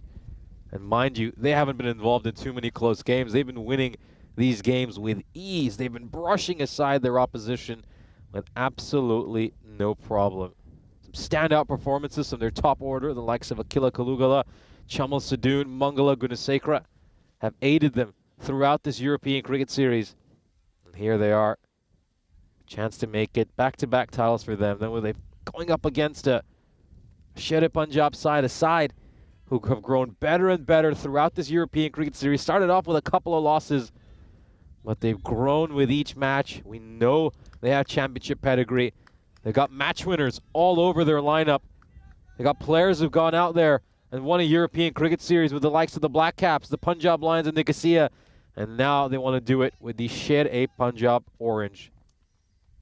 Both teams are brimming with talent, passion, and the hunger to lift this European Cricket Series. And we're about to get underway. Here we go. First ball coming up. Singh against Kalugala. And he starts off with a really nice ball that just shapes back in to the left-hander. Of course, bringing this final to you is me, Nishay Bhatt, alongside Rico Full. And boy, what a mouth-watering clash we have here. Yeah, we certainly have. Thank you for your patience, everybody. Just had a few teething problems because of the heat. And, well, hello to Terry Richmond. Dave is saying I've turned black. Well, of course I've turned black. It's not just the grass and the electrics that have been burnt out here. I've been burnt as well, but I'm looking forward to this final. As we see the first boundary, a beautiful shot, just clipped away. So 4 runs. Akila Kalugala is up and running. That's what we expect from him. He's so strong, isn't he? Such a powerful hitter. He's been in and among the runs throughout this European Cricket Series. This one gets clipped away, but the chase is on, but in vain. That's going to be 4 runs. The first one before it was 6. That's the 4, 6 and 4. Akila Kalugala is hungry for more. He certainly is. And Charanjit Singh, well, he's looking to get a good over in like he did last time, but he's just a little bit onto the pads at the moment of Kalugala. Kalugala just putting it away with ease. 459 runs for Akila Kalugala in this European Cricket Series, batting with a strike rate of 298. That's nicely played. Iba, but they're not going to get that. That's going to be 4 más. 4 more runs. And this, you've got to say that Akila Kalugala has got to be one of a few men that have probably got their name in the hat for the MVP as well. He has been an extraordinary player. He's played some great innings, some very good partnerships that he's been involved with. It's beautifully played. Yeah, he's certainly up there for MVP, isn't he, Akila Kalugala? He's made such a great impact for his side. Of course, he talked a lot about his batting, but even as a fielder out at long on, he's done so much good work for them. And this is an outstanding shot deposited in front of square leg for a 6. Kalugala makes it 4 consecutive boundaries in this first over. Yeah, it's not a good delivery, is it? It's short and gundy. And Charanjit Singh gets the treatment. This over has gone magical already with a ball to go. And you can see a few people having a chat with Taran and say, come on, the same way you did in the last. But that's been absolutely blasted away. What a hit, what a strike. 6 more. How can he finish here now, Charanjit Singh? Can he get a good one through here? And the answer is no. This one, he gets put away as well. Akila Kalugala is turning on the style. It's another 6. 26 come off the first over. Of course, he's not alone in the MVP conversations. Another man who could probably be in the running is the man who's out there with him, Chamal Sadoon, who has scored plenty of runs himself. Yeah. Was a little bit unfortunate in the semi-final, but what about... It's not just a run-scoring dish, but he's wicket-taking and bowling, and, of course, his fielding has been superb as well. Yeah, there isn't a department that he isn't helping his side in right now, Chamal Sadoon. We also know he's a very good leader. Will often have a word with bowlers throughout the match, give them some useful advice. Chamal Sadoon is an integral part of this Sri Lankan Lions team. Yeah, they've really set the tone here in this first over. The defending champions, 26 runs off it. Shere Punjab, we're not going to be playing catch-up for the rest of this innings. This is the way you start. Here's a man who's been terrific for Shere Punjab throughout this European Cricket Series. Akshay Sani, leading wicket taker for them. 12 wickets in 11 overs so far this ECS. He's pretty much getting a wicket and over, as you can see. Oh, this one is going to be stopped by, I mean, that's a tremendous stop. It really is. And you can see they're all coming from everywhere to congratulate Pichaj Deol. That is an amazing stop, because otherwise this would have been a minimum. Yeah, he saved his side, 4 runs over there. Excellent bit of wicket keeping by Prithaj Deol. And I'm glad he's the one who has the gloves. This allows Pavandeep to rest and be ready to bat in the second innings. No, this is a little bit short, but gets away with it really. But the fielder, a gentle trot to retrieve the ball that cannons into Pawandeep. And pretty high on Pawandeep. They want to keep him pretty fresh. Look, one thing is worth pointing out here, Nish, I know we talked about this a little bit off here, but this is going to be interesting to see just how Shere Punjab go here, because both these teams religiously do like to bat first. So it's going to be interesting how Shere Punjab, whatever the chase is going to be, and at the moment it looks like it could be a big one, how the likes of Pawandeep and that go when it comes to chasing, because he does get a little tired, doesn't he, halfway through the innings. That's delightful. That is delightful. That is a wonderful shot. And this is how Akila Kalugala got going in the last match. He missed out a few on the leg side, but anything that was outside the off, he played beautiful strokes like this. He really is an all-round player, isn't he? Yeah, do you think he's feeling any of the pressure of the final? I don't think so. Incredible start here for Kalugala. 7 balls he's faced so far, and 6 of them have gone in the boundary. Yeah, the reigning champions, they don't want to give up their title, as this one is well fielded on the boundary. He's been hit very well, and he makes Kalugala really have to scarper to get home. I think Akila Kalugala thought he was going to get the boundary here, but he doesn't get the batter off the fielder there. That's Vikram Verma, who makes a really good stop. Yeah, top bit of fielding there out in the deep. They're going to need a lot more of that. Shere Punjab just need a little bit of inspiration to lift them up here. Things have gone a little bit wayward for them to start off this innings. Saini, better areas from you. You can see a bigger effort made to get that ball to go across the left hand. And Chamal Sadoon has a bit of a swipe at this and misses out. That's not his game. Chamal Sadoon, he's far better. Stroke, you can see Kalugala saying, hey, come on, that's not your game. Stroke the ball around. That's what you do. Don't start playing a game that's not yours. Stick to what you do and what you do best.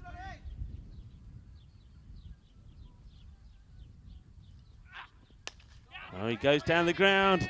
Is the fielder going to get a play on this? He does. I mean, it would have been a great catch. It would have been a great catch. That's Taranjeet Singh, who's running backwards. He's keeping his eye on this. It's not out of the middle. You'll see it well captured. He does everything he could to get it. And then off balance, diving to his left, trying to take the catch. The ball hits the hands, comes out, goes to the boundary. He's going to have a few cuts and bruises to show for that. But this time around, he couldn't take the magical catch. Good comeback by Sahini. The dot ball to finish with. Not a bad over, just 11 from it.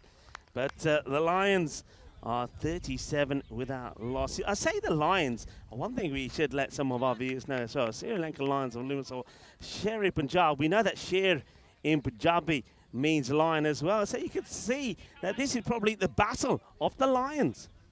Yeah, big cat derby here for the final. Of course, it's worth pointing out that Taranjeet Singh, who made that big effort out in the field, he was part of that MSN Punjab Lions team that lost to the Sri Lankan Lions. And this is the second tournament running that he's going up against these Sri Lankan Lions. Keep in mind, he was amazing in that final. He had 42 runs of just 18 deliveries, but it simply wasn't enough for his side to go on and get that victory. Neeraj Tiwari was a part of that team as well, which lost to the Sri Lankan Lions. So some of these players have seen these Lions before in a final, and they're keen to make amends. They certainly are. And it's also worth pointing out that Mangala Gunasakara, well, we know who he played for last time.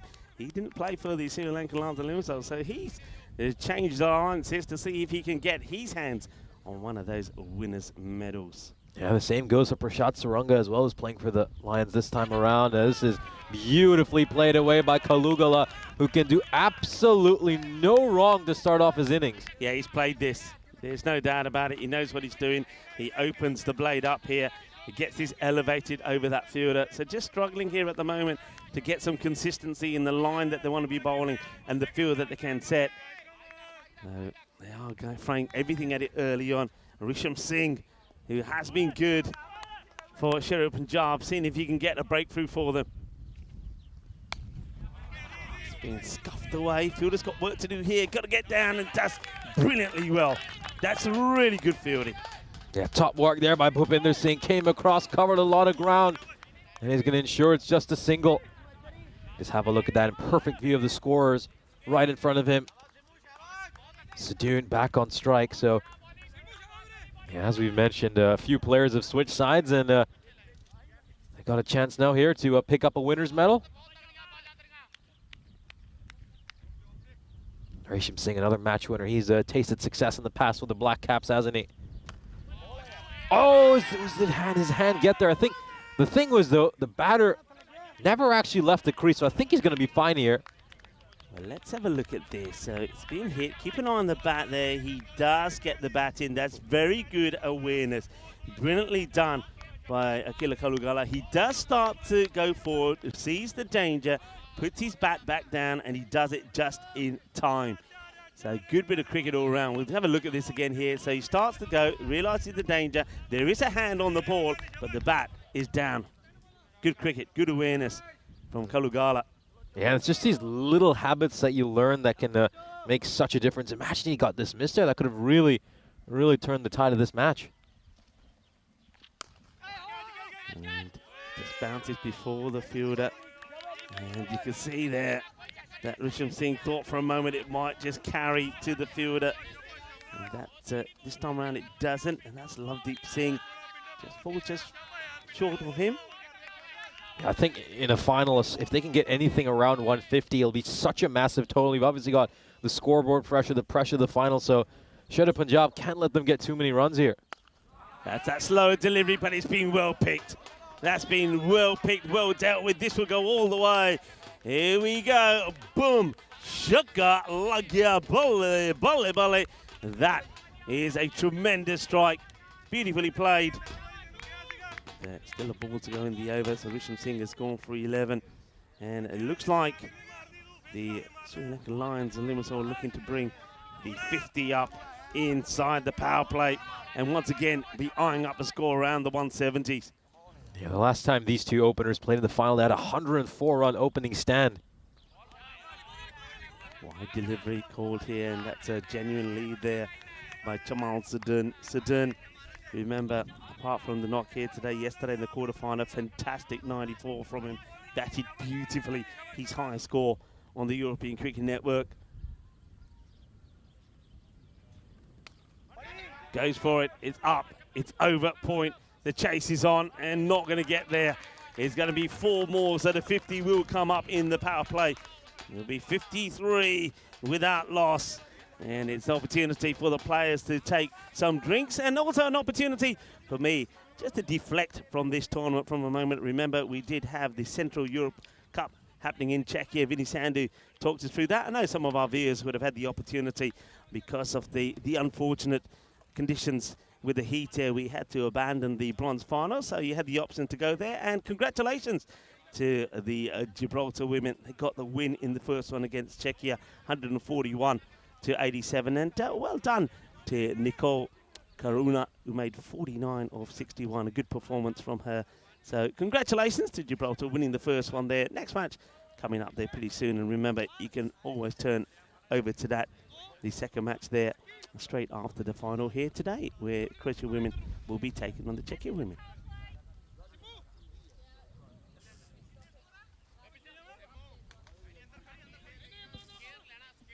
Now he's going to go back to Sani over here, the skipper. He's going to bowl him out early in this innings. Yeah, he's taking a gamble here, but it's a gamble he might have to take. He's relying on his top wicket taker to try to break this partnership. Yeah, I like it, because if you don't use him now, is there any point bringing him back when they stat loads of runs on the board? I think you've got to say, right, okay, look, you're the one guy I think can get me this wicket. He almost pulled one off earlier, didn't he? And let's see if he's able to get the breakthrough. They will just feel that if they can get a breakthrough here, that hopefully some of the other batters that come through probably will be Rajith that comes in. They've got options really, but I think Rajith will come in at 3 and then maybe they'll go with Gunasakara to come in at number 4. But still so much batting in this side. Both of these teams have got some really mouth-watering players to watch in this format. Oh, he beats Kalugala here. It's a good delivery. I mean, Kalugala's a great player, you know, and when he does get beaten and genuinely beaten with a ball like this, you know that it's been a good seed there from Sahani. So well bowled. Yeah, fielding restrictions obviously have been lifted now that we've come to the end of the power play. It's got a long off in place, deep extra cover, long on, cow corner, and a deep backward square leg. Oh, he's looking for the wide call here, Kalugala. Let's have a look at this. I don't think it's anywhere near a wide, to be honest. No, nowhere near. I just wonder if Rajendra Brar wants to think about pushing the third bat, because Akila Kalugala, he is not holding back. He is swinging hard. If he gets anything on this, it's flying over the short third. Well, now it's too short, and he whips this away. He gets a little swivel on this. That's a nice shot. And, well, Gary Sandhu is in with the spectators, playing the doll. You could probably, well, you saw him at the coin toss and the introductions, and I'm loving the tunes coming from that doll. He's playing it beautifully. And it's getting the crowd going here as well. And that's those that are being prepared to get away from the shade of the olive trees. And join him where he is, because it is very hot here at the ground. Well, that ball has to be examined. Tracy says it's fine. Tracy and Sajith are doing this final. Tharanga is the third umpire, and of course, Tyron Peters, the tournament referee. That's unlucky. And he's going to get 4 runs here. Is he going to go in the back of the net? Nope. Fielder comes across and stops it. But this is unlucky. Good areas. That's where you need him to be. And Akila Kalugala, he doesn't hold back. You know he's not going to. And moves just 4 shy of what would be another fantastic half century for him. So he continues to keep his name in the frame for MVP. Tamal Sudan could be another player there. Now look, you're talking about MVP. Pawandeep, his name has to be in there as well. He's been sensational, of course, playing for Shri Punjab. And he's probably watching all of these runs being scored and thinking, okay, I'm going to have to go some if we're going to win this one. And he's going to need some help. Maybe someone like Taranjit Singh as well. So yeah, Pawandeep certainly a contender as well. Any bowlers that come to mind? I know it's been heavily dominated by the batters. We've seen 200 scored on at least 4 occasions, I think. 15 centuries. Any bowlers that come to mind to you, Nish? I don't think there are any, really. Yeah, I mean, Sadoun has been one of the best bowlers in this European cricket series, the 3rd highest wicket taker, so could certainly give him a good shout. Sani as well, 2nd highest wicket taker in this European cricket series. His economy rate has also been under 10 for much of this ECS, so I mean, you could certainly give those guys a shout, but it has been a very, very batter-dominant European cricket series so far.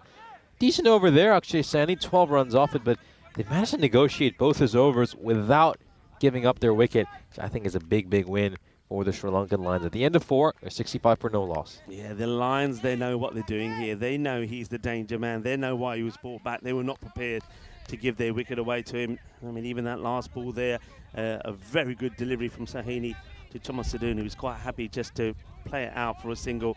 He knows, get him out the way, and there's other bowlers that are going to have to bowl that we can target. And that's going to be the concern here for Shri Punjab. You know, is Rajendra Brar going to be forced to try and bowl? And if he does, will he go for many? Are they going to go to somebody like, I don't know, Lovedeep Singh to get an over in there? How long are they going to wait for Tiwari? I think Tiwari would be a good call, but they go with Verma first, and he bowls a bad ball onto the pads. It just gets whipped away with ease. And Chamal Sadoun starting to show what he can do as he oozes with confidence as he strokes the ball around the park. Yeah, this was a quite poor delivery by Varma, well outside the leg stump. Easy pickings there for Sadoun. Just has to get some bat on it, flicks it around the corner. and gets the 6. Maximo here for Chamal Sadoun. Oh, it's a good bit of deception there by Varma. Just changes the pace a little bit, and Sadoun's completely missed that one. It wasn't too far from the off stump either.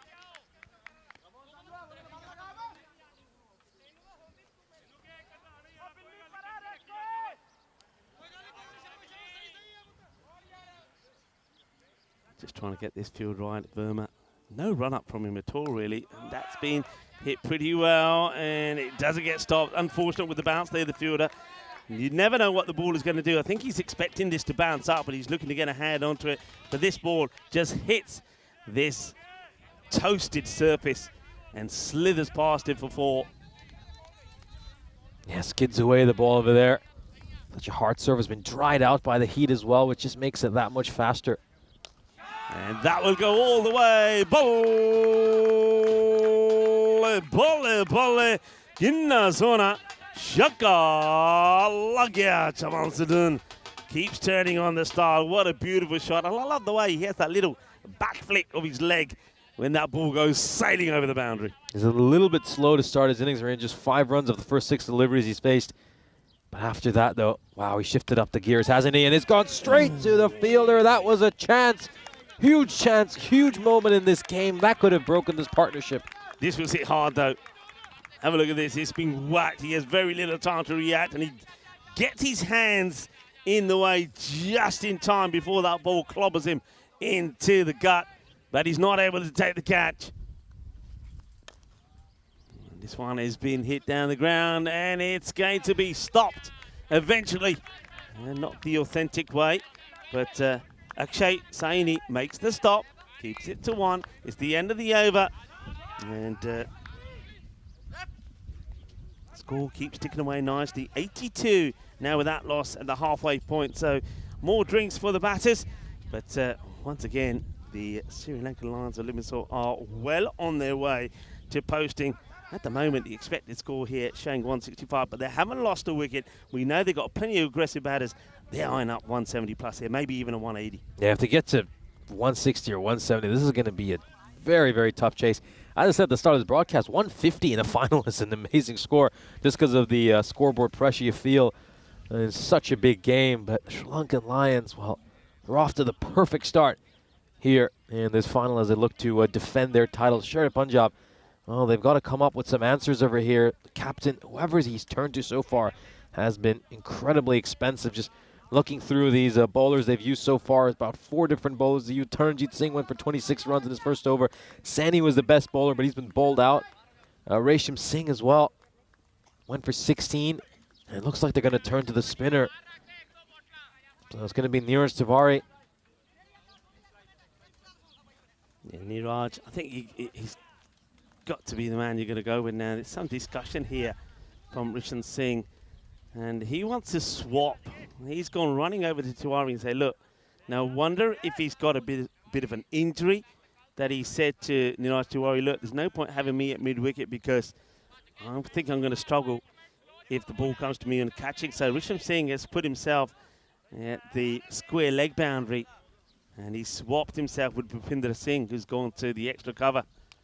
And this one, oh, yes! Yes, that's the way I like it. Jalebi delight. We have our first jalebi. Oh, jalebi da rang da sweater paya. Jalebi catch for ho gaya. What a catch that is. That's sensational.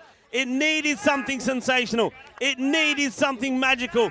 And it is something magical that gets them the breakthrough. It's a jalebi delight. Polisolial. Sa Sriyakal. What a catch that is. And I think that might be Pawandeep that takes the catch. Incredible. A player who's made such a huge impact throughout this European cricket series with his terrific play. Steps up here and takes an absolute blinder. A one-handed catch. That was Lovedeep Sandhu who took that one. And it was always going to take something special to get rid of one of these two. And they get the breakthrough here, Sherry Punjab. And can they rally? Can they get a cluster of wickets here just to claw their way back in this final? Take a look at that. He read it perfectly, stuck a hand out, and managed to get rid of Sadoun. Sadoun was dropped when he was on 36. Isn't going to be able to make too many more runs. 32, beg your pardon. He only made 1 run after he was dropped, so wasn't able to cause the opposition too much more damage. But here comes Rajith, a terrific batter. He batted with a strike rate of 400 in that semifinal. What a catch, Nish. What a catch. I'm still getting over that catch. It's an amazing catch. Tiwari, the spin, comes on, gets the breakthrough. But Rajith, this guy, is not holding back as he hits this away. Taranjit gets down. Look at the way he smothers this. I tell you what, I want to examine Taranjit's legs and his arms at the end of the day. He must have so many cuts and bruises. I know he's got the sleeves on his arms to protect his elbows. I wonder if he's got anything to protect his knees. I mean, just look at him. He looks like he's just come straight out of a construction site and he's covered in cement.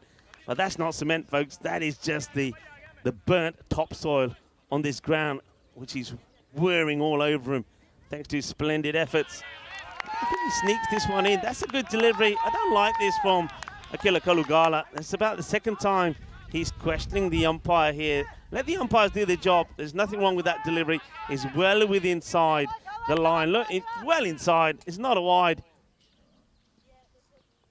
And it's another big swing. So a little bit of frustration here. These are little good phases, good moments here for Sherry Punjab. We can hear them. They're making some noise. They're getting and supporting the bowler here. Could this be a little twist happening right here in the second part of this innings of the Sri Lankan Lions? Slower delivery takes all the pace off this. I think that's when he's better. I think he does blow. Oh, dear. Oh, dear, oh, dear. Now, that's not a good look. Now, this is a change that was made, remember, before the start of this over when it was Risham Singh who said, hey, I don't want to field over there, let's swap. Well, they made a swap, and the man who's gone there, Bhupinder Singh, has made a bit of a clanger here. And he'll get 4 runs when really it shouldn't have done. I think with the line he's bowling, you actually probably want your best fielder on that deep cover boundary because you're going to be looking to play it with the spin towards that offside for the left-hander. Just about to say, though, it's been a great plan by Neeraj Tiwari. He's executed it really well so far. He's obviously very unlucky with that bit of fielding out in the deep. But yeah, you probably wanted someone like Resham Singh there because we know he's a terrific fielder. Well, that's a quicker one, and that has gone high and mighty. That is a biggie. That is a biz away super 6. What a hit. That has gone a long way, Nish. Yeah, Tiwari just goes a touch too straight there, and he gets punished by Kalugala. And these are the fine margins that determine these matches, of course. He brought up his half-century, another 50 for this terrific cricketer. Makes one in this all-important final. But yeah, these are the fine margins that determine these matches. I mean, you just see a slight misfield out in the deep. It would have been just a single. Rajith would have been on strike. And instead, Kalugala gets the 4. And then the bowler goes a little too straight, and that's the over spoiled, isn't it? 10 runs off those last 2 balls. Yeah, I mean, it's the little things like that. I know they were very good in the field in that semi-final. They were sliding around, making some good stops. I mean, they're still doing some of that. Taranjit has been great. We've seen some good work also from Risham Singh. But, yeah, that one going for 4 just takes a little bit of pressure off. Now, this one, oh, no, that is terrible. That's going to be a minimal. Taranjit Singh comes back. And this is unfortunate. Not only is it wide, look at the bounce it gets, and there's no way that Pritesh Dul can do anything about that. Oh, that's a tragic start. So just when they started to believe that they were getting back into this and just slowing that rate down again, well, first the misfield and now a minimo. Taranjit again. And that's better. That's where he needs to be. So slightly makes amends here. He makes amends over there. Taranjit Singh, much better delivery. I think they're going to persist with his tactic, though, of just bowling it well outside the off stump, in and around that tram line. Just look to catch it so that it's not a wide. Force these Sri Lankan Lions to play it through the offside towards that longer boundary. And this is lofted. This is all about getting into a good position. Srinath Rajith, he knows what the plan is. And that's why here, very early on, he steps across, gets himself in a great position, and he launches it. Goes straight over there, doesn't he, Singh? He's hit him towards that shorter, straight boundary. Great shot here by Rajith. Hits it with the full face of the bat. And it's gone for 6 runs. That's too high. This could be called for a no, you know. We're going to have to look at this. The umpire's going to have to wait. This, for me, is too high. This could be a 7-up. Far too high for my liking. Let's have a look at this. Yeah, I think I know he does come out of his crease slightly, but not enough. That ball ain't coming down. And there it is. It's a 7-up. So we've seen a minimo and now a 7-up in this over. It's all going wrong in this one for Taranjit Singh, over number 7. Oh, certainly is. A 7-up comes there, and Singh, he's been far too expensive today, hasn't he? Even in that first over, he went for plenty of runs, just set the tone for the Sri Lankan line side. I think he's been extremely wayward in this final. You just wonder if the pressure's got to him a bit, of course. He's so desperate to beat the Sri Lankan Lions side. He lost against them as a member of the MSN Punjab Lions. Well, Karugala, we know, has got a 50 to his name. Taranjit Singh could get a 50 to his name as well. He's gone for 44, and he's still got 4 balls to bowl. And that one just out of reach from him. Is well watched this time by Niraj Tiwari. He gets down, makes a stop. It'll just be a single, but that doesn't help. Yeah, toe ender there. Comes off the toe end of his bat. Not quite able to middle that one. Rajith, he'll have a look at his bat, examine it, and wonder if it needs a bit more tape over there. Oh, it's a wider delivery. It's another wide, and it's going to be buys as well. So Taranjit Singh all over the place in this over.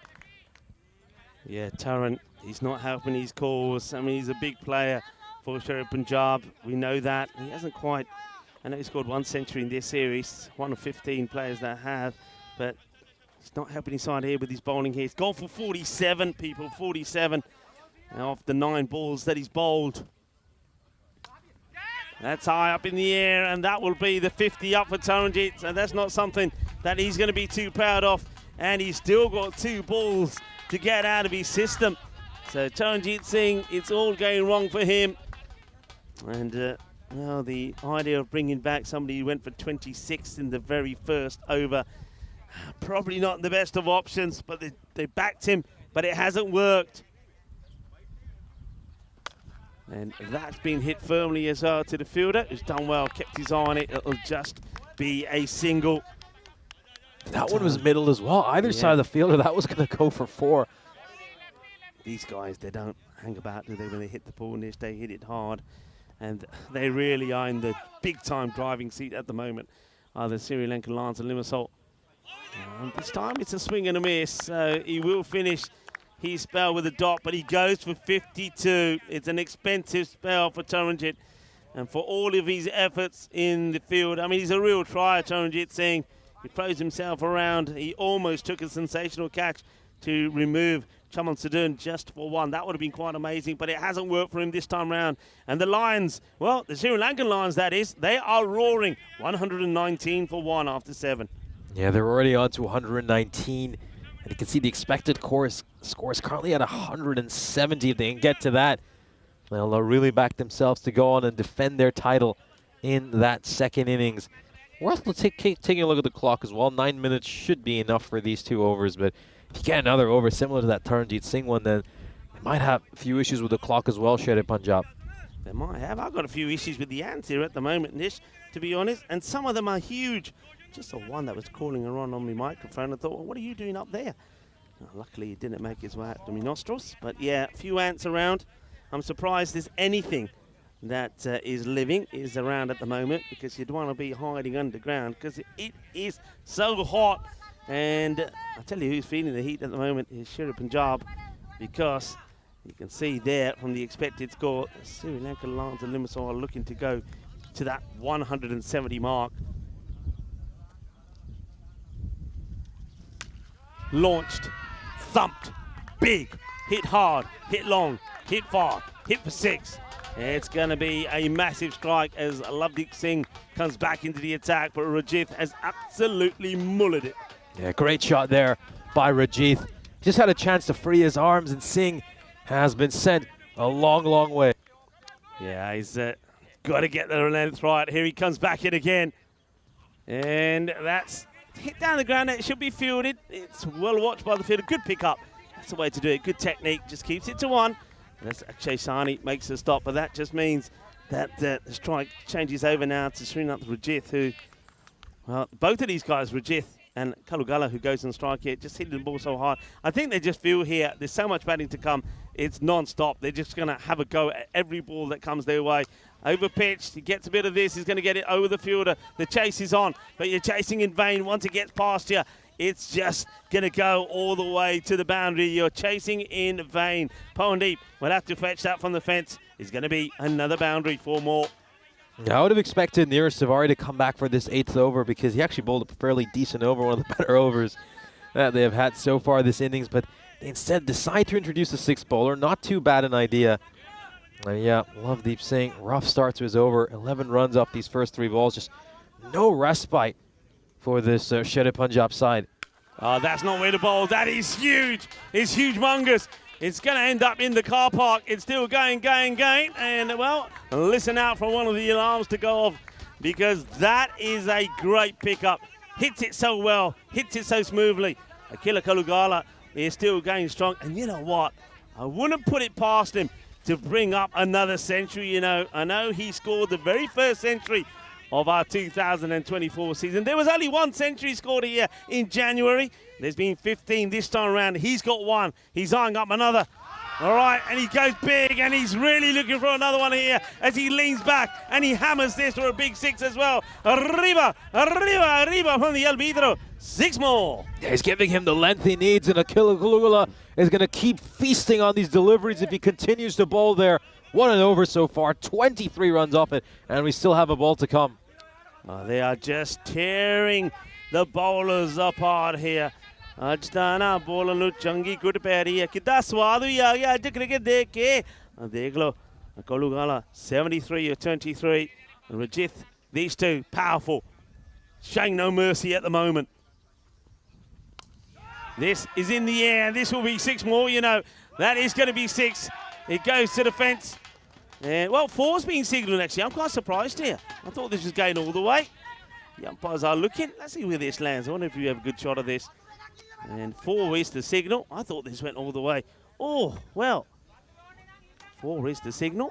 So, 4 carreras is being signalled there. But still, what an over. And every ball bar 1 went to the boundary fence or over it and a long way over it. So Lovedeep Singh coming back or coming into the attack. It doesn't work. He goes for 27, 146 for 1. And there are still 12 balls to come. And Akila Kalugala on 77. He's definitely eyeing up a century here. And Neeraj Tiwari, we just thought he might claw his side back into the game after he got that wicket, but over 7 and they have gone for 53 runs. And the Sri Lankan Lions have just pressed onto their advantage even further. And now look at that expected score. It's into the 180s. At this rate, you feel the Lions might just bat Sher Punjab out of this final. Yeah, I mean, once you get past that 175 mark, it's very, very difficult. And you're all, oh, that one. How? How does he stop this? And how has he not broken anything? I can't believe this stuff. I don't even know if he got this on camera. If you got this on camera, slow it down and you won't see it. It is hit like a bullet. And just, oh, you're not going to see it. How does he stop this? Okay, this is not how you should be fielding. I mean, this is certainly not a clinic for any kids watching out there. Turns his back to the ball, and it hits him on the thighs. This one goes away for a 6. Kalugala, what a shot. Amazing hit, and he's really racing towards his century now.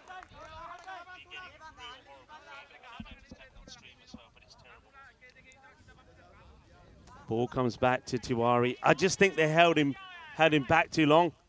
He should have come straight back. Goes for it. Nobody back there.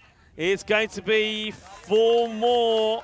So into the high 80s. Yeah, great shot there. Terrific hit again by Akila Kalugala. And the onslaught continues. They have been terrorizing the Sher Punjab bowling attack. And you can just see the team. They're a little bit shell-shocked. They've had no answer to this incredible display of batting. And that one will be a wide. Well, I suppose that's one place you can put it where you can't hit it. The only problem with that is you have to bowl it again. Akila Kalugala on 87. He did score a big 100 earlier when him and Chamal Sadin put a partnership of 228 together, and he was playing shots like this then, and he's doing the same here now. He's into the 90s. Akila Kalugala is trying to really make sure we don't forget his name when we start talking about the MVP. He's gone past 500 runs. I think right now it's between him and Powandeep as the highest run scorer, but I get the feeling that he's probably overtaken Powandeep now. He's on 93. Nish. He's just 19 runs behind him right now, and, well, the way he's batting, he might catch up with him in this innings.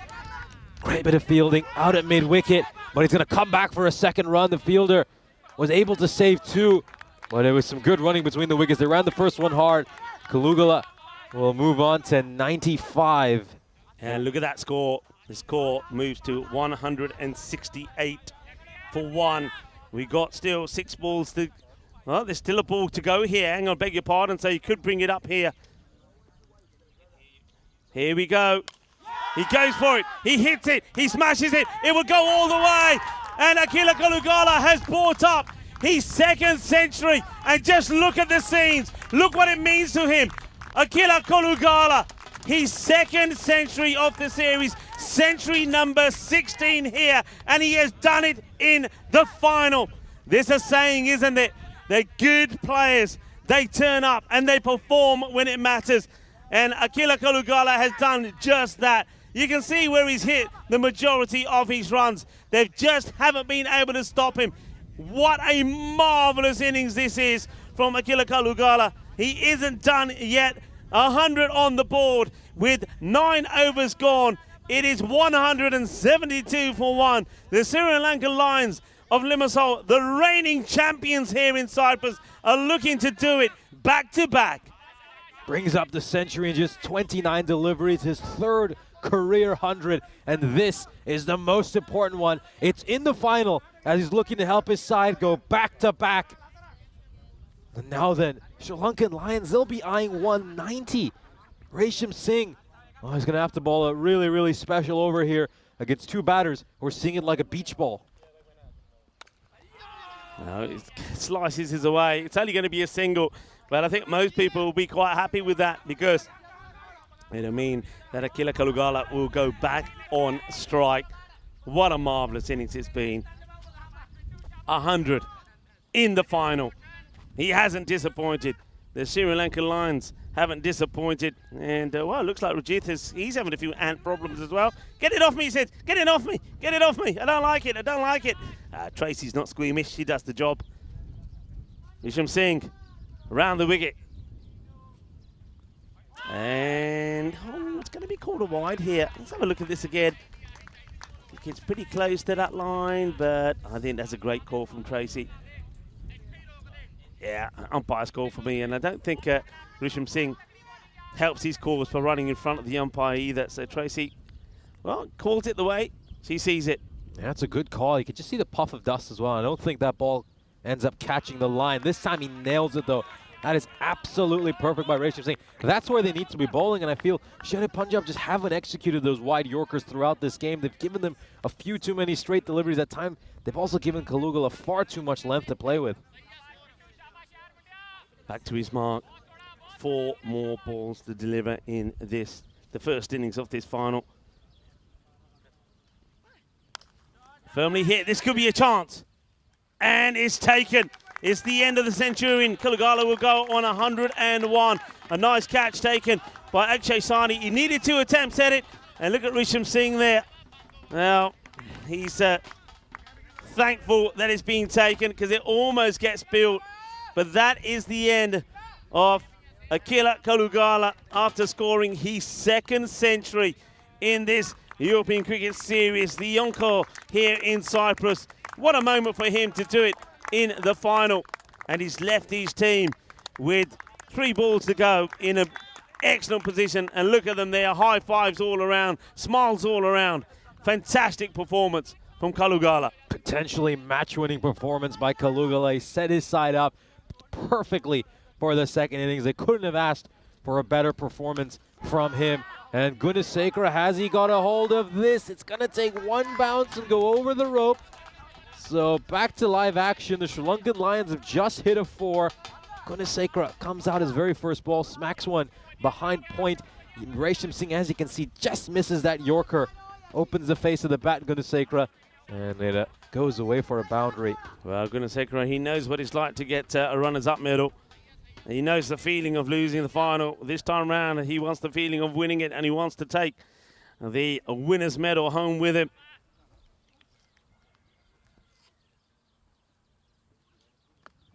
Oh, very well. Oh, that is so unlucky. Has this caught any of the bat? It might have done. It does. That is so unlucky. Sometimes things just don't go your way. He beats him with the slower ball, ends up getting the bottom of the bat, misses the stumps on the way through. Pritaj Doyle has no chance of stopping it. It's going to be 4 more to Gunnar 180 now up with the ball to go. And if this one goes to the boundary, then to win this match, Sherry Punjab will have to pull off the highest run chase that we've seen on the European Cricket Network. Crunched, hard, stopped. Well done by Sani. Just a single, but that single added on to the 180 plus score already means it's 183 on the board. And that means it's going to equal, I think, a record run chase of 184. That's going to be required here by Sherry Punjab. The Sri Lankan Lions of Limassol, they found their form. They roared to a big score here, thanks mainly to a superb century from Kalugala, who was finally out on 101. Incredible, absolutely incredible batting performance with the Sri Lankan Lions. The sort of batting performance that'll make you feel they might just have batted this side of the game. Taranjit Singh with a spectacular effort there early in this innings to try to get rid of Chamal Sadoon, but in the end he wasn't able to get to the ball, or if he was, he just pushed it over the boundary rope. We'll take a look at some of these clean strikes. Chamal Sadoon presented that chance when he was on 32. Wouldn't hurt the Sri Lankan Lions too much as he'd get out shortly afterwards. And this was a terrific catch by Lovedeep Sundar to get rid of him. And we're just wondering if they can make a few inroads here, Sherry Punjab, and really put the pressure back on the Sri Lankan Lions after a quick fire 82-run partnership between these two openers.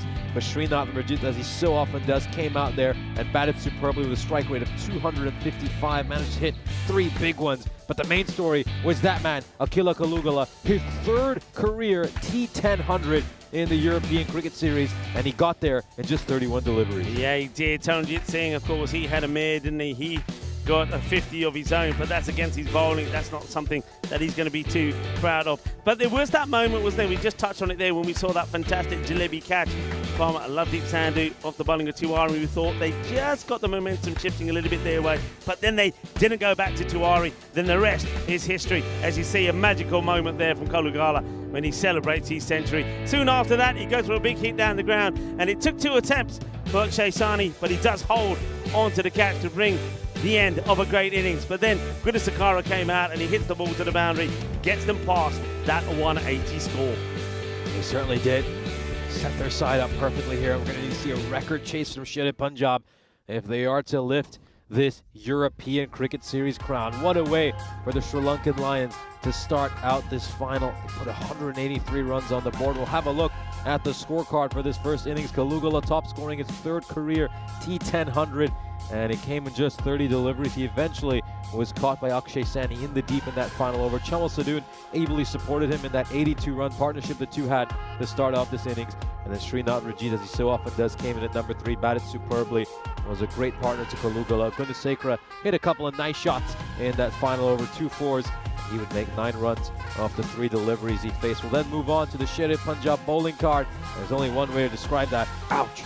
Everyone was really expensive, and they tried 6 different options. Nothing really worked for them. Akshay Sani was the pick of the bowlers, and the leading wicket taker of this ECS was, unfortunately for his side, not able to pick up a wicket in this match. Yeah, I mean, there's not good bowling figures there. Not anybody really. There was little victories there. Niraj Tiwari, I think, maybe in hindsight, if they went back to him straight away, it could have been a different story. We'll never know, but what we do know is that the Sri Lankan Lions of Limassol in the final have put 183 on the board, and that means that we're going to see a mammoth record run chase if Sherry Punjab are going to be the champions here. Join myself, Rico Full and Nishay Bhatt when we return in under 10 minutes time for the reply from Sherry Punjab.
This European Cricket Network event is proudly brought to you by HCL Software and Paramatch.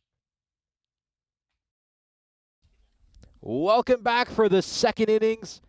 We have come to the end of this European Cricket Series. It's the last innings of what has been 2 great weeks here in Ipsanas. Of course, we're not done yet with the cricket here in Cyprus. We got 1 innings here in Ipsanas, and then we'll be heading over to Happy Valley out in Akrotiri, a beautiful ground for 5 days of international cricket. We'll be rounding out the European Cricket Series in this final innings. Can Sherry Punjab pull off a record chase? Here we go. And he starts off with a great ball here, Kamal Reis. So a bit of a gamble to go with Kamal Reis in this first over. He's struggled mightily throughout this European Cricket Series. His economy rate has been all over the place. But can he pull out a big performance when it matters the most on the biggest stage? He's had an economy rate of 15.3 throughout this ECS and has picked up just 3 wickets. This is just misses the length a little bit there, but Kalugala, like a demon, great bit of fielding, gets on that ball immediately. He's been so good out at long off. Kalugala, I mean, you wouldn't think he's a man who just scored a century. He's runs around like a cheetah on a hunt as he stops that grizzly. Okay, so Pawandeep gets off the mark. Niraj Tiwari, well, he hasn't got time really to build an innings like he normally likes to do so. And that's a good delivery, and well, it's a little bit of acrobatic wicket keeping here from Nalin Pathirana as well. I wonder if he has the opportunity. No, the foot is down, so yeah, he throws himself at it. Liking this from Kamal Reis. He's also sticking to coming over the wicket. I like this from him, something that he's only started doing in the last few matches, and it's not a bad start from him so far. Just the 1 run of 3 deliveries. And I know his wife is watching, and of course his kids, so hello to you. Short miscue in the air. Jamal after it and holds on to almost holds on to a beauty. That one sort of sticks into his hands, and then as the dust settled, it's like watching wildlife in action. There's a lot of dust here as he's prowling, and he thinks he has it for a moment, but then when you see him run past it, you see the grizzly on the ground. Opportunity to remove Tiwari, but it goes down. Thomas Sudden almost holds on to another brilliant catch.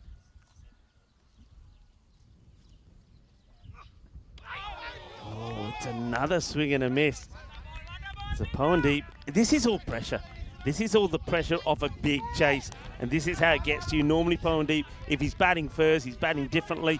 He's probably putting those away quite effortlessly to the boundary, but because he's got that 185 or 184 in his head, he's playing differently here.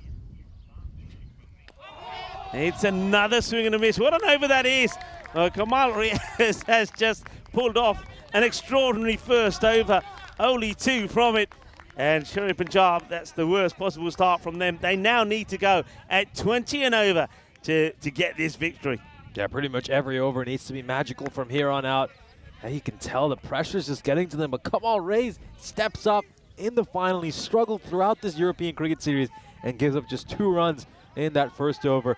That's what star players do. That's what champion players do. They step up when it matters the most. Plays in the highest stake match with absolute splendor. So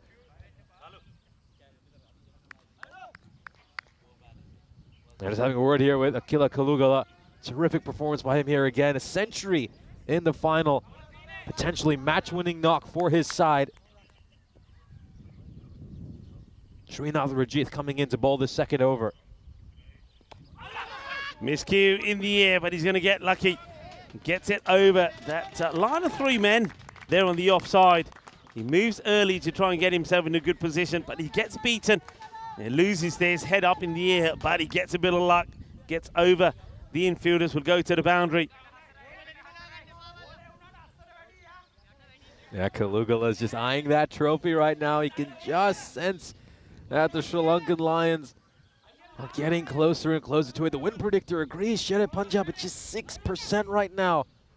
And we're so early into the second innings. Some of these strokes by Tiwari, they could just tell the pressure's getting to him. He's playing these nervy shots, pushing at the ball hard.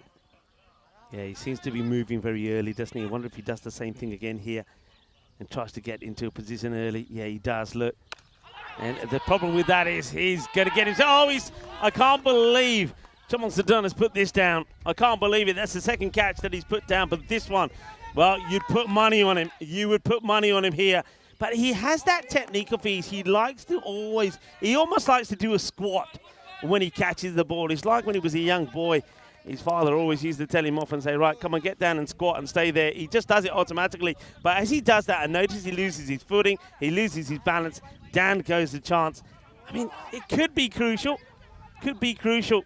As Tiwari gets a life on 5. Bowling deep. He swung at a few. He's missed a few. He's got to connect. He's got to get a few boundaries in here. It's high in the air. Could be trouble. Backpedaling. And holds on to the catch. That's the wicket they needed. That's the big one. Bowling deep. Ball number 5 sees his downfall. He'll go for just 1. He's had a fantastic series.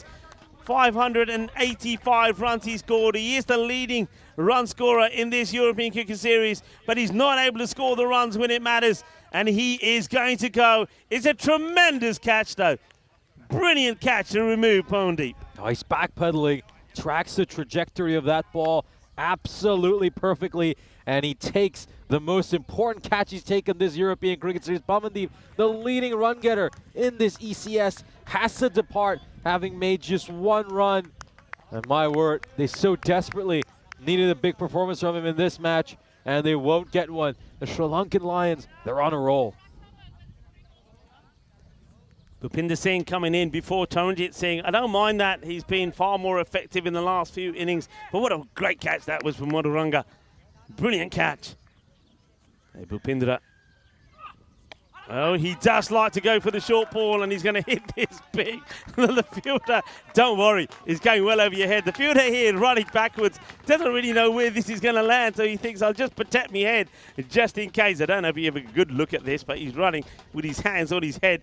But that's well picked up. Now, Bhupindra, we do know he does like the short ball. And just look at the fielder here. It's almost like holding his head. Oh, maybe he's holding his cap on, but it looked like he was holding his head. Think the ball's going to come and hit him. Right, that's a good start for Bhupindra. We know we can do this. He did it the last few times that we've seen him in the quarterfinal, also in the semi-final. Can he perform in the final?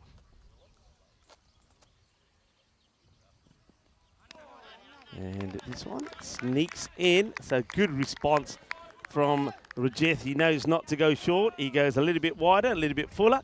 And, well, despite the protest of Bhupindra, he's not going to get this called wide. And it's close, but I think that's umpire's call. And to be fair, I think Tracy's got that spot on. It's a good call. Yeah, she's been very consistent with these calls throughout this series. I think that's the most you can ask for from any umpire. And take some pace off that delivery. Good slower ball by Rajiv. And another terrific over for the Sri Lankan Lions. Just 11 runs off it. And the required shoots up to 21.4. 13 for 1. And I wonder if they go straight back to come on, Rise. I mean, you might as well. He bowled such a good first over. And if he's in the groove at the moment, you would go back to him. They are talking to Kamal, but it looks like they're not going to. I think Kamal has the ball for a moment, and he gives it up. It looks like they're going to Mangala Gunasakara to bowl over number 3. 13 for 1. They've got a lot of work to do here. If this over, Nish, doesn't go magical, then you've got to say that it's going to be very, very unlikely from here on in. Yeah, we're so early into this innings, and already at the stage where we're saying that they desperately need a big over just to have a chance at winning this. The win predictor has shut Punjab down at just 4%.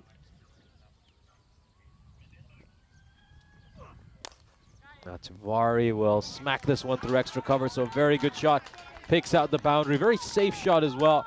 Along the carpet, goes for 4 runs. Yeah, nice shot. And just have a look at this. So this is what we're talking about here. So if they are to do this, then they're going to have to pull off the highest run chase that we have seen on the European Cricket Network. Currently, it was the 183 by the Netherlands.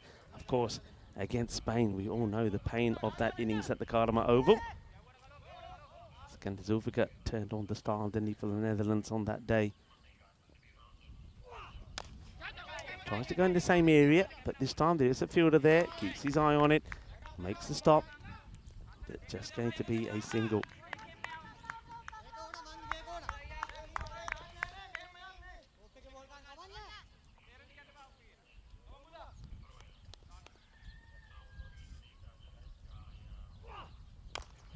Oh, no way. That is outstanding. That has got to be the best cordon bowl that I have ever seen. This ball has been absolutely crunched. And I don't hear the sound of just hands. I hear something else. I don't think he's taken this just in his hands. That ball was absolutely crunched. That was going like a bullet. There is no other way to describe it. That was going like a bullet, and that is one of the best return catches that I have ever seen. This ball was motoring. Oh, what a cotton ball by Mangala Gunasekara. I was really concerned about it for a minute. Well, it could have done some damage, but he manages to hold on to it. What a spectacular catch by Mangala Gunasekara. And Sher Punjab lose their second wicket. Bhupinder Singh is gone. And what a way to get out. Well, I still can't believe that catch. I can't believe it. Taranjit Singh now comes in to replace him. That ball was traveling so fast. And he's a tall man. He had to get down a long way. What a catch. That is crazy. And this one is just out of reach as Taranjit doesn't get hold of this at all. If there was ever a time for this man, Taranjit Singh, who goes to the non-strikers end to perform, this would be it. He's capable. We know that. He's been a bit off form the last few knocks. He does have a century to his name, but can he perform when it matters a little bit like Akila Kalugala did? One gets fired in a little bit wider. A bit quicker, but a bit wider. A wide ball called by the umpire. And that's Sujith.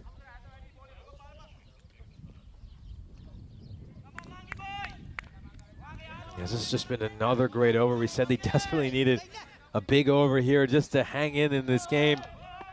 And Mangala Gunasekara has taken an exceptional catch to dismiss Bhupinder Singh. And he's bowled terrifically so far. That required a shot up to 22.4. And Sher Punjab now have just a 1% chance of going to win predictor. I'd just like to see the height on this. It's being smashed for 4, but I mean, it's being given 4, but I'd like to have another look. I think this could be too high. I mean, is that ball coming down enough? Let's have a look. He does come out of his crease. Let's see with the height of this. I suppose because he's out of the crease, he might get away with it. They could say it is coming down. Yeah, I think this might be giving a legal delivery. You can see it's probably just dipping below his waist. Slower ball, and that's going to be 4 more as well. So, Niraj Tiwari seeing if he can become the hero for his side. They've got, I repeat, they have got what it takes to do it. These two we know are big hitters off the ball. You still got the likes of Lovedeep Sandhu who can come out and turn it on. Pritash Duyal as well in the side. So plenty of hitters, but when they come in, they need something, some foundation to be laid already. And at the moment, they're well below where they need to be. End of the 3rd over. The teams will take some drinks. It's 28 for 2. Yeah, 25 runs behind what the Sri Lankan Lions were at this stage. And you can, in that bar chart, you just saw that little phase with the Sri Lankan Lions right at the end of the match when they had 3 consecutive magical overs and they made 79 runs through overs 7 to 9. That really just took this game away, you feel, from Sher Punjab. Here we go. Chamal Sadoon coming into bowl, a player who's in the top 2 run getters and the top 10 wicket takers. Well, how does it miss? They'll take the bye. I thought he had his man here, Chamal Sadoon. He starts with that very clever and very difficult to pick slower ball first up. The batter doesn't pick it at all. And they come through for a bye. Right, Taranjit Singh, I mean, he's a good candidate to get with a slower ball, isn't he? Because he always likes to have a bit of pace on the ball. Taranjit would love to have something to show for in the final with the bat. It's a great take, acrobatic take from the captain, Nalin Patharana. Let's talk a little bit about Nalin Patharana. When he's needed to perform, i.e. on the one occasion that comes to mind against the match that they ended up losing, actually, the Nicosia Fighters. He went out there and he scored some runs. His wicket keeping has been superb.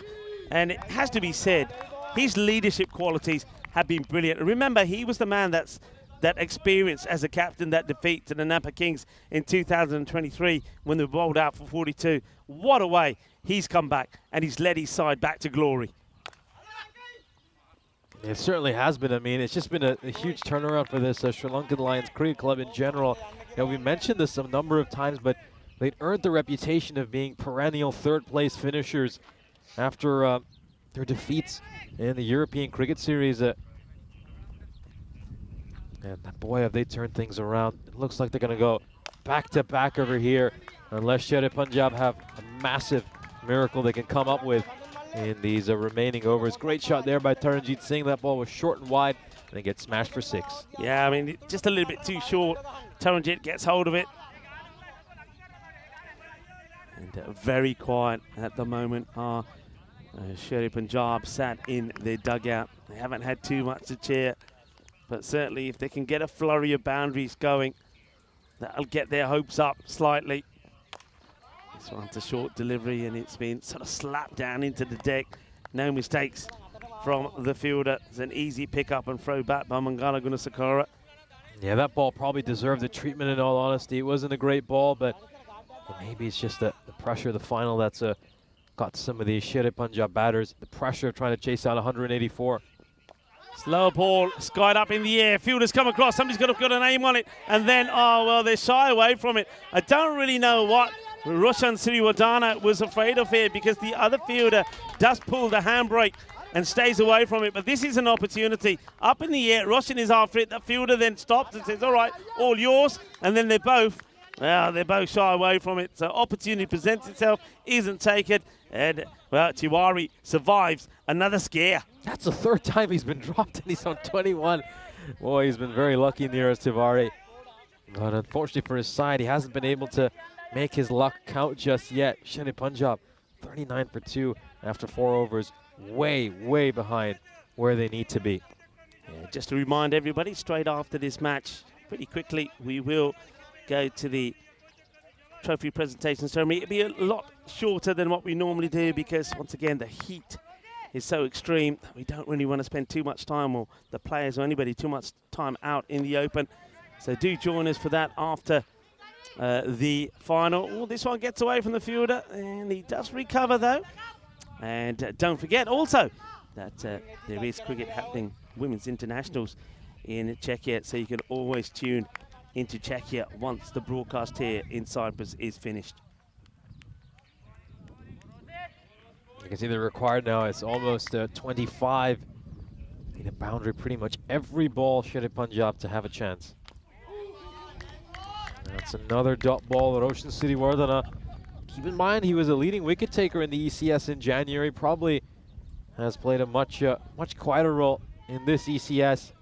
But when they've needed him, though, he stepped up. Of course, we saw that in the semi-final. Got a rare opportunity to bat and made some very handy runs lower down the order. Each player has played a huge role for this Sri Lankan Lions side. This one is just hoiked away. And it looks like it's gone the distance. It's gone all the way for 6. And once again, that fielder, oh yeah, he's been trying to locate some of these balls. Goes away for a 6. A good shot there by Taranjit Singh. You can just see Sher Punjab side very dejected. Not too many cheers for that 6. I think they're all resigned to the fact that it's not going to make too much of a difference in the outcome of this match, but let's see how many more of these he can hit. That's a great shot there by Taranjit Singh. The minute it's come out of his bat, you know it's going to go a long, long way. It's timed beautifully. He's got tons of power. That was a great shot, and he smashed it. So, look, I know they've got to do what seems the impossible. They've got to go over 24 and over all the way through. But they got men that can do it. That's the 50 up. And Taranjit certainly is somebody who's, he's a little bit extraordinary. We've seen that from him already. All right, he could be gone here, though. Kalugala, MVP or not? Well, you make up your mind because he takes the catch. He makes no mistakes. Takes the second catch here. Brilliantly done. That is the end of Taranjit. So Charanjit, we know what he can do. It's a slow ball, and he's reaching for it as well. Well bowled by Roshan Siriwardana, and well caught by Akila Kolugala. And that's another dangerous batter out of the equation now. Charanjit makes his way back, and now really, if the Sher Punjab are to get anywhere close, somebody that we haven't seen perform with the bat before is going to have to make a difference. And it looks like it's Risham Singh that comes out here at number 5. Kalugala was just backing away from that delivery, and it's a smart bowling by Siriwardana to bowl it a lot wider. In the end, he popped one up that Kalugala takes. Risham Singh facing his first delivery.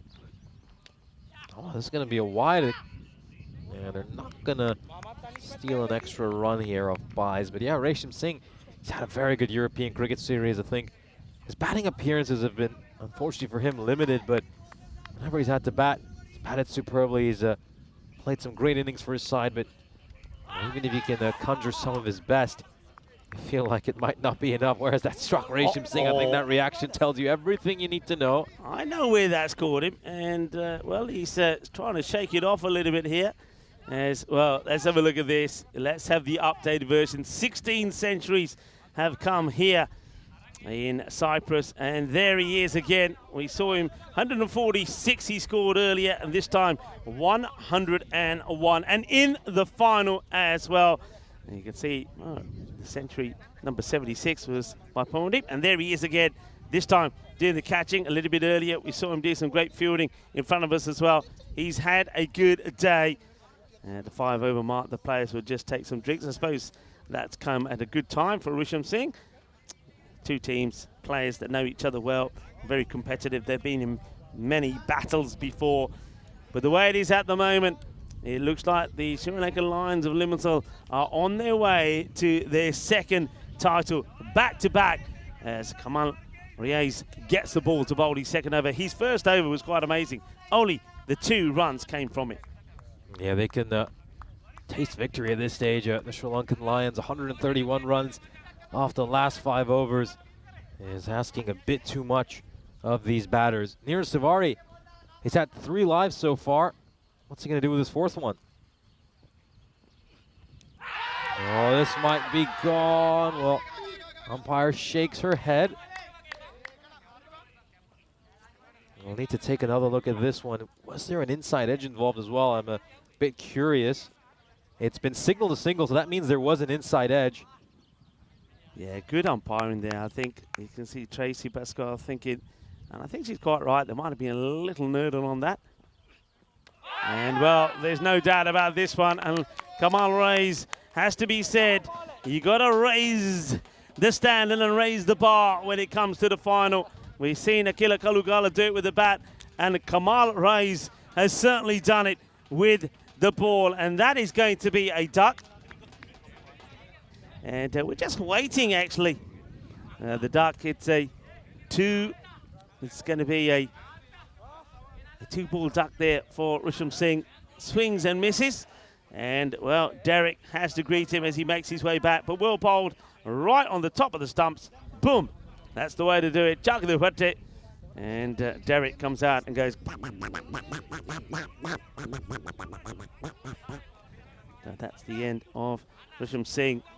As Lovedeep Sandhu joins Neeraj Tiwari out there. Tiwari on 23 of 13, but like you say, he's well, living a bit of a charmed life at the moment.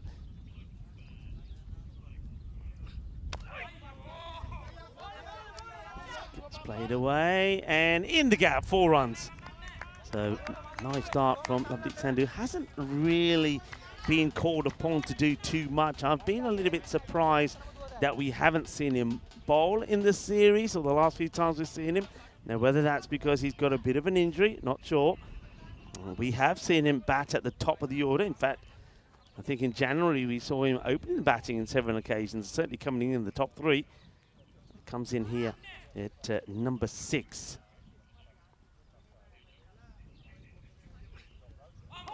It's another big swing and a miss, and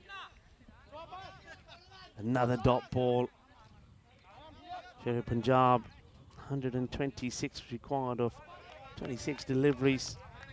That rate just getting now beyond magical. It's going to get to a point where it's going to become supersonic over per over.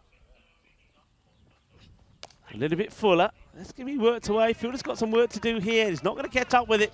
So the second boundary for, I love deep Sandu. And the ball to go from Kamal Reyes. But it's been a good performance from him. Picked up a wicket, but it's his economy that's been fantastic as well. 1 for 11 with the ball to go. Yeah, it's been great to see his turnaround. I mean, we saw a lot of his struggles heading into this match. That's a dot ball to end it. As I mentioned, heading into this match, his economy rate for the series was 15. And we saw him struggle in a number of games to the point where his captain just didn't have the faith to bowl him. But here he comes in the final. Just gives up just 11 runs in the 2 overs he's bowled. And he picks up that all-important wicket of Resham Singh. And Sher Punjab are staring at defeat and staring at a silver medal. As things stand, it really looks like the Sri Lankan Lions are going to go on and win this ECS and make it back-to-back titles.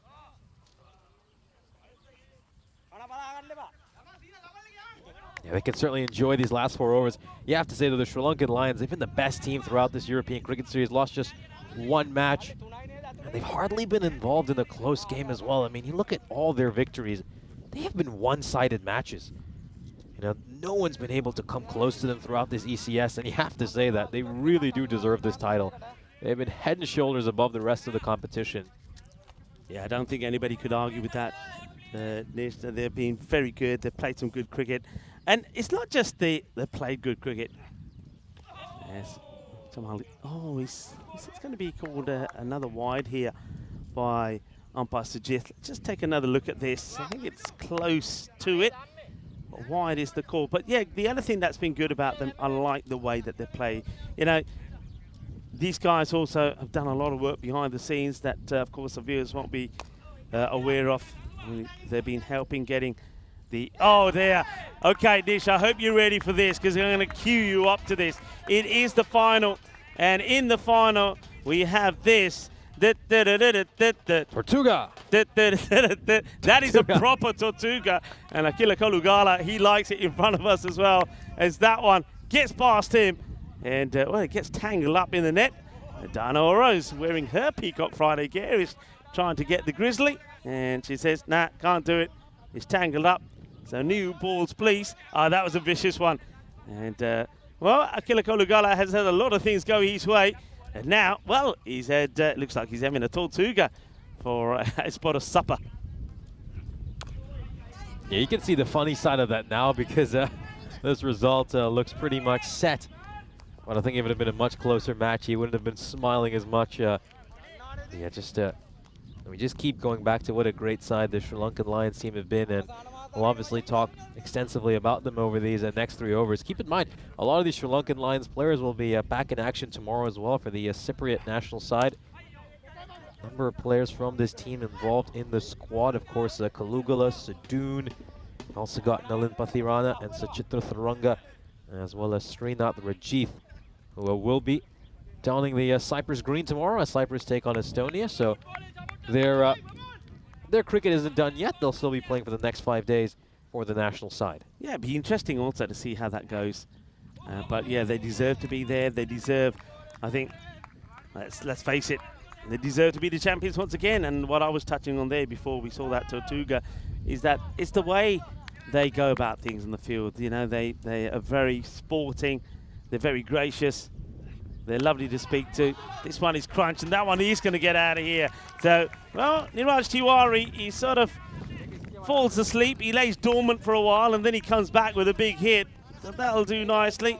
But I think here, you're just now batting for a little bit of pride. I don't think there's any chance of them winning this match now. It is going to be the Sri Lankan Lions of Limassol that are going to be the champions once again. It's a back-to-back crowns for them in the year. They won back in January. It looks like they're going to do it again here in June. But the other thing I was touching on as this one is whipped away for another boundary, 4 more to Tiwari, is that they do a lot of work behind the scenes as well. I know that they've been ferrying us back and forth to the ground and also to a hotel when they're not been playing as well. I know that some of the players have been involved. For example, Kamal Reis, he's been taking me and picking me up when I've been to the airport and back. So they're doing a lot of work for the Federation as well. So, you know what? In a way, it couldn't happen to a nicer bunch of guys. No, it certainly couldn't. They play the game the right way. They're a much-loved team in this country, and they certainly play an integral role in the organization of these European Cricket Series and are a big asset to the Cyprus Cricket Association as well. Only a matter of time now as we have 18 deliveries to go. Sri Lankan Lions on Limassol. I think they will celebrate in style, and they deserve to celebrate. And speaking of celebration, as Magala Gunsakara comes back onto bowl, it should be all the players that have taken part in this series should celebrate, because, you know, they've put together something special. We've seen new teams that we've never seen before.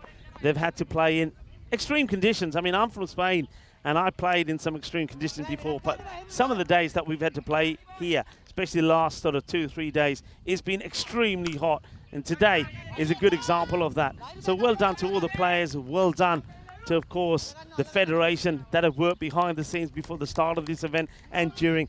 To somebody like Mohammed Hussain, thank him very much for the way he's looked after us, made sure we've always had plenty to drink and plenty of good food as well, and the odd ice cream or two as well. Well done, of course, to Spring Media. They've been absolutely fantastic, and spirit of thought for the Spring Media guys and girls as well that have had to be, you know, up in the tower, there in the sunshine, filming so that the world can see the great cricket that we've seen here in Cyprus. And of course, the umpires have been fantastic. Got to mention the umpires. You know, sometimes the players forget they might have a field and then they spend 10 overs in the dugout in the shade. The umpires, when they're out there doing the job, as Tracy has to hear and puts the finger up as Niraj Tiwari finally will go. And he's the captain, a very happy captain as well. Nalin Patharana, that takes the catch. And that is the end of Tiwari. He will go for 38. So yeah, big shout out to the umpires. They've done a magnificent job. They don't have the luxury of having just one innings out there. They're going to have both innings out there.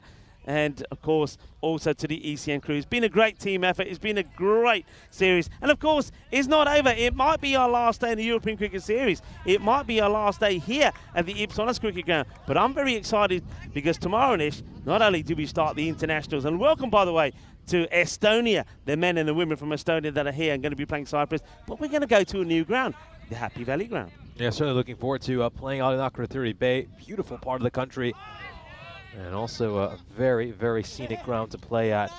We've seen a few pictures of it over these last couple of days that have come in from members of the Blue Crew who had a chance to visit Happy Valley, and really looking forward to bringing you some international action when we move over there. And certainly this Sri Lankan Lions side, I mean, it has been an incredible story to watch the turnaround of this great club. You know, a club that would have been devastated, as we mentioned, after that shocking loss at the hands of the Napa Kings. And then they took their time. They really settled in during the offseason, improved their club, came back, and they've been incredible this year. Looks like they're going to pick up another crown. And that man there, Mangala Gunasekara, has played a big part in it. Of course, his first ECS crown is going to be coming up since he won it back in 2020 with the Punjab Lions of Nicosia. And he's been a player who so many clubs have sought after. It hasn't always clicked for him. He's had some injury issues as well. We know he's a volleyball player who's struggling with a hip injury in a few ECS. He finally comes to the Sri Lankan Lions. They've been desperately looking for a player like him, and he's been such a handy addition for them. And it looks like he's going to pick up his second title in about 2 overs time. Yeah, it's going to be, I think, magical scenes here. They've put a hard shift in here today. Of course, temperatures have been exceedingly hot, even by Cyprus standards here. We had to, because of the red alert and the government warnings, we had to abandon the bronze final for safety reasons, really. And this game, or this match, was delayed once again so we could play it at a time which was safer to do so. So the players, they've been hanging around. They also played those first semi-finals earlier in the day when it was extremely hot. They've had to show great character and great stamina to be out there and perform at this level. And that's the thing, they have performed at a very good level as well. And now, well, this is Uriyange, who is coming on to bowl this over. And it's a good start from him. Just the one run from it so far. Yeah, bowling for the first time in this European cricket series, and it's the penultimate over in the final. But it's not quite the pressure cooker it sounds. I think Sri Lanka Lions obviously wrapped this game up, so a chance for a few other players to get a few overs in. And this is going to be struck away nicely by Sandhu, goes all the way for a maximum. I mean, of course, players like Uriyange, we don't often talk much about them in this Lions side. We tend to focus a lot on the stars. You know, these key players, they make up a big role of these clubs as well. Of course, turning up to the ground a number of times, often knowing that they're not going to play a big part in the match. But they're so disciplined in the field. So I think a big shout out to a lot of unsung heroes like Uriyange. Just gets this one slightly wrong. Uriyange just holds the pace back a little bit, but strays on the leg side, so he'll have to bowl this one again. Yeah, a lot of these players, of course, are taking time out of work and their personal life to play these games. This is going to be a dot ball, so good bowling there by Uriyange, and you know that's a lot easier to do when maybe you're someone like Kalugalo or you're a star bowler and you know you're going to play a part in the match no matter what. If you're someone like Uriyange and you know that you're probably not going to bowl much, you're probably not going to get a chance to bat, you still turn up, you put a shift in, match after match. I think these players deserve so much credit. Yeah, and you know, the point to touch on there is, I mean, you're talking about longevity on the bowling side of Uriyange here, but look how many times that a lot of the batters, I mean, Roshan Suwardana is a very good example, isn't he, and Muduranga as well. How many times that they've not had the opportunity because they've just batted so well at the top of the order. But there's no complaints because that's what a team is about. And what the Sri Lankan Lions of Limassol have shown us, that good teams or championship sides and winners, when they're down and when they're low, that's when they're at their best. That's when they come back strong. And that's exactly the story here of the Sri Lankan Lions of Limassol. They were down. They were in the gutter when they were bowled out for just 42 in April 2023. But they've come back strong. They won every single game in January to be crowned the champions earlier the year. And here, this time, they've only dropped just the one in the group stages as another wicket goes. And that's the story for me there. I wonder if we can just see that catch one more time, Arthurs, because we've talked about some of the stars and some of the names. But also, good players come good when it matters. And Kamal Riaz couldn't catch a thing. He's taken 2 great catches today. That's his second, and he's bowled like an absolute dream here today as well. Again, I underline the fact that is what good teams and good players do. They perform when it matters.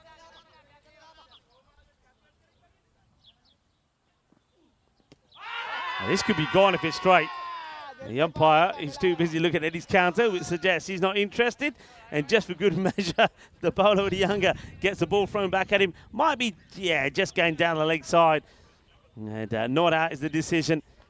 6 more balls, 1 more over, and it'll be time to celebrate for the Sri Lankan Lions of Limassol. They will be crowned the champions once again in 2024. Well, we saw them win in January, and now this European Cricket Series, Cyprus, the Encore, they're going to be the champions one more time. It's going to be jubilant scenes out there in the middle. I can assure you of that. As it will be Roshan Siriwardana to finish things off. That's a great shot. Goes down on one knee. And I reckon Sherry Punjab here saying, look, if we're going to go down, let us at least get to the 100. Goes down on one knee, and he crunches it for a big 6. Lovedeep Singh gets off the mark with a 6. Yeah, good shot there by Lovedeep Singh, and also a chance to congratulate Sherry Punjab on what's been a terrific campaign for them as well. Of course, the crown they were ultimately looking for, it looks like it's going to elude them, but it's certainly been a great ECS for them. You know, they started off with a couple of losses, and we just wondered whether the chemistry was slightly off with this team. This is struck down towards long off. Kalugalo is going to feel that, just a single. But they've come good. They just grew better and better as this series progressed. I think they have a great team over here. You know, they've obviously, you could call this a bit of a super team. It's an ensemble of different players from different clubs who have come together for this ECS.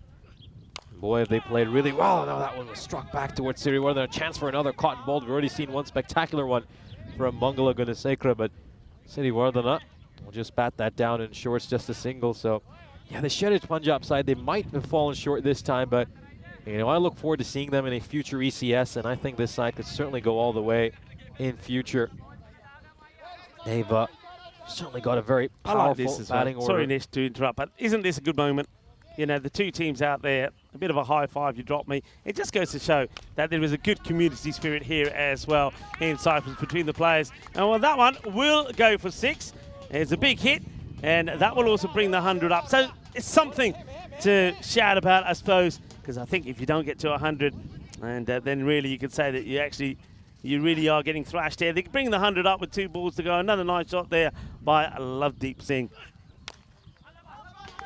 He's going for another one, and he'll get another one. Balle, balle, balle, shaba, shaba. Ginna sona, shaka lagya. I mean, it's a nice moment for Lovedeep Singh. He's not going to get a win, but they will pick up the runners-up medals this time around, and they will know as well. That's the other thing. Good teams and good players know when they're being beaten by a better side.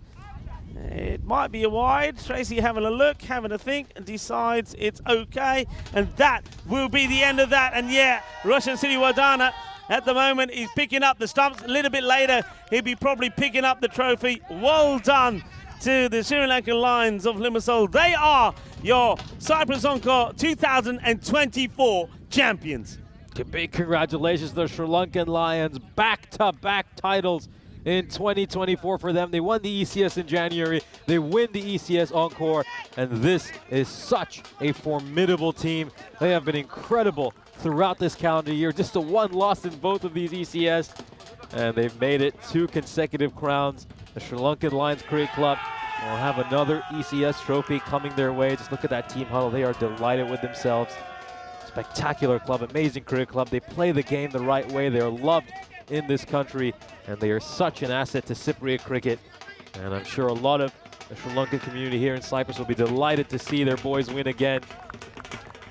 Yeah, I mean, there's a lovely scene there. They know where the cameras are, and there's a nice huddle there from all the players from the Lions. They come together, they rejoice, they cheer, and they know that it's time to party. It's time to celebrate. Though it has to be said, Nish, that some of those players can't party too hard because they're going to be on international duty tomorrow.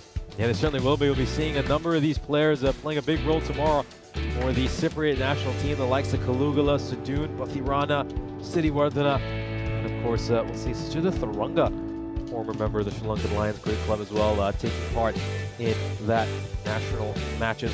Let's have a look at the highlights of this second innings. They dropped a few catches early, some rare drops by Chamal Sadoon, but they wouldn't make too much of a difference in the result of this match. Shredded Punjab were well beaten inside those first few overs, and this was a terrific catch by Bangala Gunasekar to get rid of Bhupinder Singh, an incredible caught and bowled. Yeah, they just set the tone early. Kamal raised his first over for just 2 runs. Srinath Rajit came in, bowled a terrific second over. They were 13 for 1 at the end of the first 2 overs, just playing catch-up for the rest of the inning. Yeah, and we saw some lovely moments there, particularly that caught and bowled. That incredible return catch from Gunasekar. That was quite unbelievable. The wickets were falling. There was the Tortuga for Kalugala, who couldn't do anything about that. And wickets just kept falling at the wrong time.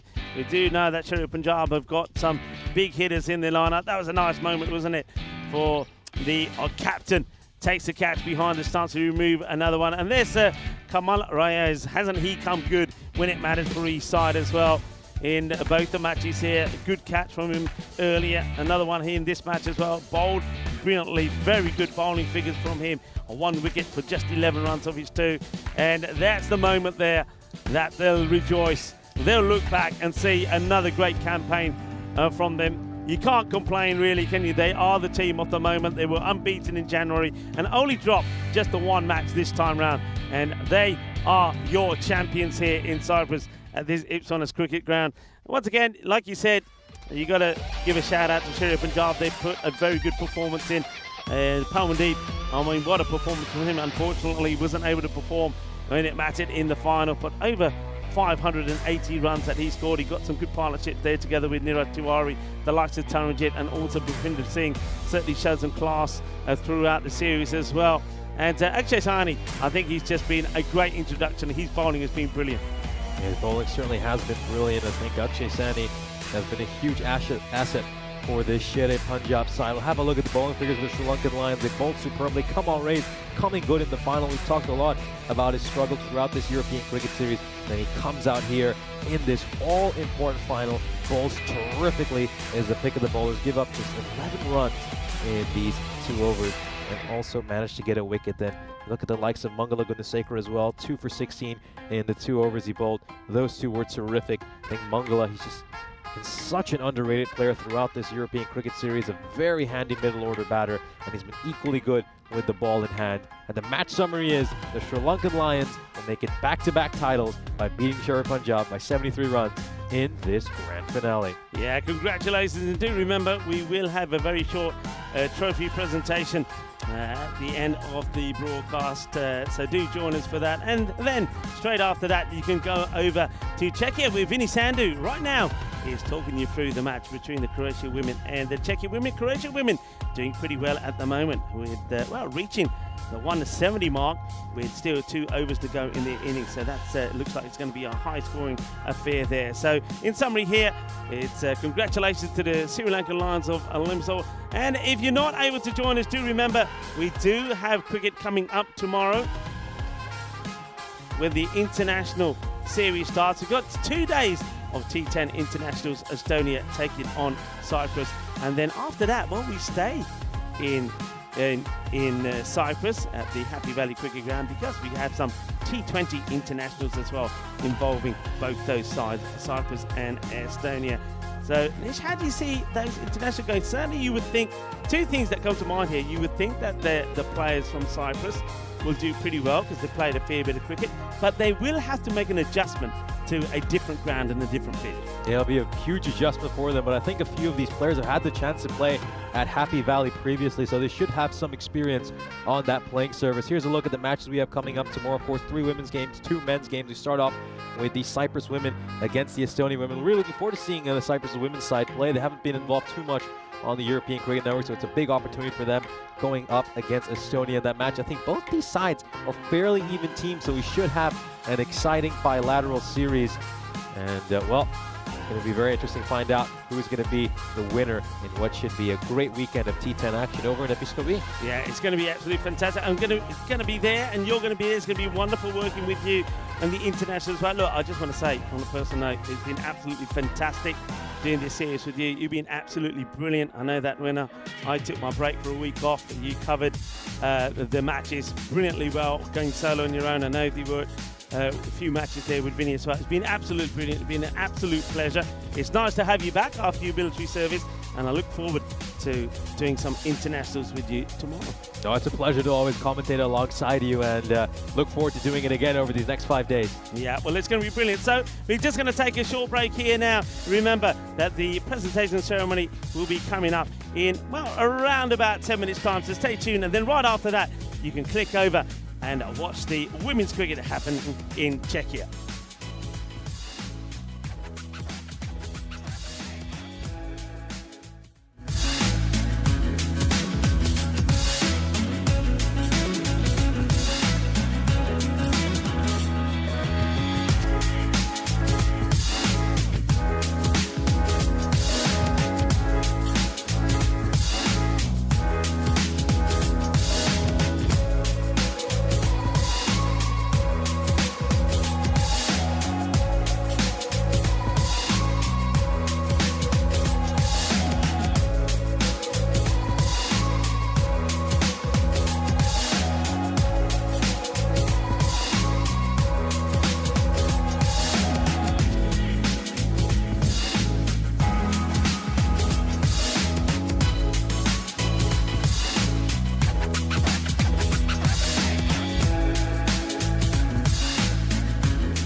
For your presentation ceremony for this European Cricket Series in Cyprus, the Encore. Thank you, everybody. And first of all, I want to say it's been a very extraordinary day here today. And of course, because of extreme temperatures and the government warning, we had to obviously abandon the bronze final. And as a result of that, I'm going to keep this presentation very short because it's still extremely hot out here at the moment. And I know that the players that put an amazing effort in here today are keen to get in the shade and take on some more liquid. I want to start off by saying a big thank you to our partners. Without our partners, we couldn't do what we do and continue to grow as we do. So to Dream 11, to Locker Lifestyles, to Fan Code, and also to Powermatch, to HCL Software, and want to also mention Grizzly Bear Sports as well. So a big thank you to all of our partners. Thank you very much, guys. Let's give them a round of applause. Also, want to quickly say thank yous to everybody that's been involved in putting this series together. A lot of work has been done behind the scenes and during and also after the matches are done. So a lot of work go into this. I want to say a big thank you first of all to Mohammed Hussein, who's the president here in Cyprus. Mohammed, thank you very much. Again, a lot of work has been done before we got here and during, and I know it's been extreme conditions for everyone. And Mohammed, I want to thank you on behalf of the ECN crew and everyone for keeping us well watered and well fed. Thank you very much indeed. We appreciate it. And then, of course, you guys will know the umpires have done an extraordinary job. We had the likes of Nilkesh Patel, who was the tournament referee, and also Tyron Peters, and the men in the ladies in black as well. You've been absolutely fantastic. You've had to weather these conditions as well. Well done. And moving on quickly to the ECN crew as well. They've been here before you start, and they've been having to go through all of the things that you've had to go through as well. So well done to the European Cricket Network crew and also to Spring Media, our media partners. They've been absolutely fantastic. To Martins, to Arthur, to Oleg, and also to Martha Maria. Been absolutely fantastic, capturing what you do here and making it visible for the world to see. So a big thank you to everyone. And on a personal note for me, I want to say thank you to this young man who I've really enjoyed his company in the commentary box. I know that you guys and your families back at home have enjoyed listening to him as well. Nishay Bhatt, you've been a star. Well done. Thank you very much. I want to thank all the teams that took part. Conditions have not been easy. I've played and been to cricket venues many occasions, and the temperatures that I've experienced here and that you guys have had to play in, especially today, have been pretty extreme. So well done, and you know, all of the players all deserve a big round of applause for your efforts. So give yourself a big round of applause. It was a great final. And I think two teams that have played brilliantly all the way through the series. I think it was the right teams that got in the final. Sherry Punjab, you played some excellent cricket. Pawandeep, where are you, Pawandeep? It's been absolutely amazing performances from you. Pawandeep was the top run scorer in the end, so fantastic effort. And of course, what can you say about the team that once again are crowned the champions? One thing I want to say about the Sri Lankan Lions of Limassol. I remember being here in 2023 when you suffered that semi-final defeat, and I know at the time when you were bowled out for 42 by the Napa Royal Kings, I knew that was a low for you, and I know talking to you a lot after that you were talking about how down you felt, but I knew that you were a good championship side. And what you proved really, and this is a message to everyone that's watching around the world, and especially to a lot of our younger viewers, what you proved there is that when you are low, when you are, if you like, in the gutter, okay, that is when winners and championship sides are born. You took that defeat, you learned from it, and you got better and better. You did not lose a match when you were crowned the champions in January, and you only dropped one match here today. So congratulations to you guys.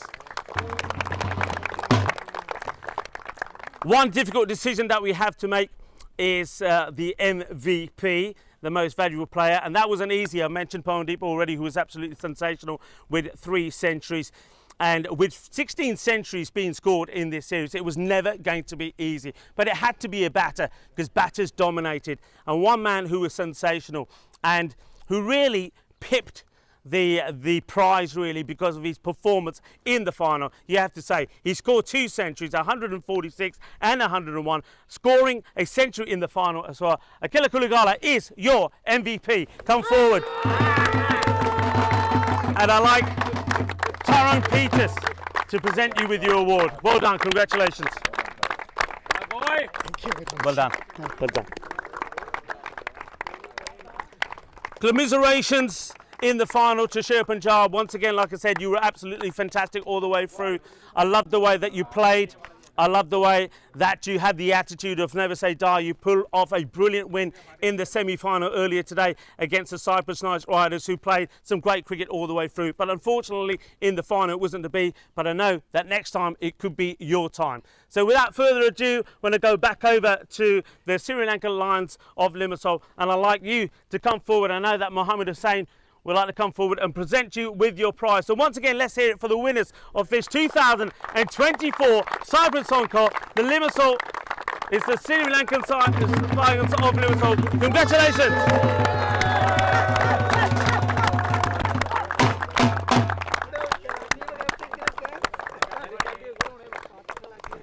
Well done, well done, well done. So that concludes the day here today. It's been a difficult day, but we've got the champions crowned. I know that they will celebrate into the night. So once again, a round of applause one more time for the Sri Lankan Lions and Limassol. They are your champions. And remember, folks, that a journey here is not over. It might be the end of this series here at the Ipswich Cricket Ground, but tomorrow it is the start of the international series. Join us at the Happy Valley Cricket Ground. See you tomorrow.